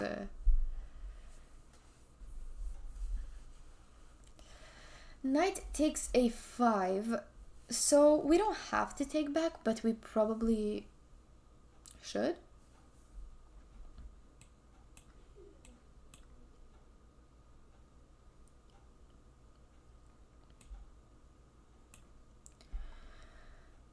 Maybe we like try to trap the rook somehow. 2 pawns is a lot on this side of the board, but yeah, I'm trying to think what are some alternatives. Queen back to c2. Okay, no, she took. She took. Rook took. Ugh, he gained time, and there's 3 moves left until time control. There is 3 moves until time control. Yeah, 38, 39, 40. So he needs to make it to move 40.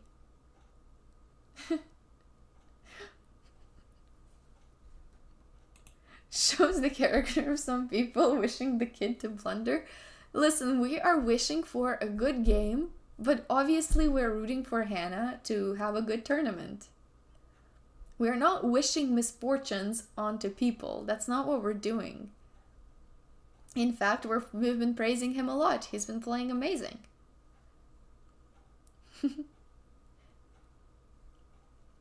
But we do hope for time trouble. That's what makes the game more exciting. Oh, she played, right? Bishop f4, yes, that's a good move. That's a good move. So, one thing though is that we are 3 moves away from the time control. So if he makes it there, I think he'll get a huge boost of confidence. She has created initiative very well though. We got him into time trouble. Okay, he played g5. Risky guy, but it's a good move. Every time he plays some like risky move, like I'm hoping for something, but it's actually a good move. Okay, bishop g3 or bishop e3? Bishop g3, queen, maybe he intended queen check. Maybe he's just gonna throw in a check just to gain the time. And then play queen a4. Oh, queen a4 is bad. Oh, queen a4 is bad apparently. Oh, that would be nice, but that's a pretty valid way to blunder actually. Queen a4 maybe immediately. Queen c3, a little bit risky, but also just creating some pressure. Anything is possible at this point. But I don't think we should defend from those checks. Probably just attack the queen. Anna Maya, thank you so much for the raid. Hello, welcome all the raiders. Welcome, we are here. You're here just in time for the time trouble. We are commentating Hannah's game in the Rilton Cup in round 4, and she is currently in time trouble. We are 2 moves away from time control, and we have an interesting position. Thank you so much for the raid once again. I hope your stream went well. Welcome all the raiders. And my name is Svetlana. I'm for the first time commentating on Hannah's channel, her game.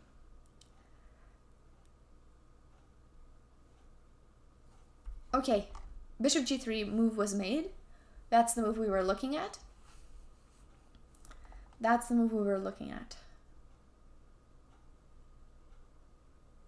Yes, welcome all the raiders. How was the stream?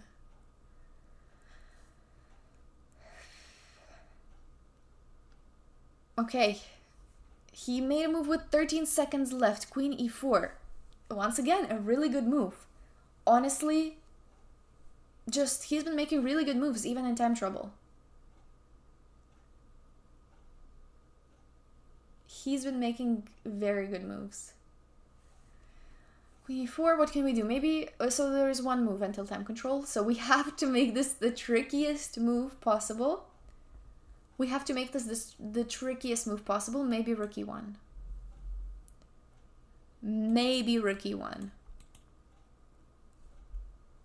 Could try that. Why is he standing up? Oh, okay. I thought he was leaving the board. I was like, why are you standing up? You have 43 seconds. Okay. Hi, Gokul. What did she play? She didn't play Rook E1 as far as I can say. Bishop H5. Decent. Decent. We're making an attack. On F7. We found a weakness, finally. So, yeah. This works.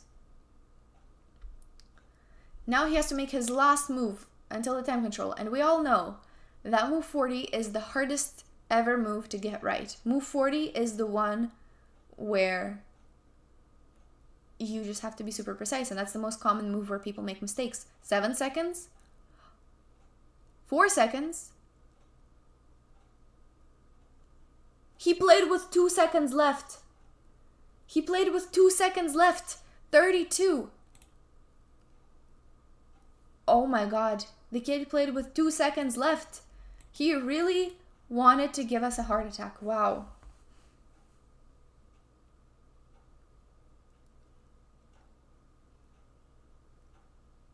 Two seconds.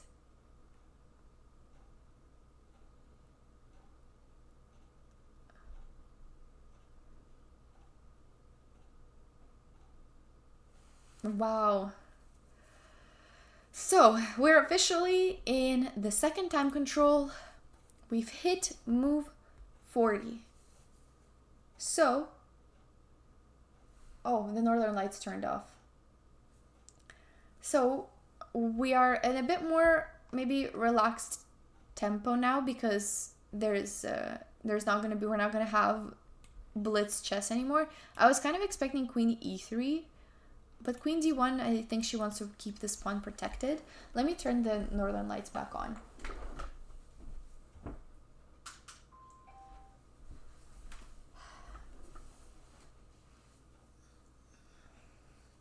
Okay. We should have prevented him from doing the move. But okay, guys, we do want to win in a proper way, right? Like, we're not gonna play some dirty tricks. Rage. Yeah, okay, so once again, we're back to the situation where there's no longer time trouble. There is no longer time trouble, but there's maybe some tactics left in the position. Some tactics left.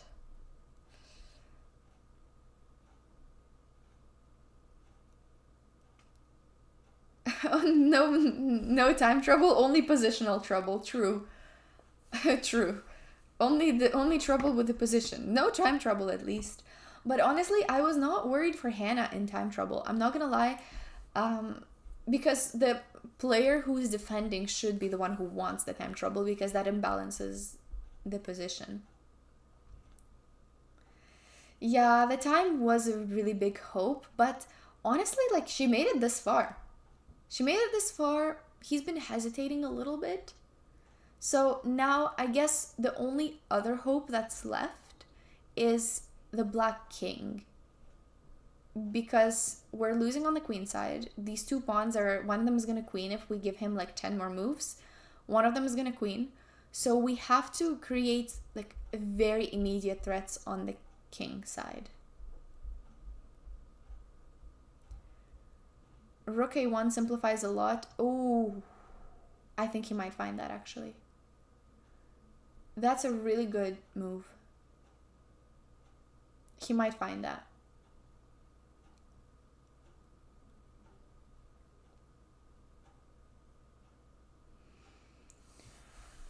Oof, okay.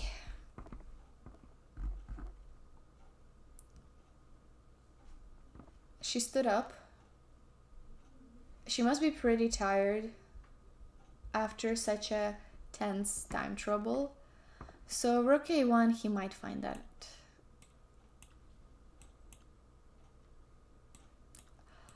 But, oh no, there's queen d4. Ay, there's queen d4. If only queen d4 didn't exist. Imagine this position. queen d4 doesn't exist. How interesting would that be? That would be such a cool imbalance. I love imbalances, and I think they're the coolest thing ever. That would be such a cool imbalance. If queen d4 didn't exist, but it does exist, so. Okay, but I think you do. I think you will see queen d4. Although, yeah, who knows? He just has enough time. I think with 1 minute on the clock, there's not a chance. There's not a chance that he would do that, but because you don't want to risk that much when you're up 2 pawns. But with 27 minutes, he might. With 27 minutes, he might, and he seems to be a very diligent kid. He's been calculating everything super precisely.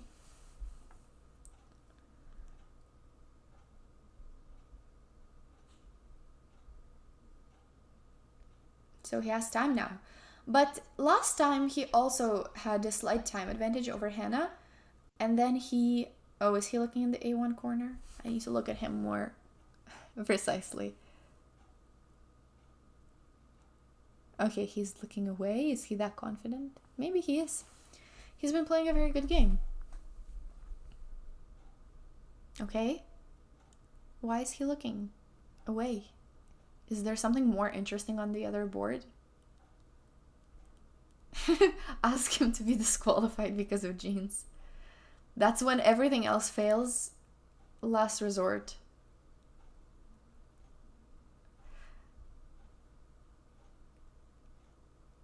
Okay. He's back. He's back at the board.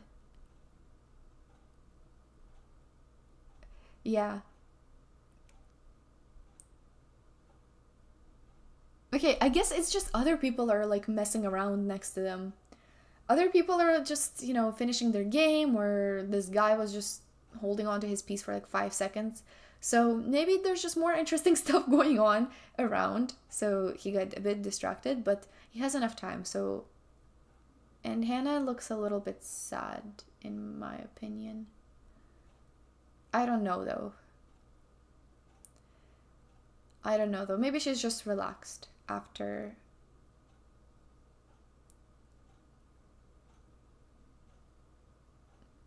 Maybe she's just relaxed after the time trouble settled down. Or maybe she saw Rook A1 and that killed the mood. Yeah, she looks a bit upset, I would say, but let's not make judgments. Let's not judge too soon. Hi, Max NG. Yeah, I would imagine so. Troll. That feels weird to call you troll. Should I? Because it sounds like I'm referring to a troll, but that's your username. Yeah, I think so.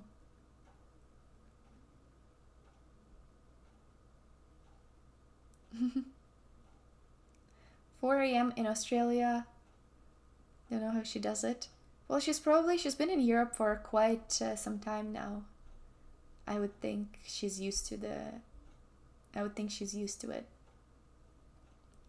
Anna Maya drew, Anna Kremling won. Anna Cantania is close to losing. Yeah, there's so many streamers playing at this event that Hannah is playing in the Rilton Cup. It's super nice to see. Am I from Ukraine? Yes, Dima. I'm from Ukraine originally, but I've been living in Canada for the last 10 years.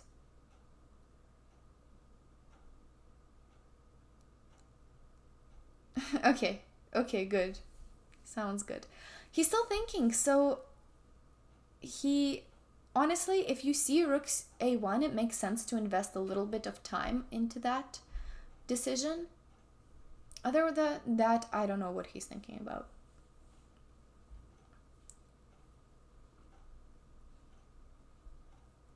I'm not sure what else. There's so many Annas now. I just noticed that there's so many Annas. It's actually crazy. 3 Annas are playing in the tournament. Yeah, and it's super cool to be following these tournaments and to see so many streamers there. It's also really nice that they're all streaming it too. I've always thought that classical chess is really exciting. I know that it's maybe people prefer to watch Blitz or Bullet or Rapid, but I'm really happy to see that so many people are streaming classical chess nowadays. It's great.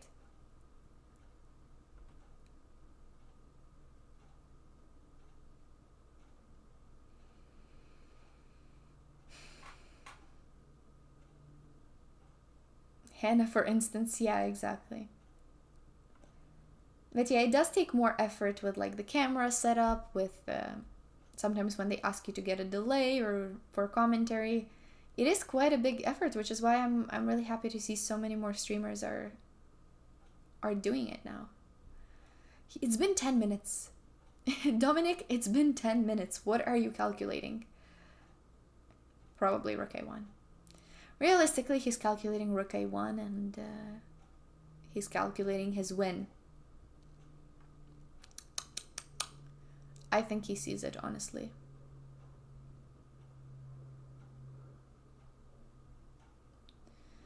I think he's gonna see it.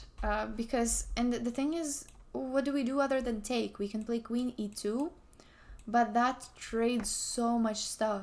That just trades so much stuff that an endgame like that is just kinda not holdable.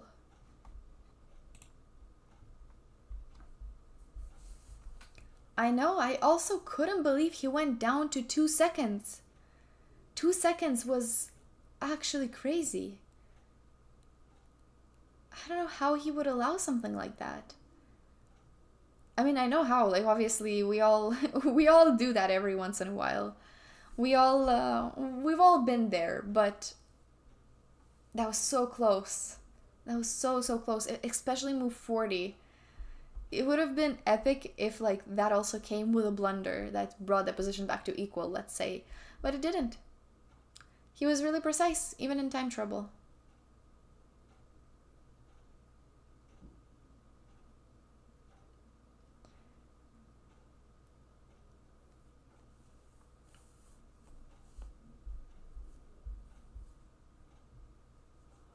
Let's not think about next round yet. Come on, let's not think about next round yet. This is still not over. There's a lot of there's still pieces on the board. But yeah, I think rook a1 is kinda a killer here. Hannah versus Anna would be really cool. Yeah, it would be. It would be really cool if they played against each other.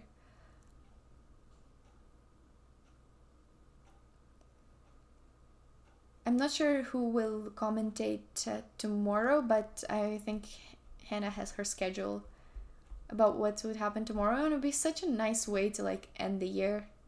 It's gonna be the last game of the year. Can you guys believe it? I honestly cannot. That 2024 is almost over.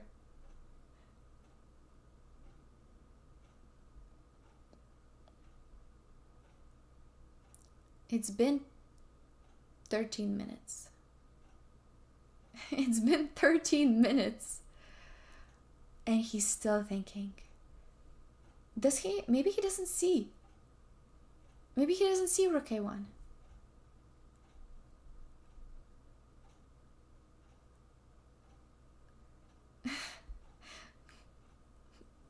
Don't be a gentleman, finish this already. The young lady is suffering.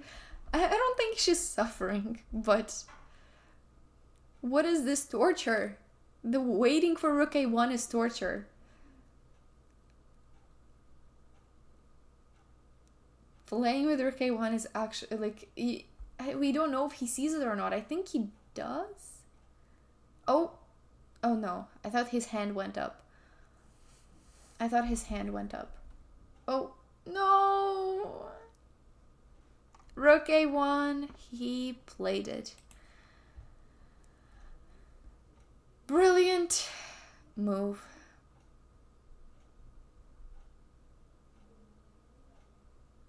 Brilliant move. What can we do at this point? Yeah. And he stands up. He knows it's good. He knows it's good. Well, Hannah needs to decide between queen e2 and queen takes a1. I think he's gonna take. I think she's gonna take. I think she's gonna take and just try to go for it, but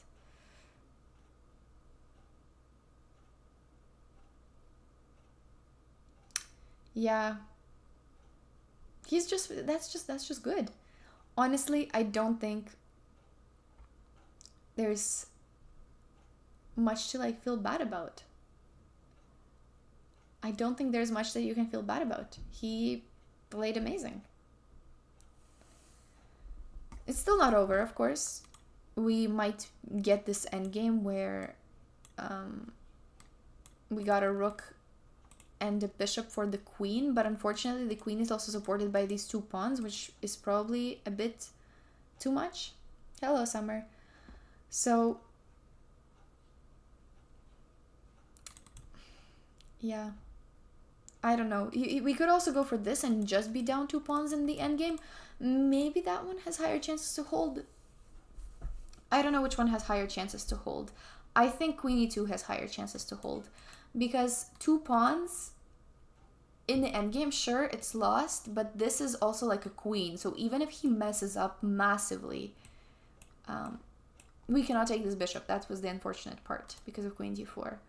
So here, even if he messes up massively and like loses a pawn, the second pawn is still gonna win. So I feel like queen e2 is a bit higher chance, but both of them are lost endgames. It is a beautiful move. Rook a1 was really beautiful. Yeah, it's still a successful month for her. Yeah, for sure. Even this tournament is still very successful for her. And it's not even over. It's only 4 rounds. So she has been playing very well. Yeah, I am in Canada, Farzi. Are you also Canadian?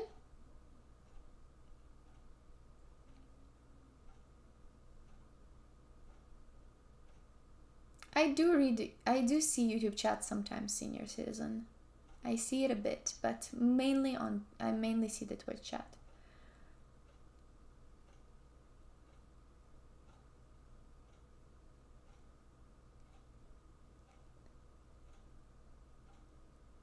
Yeah, we didn't, none of them ate the bananas still. It's been the whole game, and both of them have not eaten it. It's still... Are Hannah's zonals coming up? Is she playing zonals for Australia? Oh, I think I see another streamer in the background. I thought Anna Cantania just finished her game. I used to live in... Oh, you're Montrealer. You used to live in Toronto. I used to live in Montreal for a bit. Oh, she took on a1. Okay.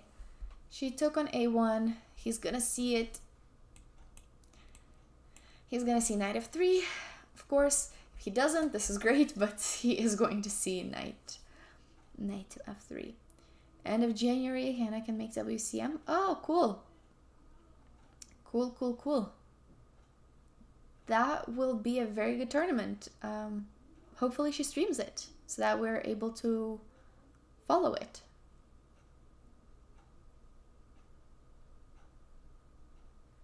That's great.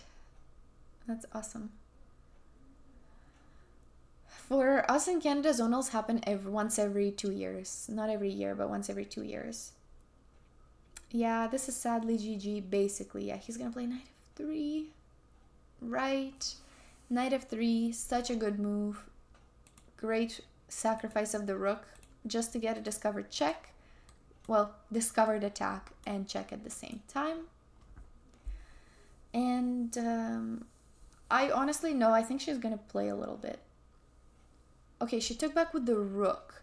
Right, so we talked about taking back with the bishop because of this, but it's not working.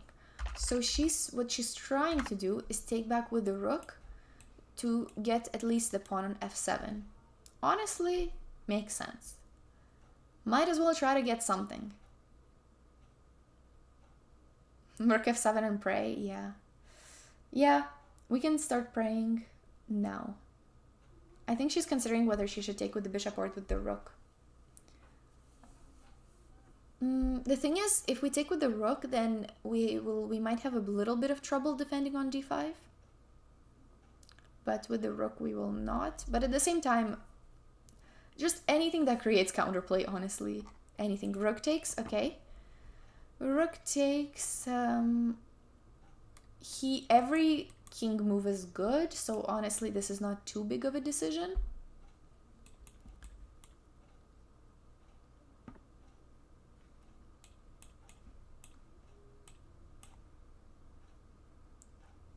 Anything. Let's say he just pushes. Okay, if he just pushes, then maybe we can get some counterplay. This would be good. If we get our own passer, that would be very nice. I'm just trying to find ways that white can get counterplay. That's one of the ways. If he gets too greedy with this and gives us our own pawn, that would be possible. But other than that,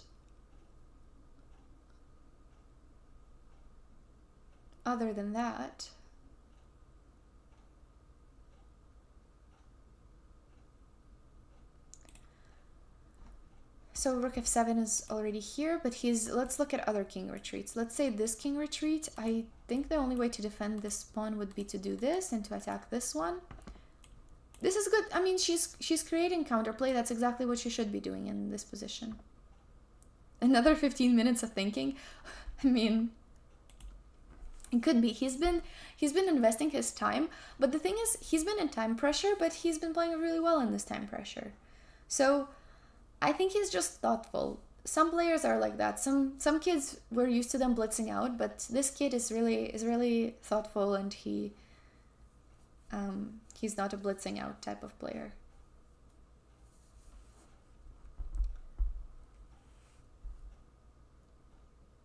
Honestly, like the queen sack?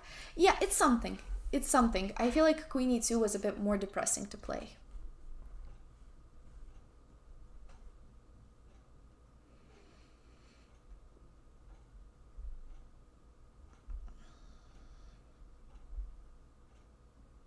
You think it leaves less chance for him to go wrong? I mean, yeah, I think both of them.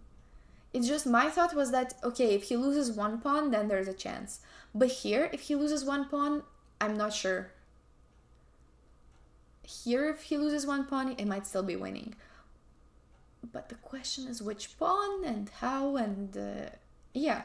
This king, maybe something about the king. Whoa, we just got 2 raids at once. We just got 2 raids at once. Thank you so much, GM Solver, for the raid, and Counterattack for the raid. Double raid at once. Welcome, everybody. Welcome, welcome. We're commentating Hannah's game from the Rilton Cup. I hope both of your streams went well, and wishing Counterattack luck in her own tournament. Thank you both for the raids. Welcome, raiders. We were just nearing, we just recently hit move 40, where we had a really big time trouble, but now Hannah's opponent just recently played a really brilliant move, rook a1, sacrificing the rook, and now she's in a very difficult endgame with the bishop rook against queen imbalance. I said, how are you? I'm doing good, Cantana. Well, Anna. I shouldn't call you Cantana Chess. How are you? I know you're also playing in this tournament. I've been seeing some of your events, and I hope it's going well.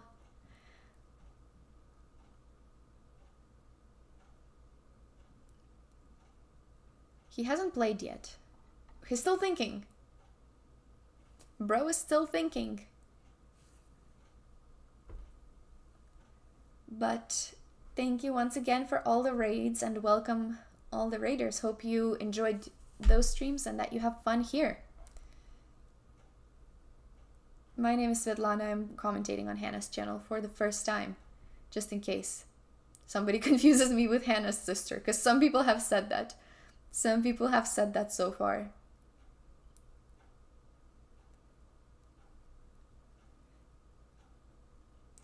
Do I play Canada tournaments? I still play OTB. Not as much. Not as much as in my teenage years, because I study at university now and there's a little less time for chess. Well, there's a lot less time for chess, but I've maintained playing some OTB tournaments. I play in the summers, and hopefully I'll be able to stream some OTB at some point too. But yeah, I play things like Canadian Championships or like Olympiad, or what else did I play? Some Strong Open if I ever find it and I get a school break. But yeah, my next one is going to be Canadian University Championships.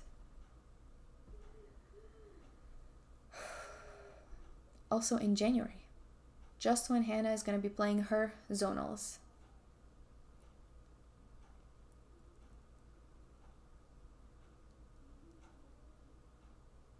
It's custom on this channel that if the streamer is misidentified, we just roll with whatever they say.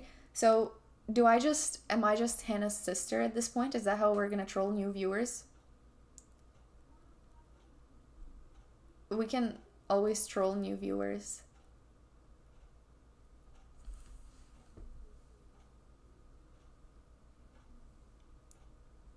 Nice. Oh, a move has been played. He played king to h6. Also best move. Guys, also best move. Oh, instant bishop g4. Okay, I'm a little surprised. She's not playing around. She means business. She's like, you know what? Any move I make is probably the same eval. So let's go. Let's just play bishop g4. I honestly expected bishop f3, but bishop here has the idea to actually mate him with bishop f5. So let's say he makes some like random move, I don't know, like bishop b2. Bishop f5 and mate. Wow. Well, okay, he still has bishop g7, by the way. So it's not like over. It's not over, unfortunately. There's still a defense, but honestly, valid try. Honestly, it's a try. So, of course, he's not going to waste the move, though. So he has a couple of things that he can do. He can give some checks. He can take this pawn. What's going to happen if he takes this pawn? Maybe rook f5 she wanted to play? Or rook d7 that she wanted to play? But bishop e5, always a bit annoying that we're going to be forced for the trade. What about bishop f5 here? Oh, that's so... Yeah, so there's some checks. Yeah, there's no checkmate here. There's always... yeah, there's always stuff like that. But yeah, it's anything else she would have played would probably lead to something similar, so.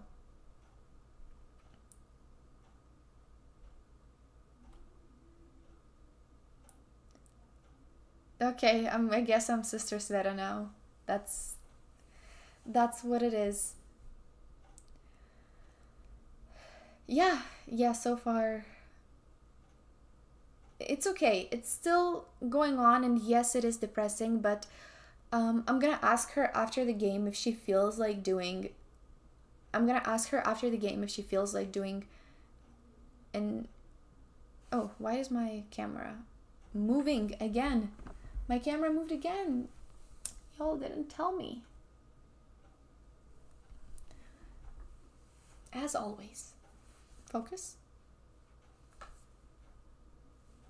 Why is it always moving? I'm trying to like stabilize it. It's just my cam. My cam reacts to movement.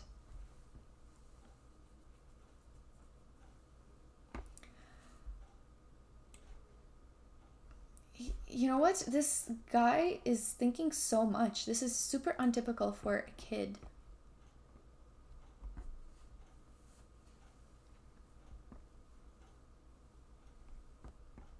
Are Canadian tournaments big? Some of them are, but Definitely Europe has a lot more if we compare it to Europe. Yeah, but then again, but declined. Nobody.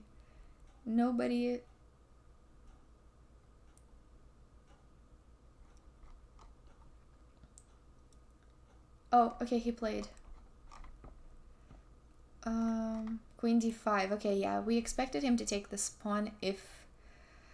because it has a double purpose. First of all, you get another pawn and feel good about yourself, and also bishop f5 is prevented. Bishop f5 is prevented.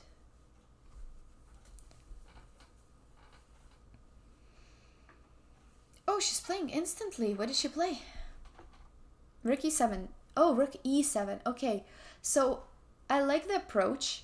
She is just going after the king. She's going after the king.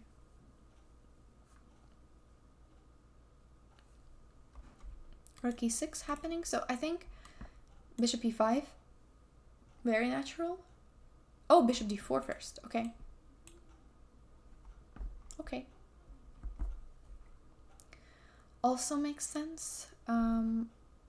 Did she play instantly? Not yet. Make him run out of time? Yeah. Yeah, he has spent quite some time. We're up 3 times his time. King h1 or king h2? She played king h1. Okay. I don't know which one was better. Probably roughly equivalent. Maybe king h2 was a bit better, but...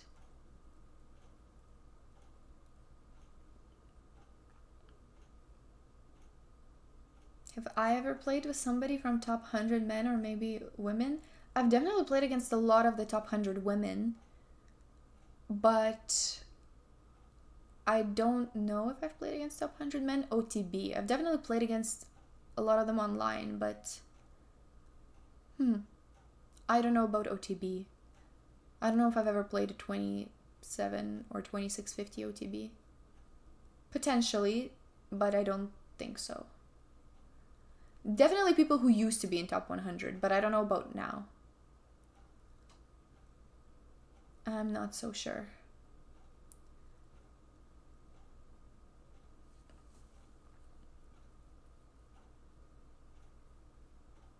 So he's still... Oh, he's not thinking. He played bishop e5. Guys! This is the biggest chance that she's had this whole game. Oh my god, this is the biggest chance she's had the whole game. Oh my god, wait. I really hope she takes some time to think now. Take some time to think. This has been her plan all along. She looks a little sad. Wait, bishop... What? No! No! No, bishop... Bishop f5 was honestly such a huge chance. She played bishop f2. No, bishop f5 was actually equal. Bishop f5 was equal.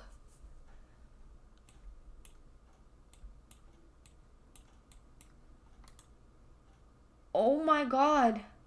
He has to find only move queen b3, king h2, and now he has to play g3. She has to play h4. Oh my god. King g3, only move to hold the draw. And then what? And then rook e6? King here, only move. Rook e7, only move. Oh my god, this is so complicated.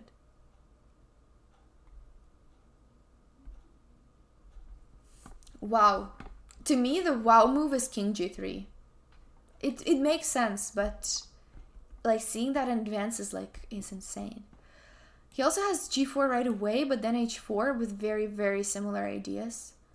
Wow, that could have been such a chance. No, I really wish she took a little bit more time.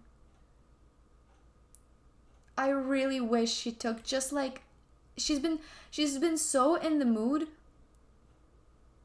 She's been so in the mood of playing quickly that it's sometimes tough to find when you do finally get that chance. Not a realistic find. I think bishop f5 was a realistic find. And the rest are kind of forced. This is forced. Maybe it's not obvious where to go with the king, so this is kind of not obvious. But if you see queen f4, then... This is not that easy. This part, deciding between king here and here, is not easy. Yeah, this part is not easy, but king h2 was really, really good. Yeah, I don't think it was realistic to find the whole thing, but I think she'll be really sad about missing bishop f5. I think, like, this was almost a comeback. This was so close to being a comeback. This was like the biggest chance that she has had the whole game. Thank you, Andrew Williams. Thank you. Yeah, that was the last time I did commentary, and this is my second time. Appreciate it.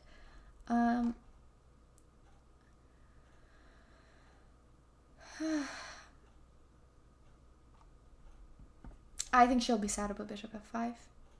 Yeah, it's just that when you play for so many hours, she's been playing for 2 hours. Oh, sorry, for 4 hours. Sorry, we've been here for 4 hours, actually. Guys, we've been here for 4 hours. That's insane. When you've been playing for so long, you're hoping for this chance, but you don't know when it's there. Like if she saw the eval bar, she would definitely find it. But you never know if it's actually there or not.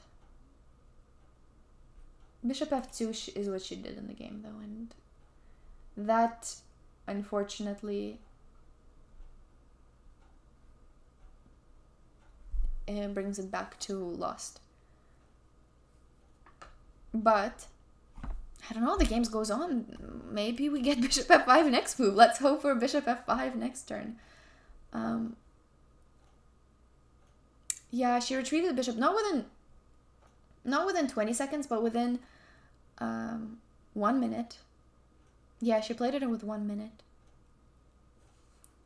So, and she had some time. Yeah, it would have been nice to slow down, I guess. But I think she just didn't expect that big of a chance. Oh, king g6, okay. Also good move. Oh no, there's no more mating threats.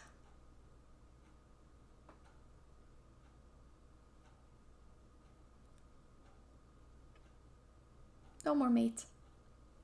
No more mate. Maybe she'll check. Check.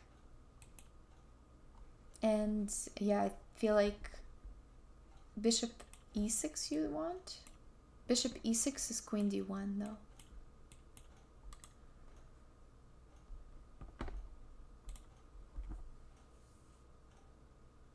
The worst feeling is if she saw bishop f5 now.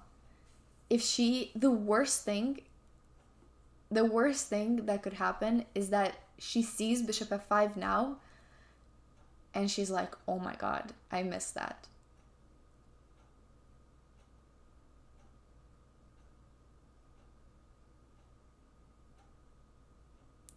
Yeah, I think especially if you see it and she sees that it was working, that would be such a bad feeling. Ugh. Yeah. It is, you know, it's really great that she managed to create this counterplay. At least we got that one moment of hope. Maybe she'll play bishop f3 and try to play here again.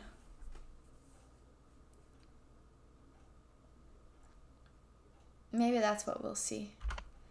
Oh no, the kid stood up. Dom is in time trouble again. Who is he, Grishuk? Yeah, Grishuk is known for that.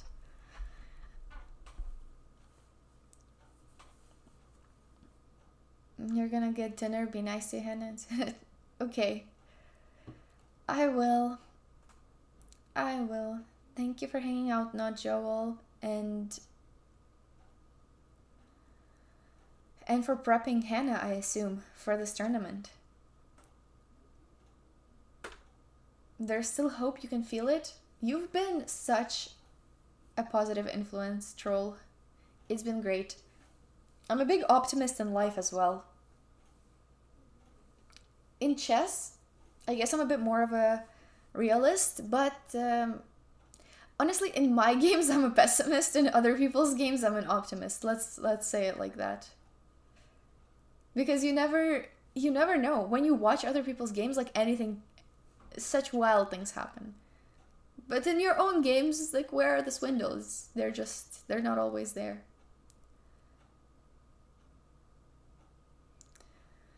But still, it was so close to being a swindle, guys. We were like one move away from a swindle. From like an unbelievable swindle. Unbelievable. Like, that was insane. That was really high level swindle. That would have been insane.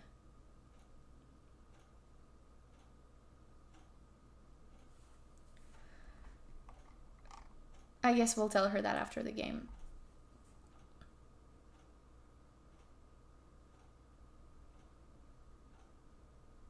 Will I commentate the next game? No, just this one. Just this one. Hi, welcome back, Tolga. It's been, by the way, we're nearing a 4.5 hour game. We were nearing a 4.5 hour game. I bet she was really tired and just missed this. It's just so tough. It's so tough. It was just unexpected, I think. I think now, honestly, I think it's sunk in because now she's spending so long thinking, and I think it's because she found Bishop f5 on the previous move and she just feels really bad. And sometimes you just can't get out of that mindset that you missed it and it's gone now, and then you try to make it work again, but it doesn't exist anymore.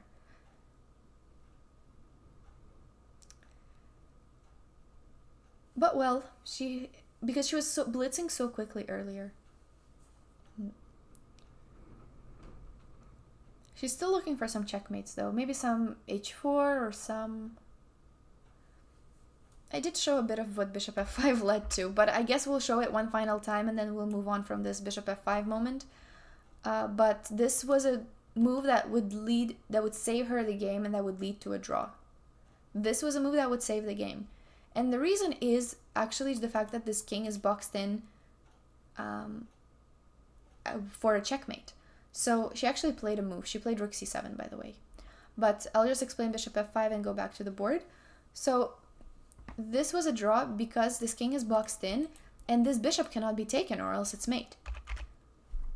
So instead, black can try to give this check and then take this with a check, after which the king would take back, and now black needs to find the only check available in the position, which is queen to b3, and white needs to find the only move available in the position.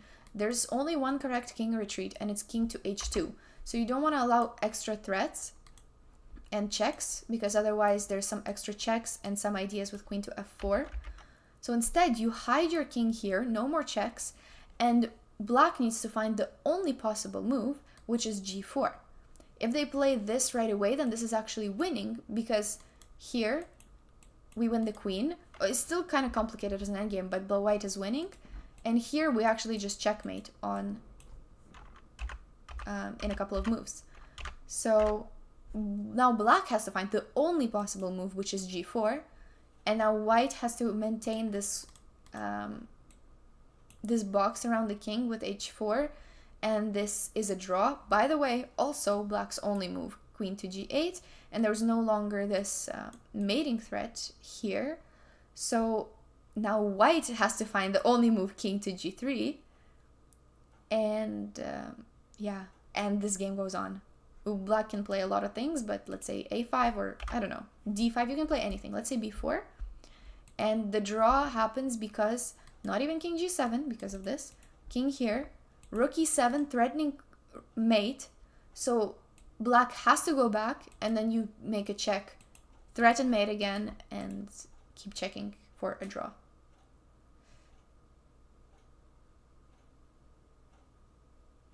So this was definitely a very, very complicated draw, and I don't think it's possible to see it all the way in advance, but it's possible to look into it move by move. So find just bishop f5 first, and then find just the next king move, and then find just the next rook check. So it was possible to do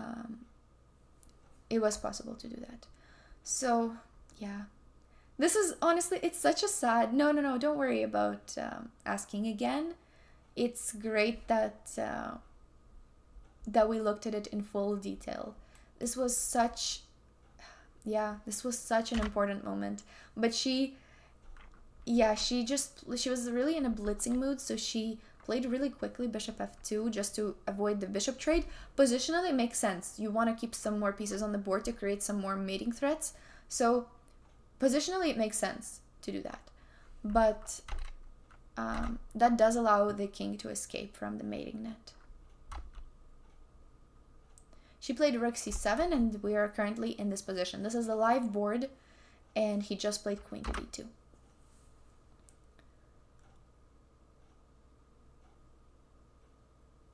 Oof. Yeah, that's a really tough move to deal with. Oh, that's a really tough move to deal with. Yeah, he does have 3 minutes actually.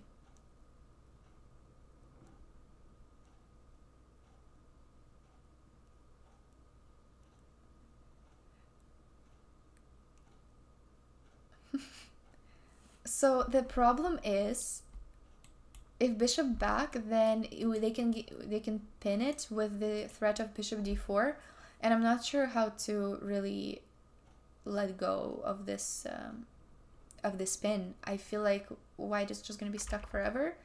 And if king over here, then fortunately there's no mate, but there's just simple pawn push. And white's pieces are active, but they don't have significant enough threats to stop this pawn.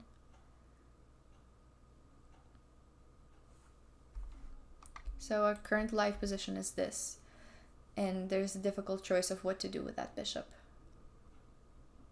Hannah is the last streamer still live at the Rilton Cup. I think she might be one of the last games. Oh, she played. I think she looks really upset. She looks really upset. Bishop g1, yeah.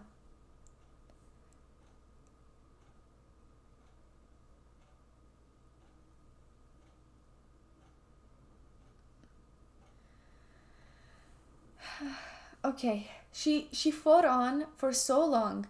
By the way, her position was at this evaluation for a very, very long time, but she fought on for so many hours, which is actually really impressive. She got the opponent into time trouble twice, not once, twice, and even got one saving opportunity, which unfortunately she didn't take, but she created it.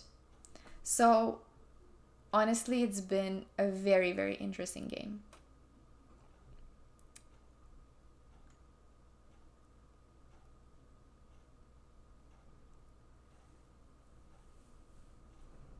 Yeah, no, it was very difficult. It was for sure a very difficult thing to spot.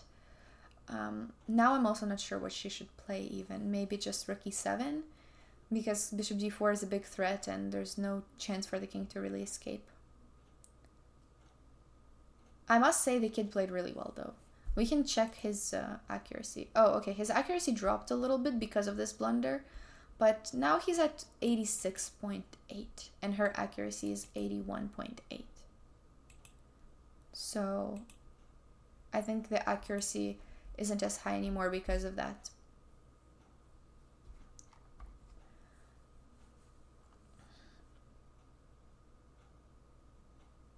Exactly. There was a lot of effort. There was a really big fight, and all you can do is prepare for the next. Yeah, exactly. And to be completely honest,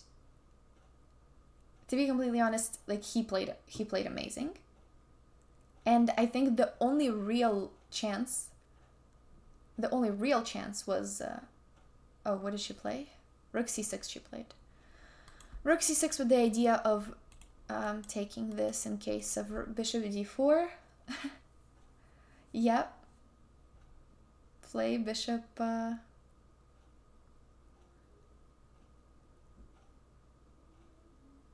Yeah, maybe bishop d4. But he just starts pushing these pawns. We've been talking about these pawns for a very long time, and they were extra. Black had these extra pawns for a very long time, and now they're finally gonna. Yeah, I really wonder what would be the evaluation if these pawns didn't exist. I know I'm delusional, but hear me out. What would happen if these pawns didn't exist? Would this still be completely lost? Aha! It would be about minus 0.8 or minus 1. So this would have been a draw. Well, not necessarily a draw because black can push. But if only these pawns weren't there. If only these pawns were not there. What kind of dream is this? Well, I'm always really interested in these endgames. I like to think about, like, what if that pawn wasn't there? Or what if, I don't know. And this endgame is not really the best example because we already have this imbalance. But I really wonder, like, what would it take for this to be a draw? And we got our answer. It would take these two pawns gone for this to be a draw. So if Hannah can just chop them off the board, that would be great. No, I always do that with endgames.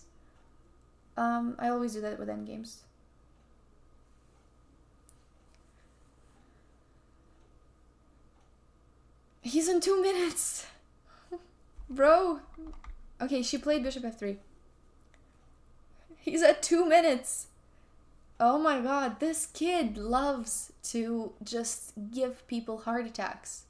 And this kid loves time trouble. This kid is Grischuk.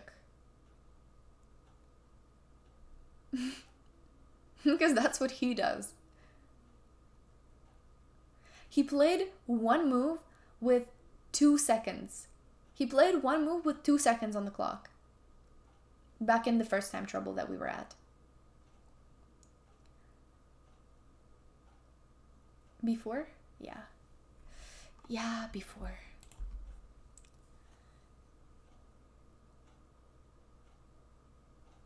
Yeah, he's probably nervous. It's understandable. He doesn't want to mess up the current position. But yeah, there's not really a huge threat. Maybe she's gonna try to play this and something like that. But the problem with bishop d5 is that... Oh, what did she play? Rook c4. Yeah, rook c4, but he just plays b3. Yeah, that's true, exactly, because the bishop cannot move, so there's not much really left to move. It's, yeah, it's not really her fault. She genuinely tried so hard, and it's been an amazing game. What do you mean, how you education? What does that mean? I'm having trouble understanding that question. But no, my education is not in the English language. I just live in Canada, so I learned it when I was 12. In fact, English was the fourth language I learned. So, King f6 played. I really don't know why he didn't play b3, but this wins too. Gokul, don't ask again. Did she miss any drawing chance? She did. And maybe we'll talk about it if she wants to have a... Maybe we will... I don't know if she will want to have a post-game like analysis session. But if she does, we will show her bishop f5. I know 5. Show me the speed.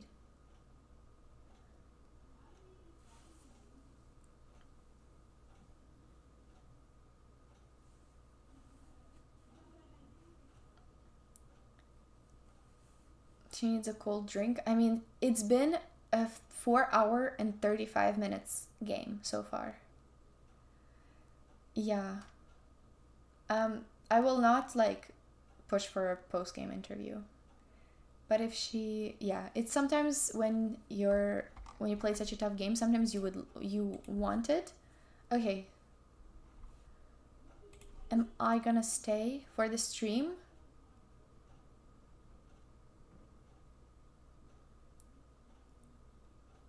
Am I gonna stay for like a stream? Okay, so she finally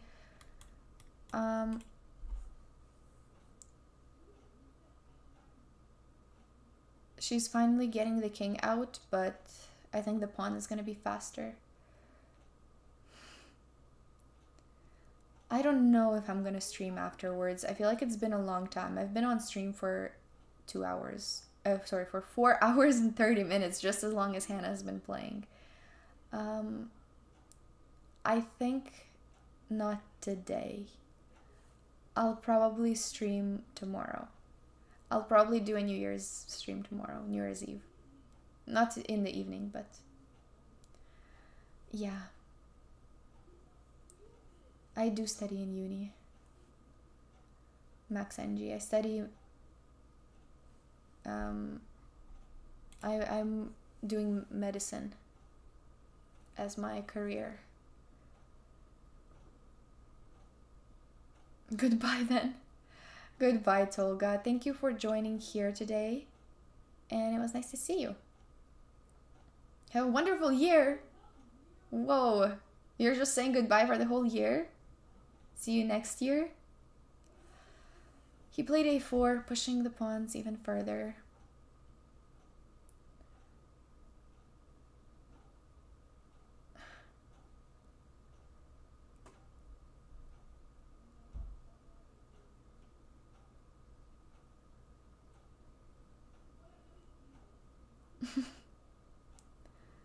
Yeah. Okay, she played h4, trying to create just anything, trying to create something. Honestly, are they trying to make it to 5-hour game? Are they trying to make it to a 5-hour game?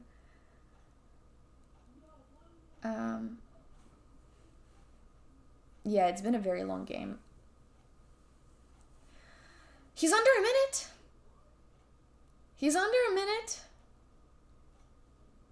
On a positive note, 40 seconds. Anything can happen. She did put up a really great fight, Rover. That's right. He took. Okay.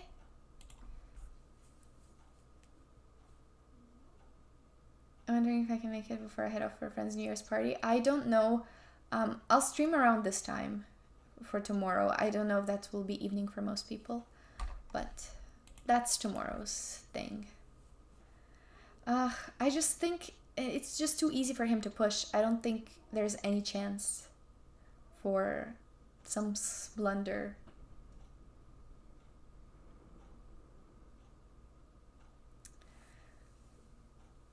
Hannah is making the kids suffer. I don't know who's making who suffer. I think they are both making each other suffer. I think they're just mutually making each other suffer. Honestly, it's been a really interesting game, for sure. The kid played really, really, really, really well. Honestly, he made, in a lot of the critical moments, he made just the right decisions. He found a lot of really good moves. He found a lot of really good moves and very critical moves too. And he also did not, flinch in time trouble, which was really impressive. So we've been in 2 time troubles at this point, and he did not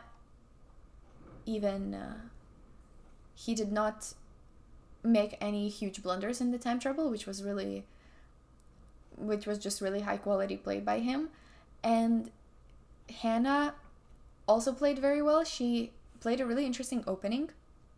She found she played this line that got the opponent out of theory pretty early on, and then we had a complicated middle game. She became slightly worse because she had a few weaknesses that the opponent didn't have. And after that, I don't think he'll flag, guys. And after that, she tried her best, even though the position was lost, but she created some complications. And it almost worked. It didn't work in the way that she thought it would work, though, so that was the problem. He didn't make any mistakes in the time trouble stage, and he even found this brilliant rook a1 sacrifice. But then there was only one chance where it could have worked, but we missed it. But it was a really good learning opportunity, and she definitely showed a lot of fighting spirit. Can the spawn just be removed from the board, please? Please. Come on. These 2 pawns have really been the main issue today, unfortunately.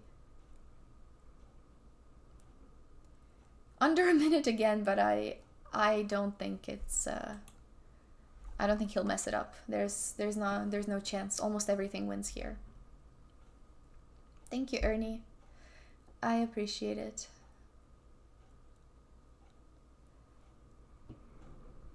Oh, thank you. Thank you, guys. I'm glad you liked it. I also really enjoyed commentating.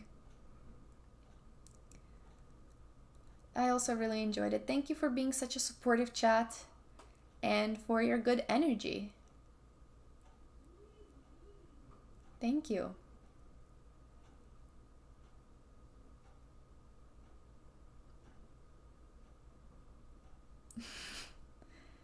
Yeah, you just play out of instinct.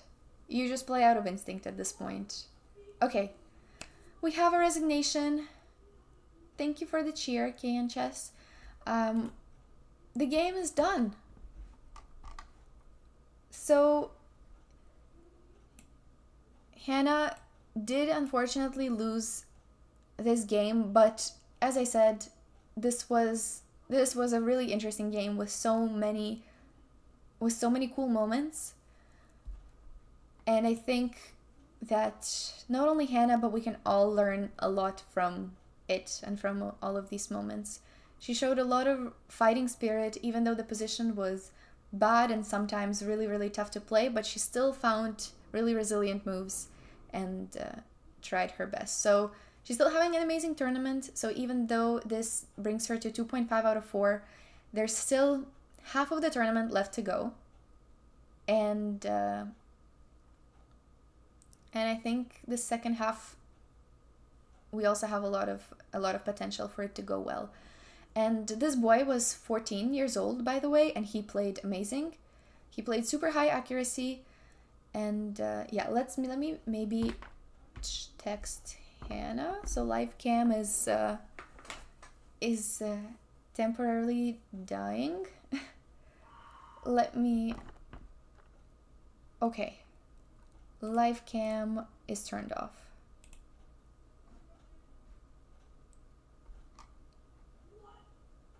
Okay. So I'll see if if she wants to. I know that she might be tired.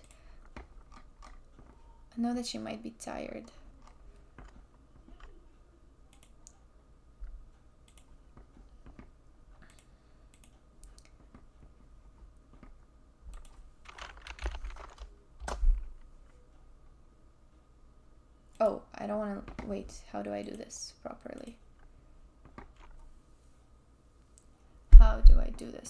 I'll just text her from my phone.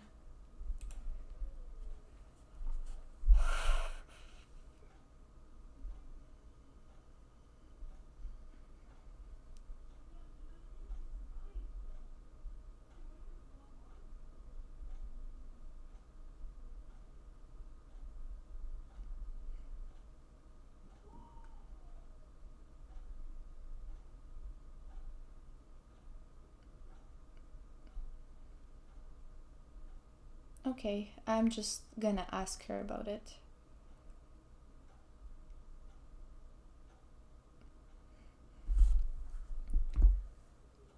So we'll find out if she wants to come talk to chat a little bit.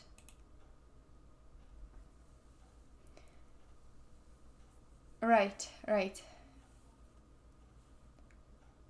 Oh no, she saw bishop f5. Oh no.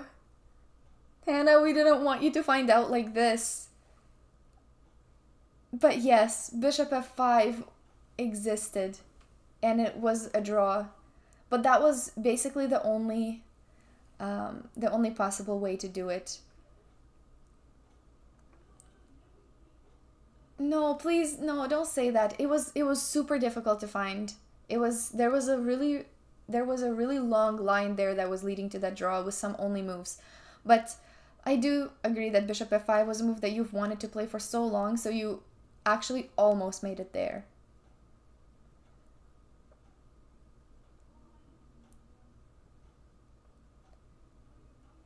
Don't worry, Hannah, you played a great game. It was a really resilient game by you. Even though the position was really difficult in so many moments, you still found a way to keep the game going. Even when he was making all the right moves and not giving you any counterplay, you still found it. So... And it was also a very long game. Almost 5 hours. It was 4 hours and 40 minutes, I think. 4 hours and 40 minutes.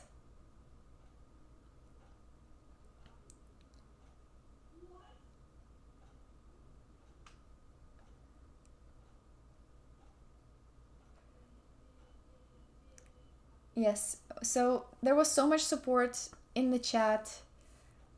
There was really so much support for you, Hannah, and I hope that the rest of the tournament also goes well. Let's hope that tomorrow goes well so that we can end the year on a nice positive note. And yeah, but already it's been a great tournament, and it was really nice to be a part of it. So Hannah, let me know what you want me to do with the stream. Am I streaming after this? I think no. I think I'm not streaming after this. It's been 5 hours, so I will stream tomorrow. From my channel, I'll stream tomorrow. So feel free to join that. Okay, sounds good. Sounds good. It makes sense. She's played for a whole 5 hours, so we'll yeah, hopefully we will get the interview another game. She is understandably very tired after this. So does anybody want to choose where to send the raid? Thank you all for joining. It's been amazing hanging out with you. It's been great. Thank you for the good energy. We can raid Lille. Yes. Do you need me to do it? Because I don't No, if I don't think I have mod privileges to do that. So, wait, she'll do a recap, yeah. Okay, somebody can do the raid, because I will not be streaming after this. But it's been great to get to know some of you, a lot of new usernames, new people I've met here today. Thank you for supporting both me and Hannah. And Hannah played amazing. And of course, every loss is painful in its own way, and this one is as well. But it's been a great game and a really good effort by her. Okay, thank you everybody for being here. Bye bye. Hope you enjoy the rest of your day and have great holidays. Have an amazing New Year's, and best of luck to Hannah in the rest of the tournament. Bye. Bye everybody. It was nice meeting you and chatting with you all. Bye bye.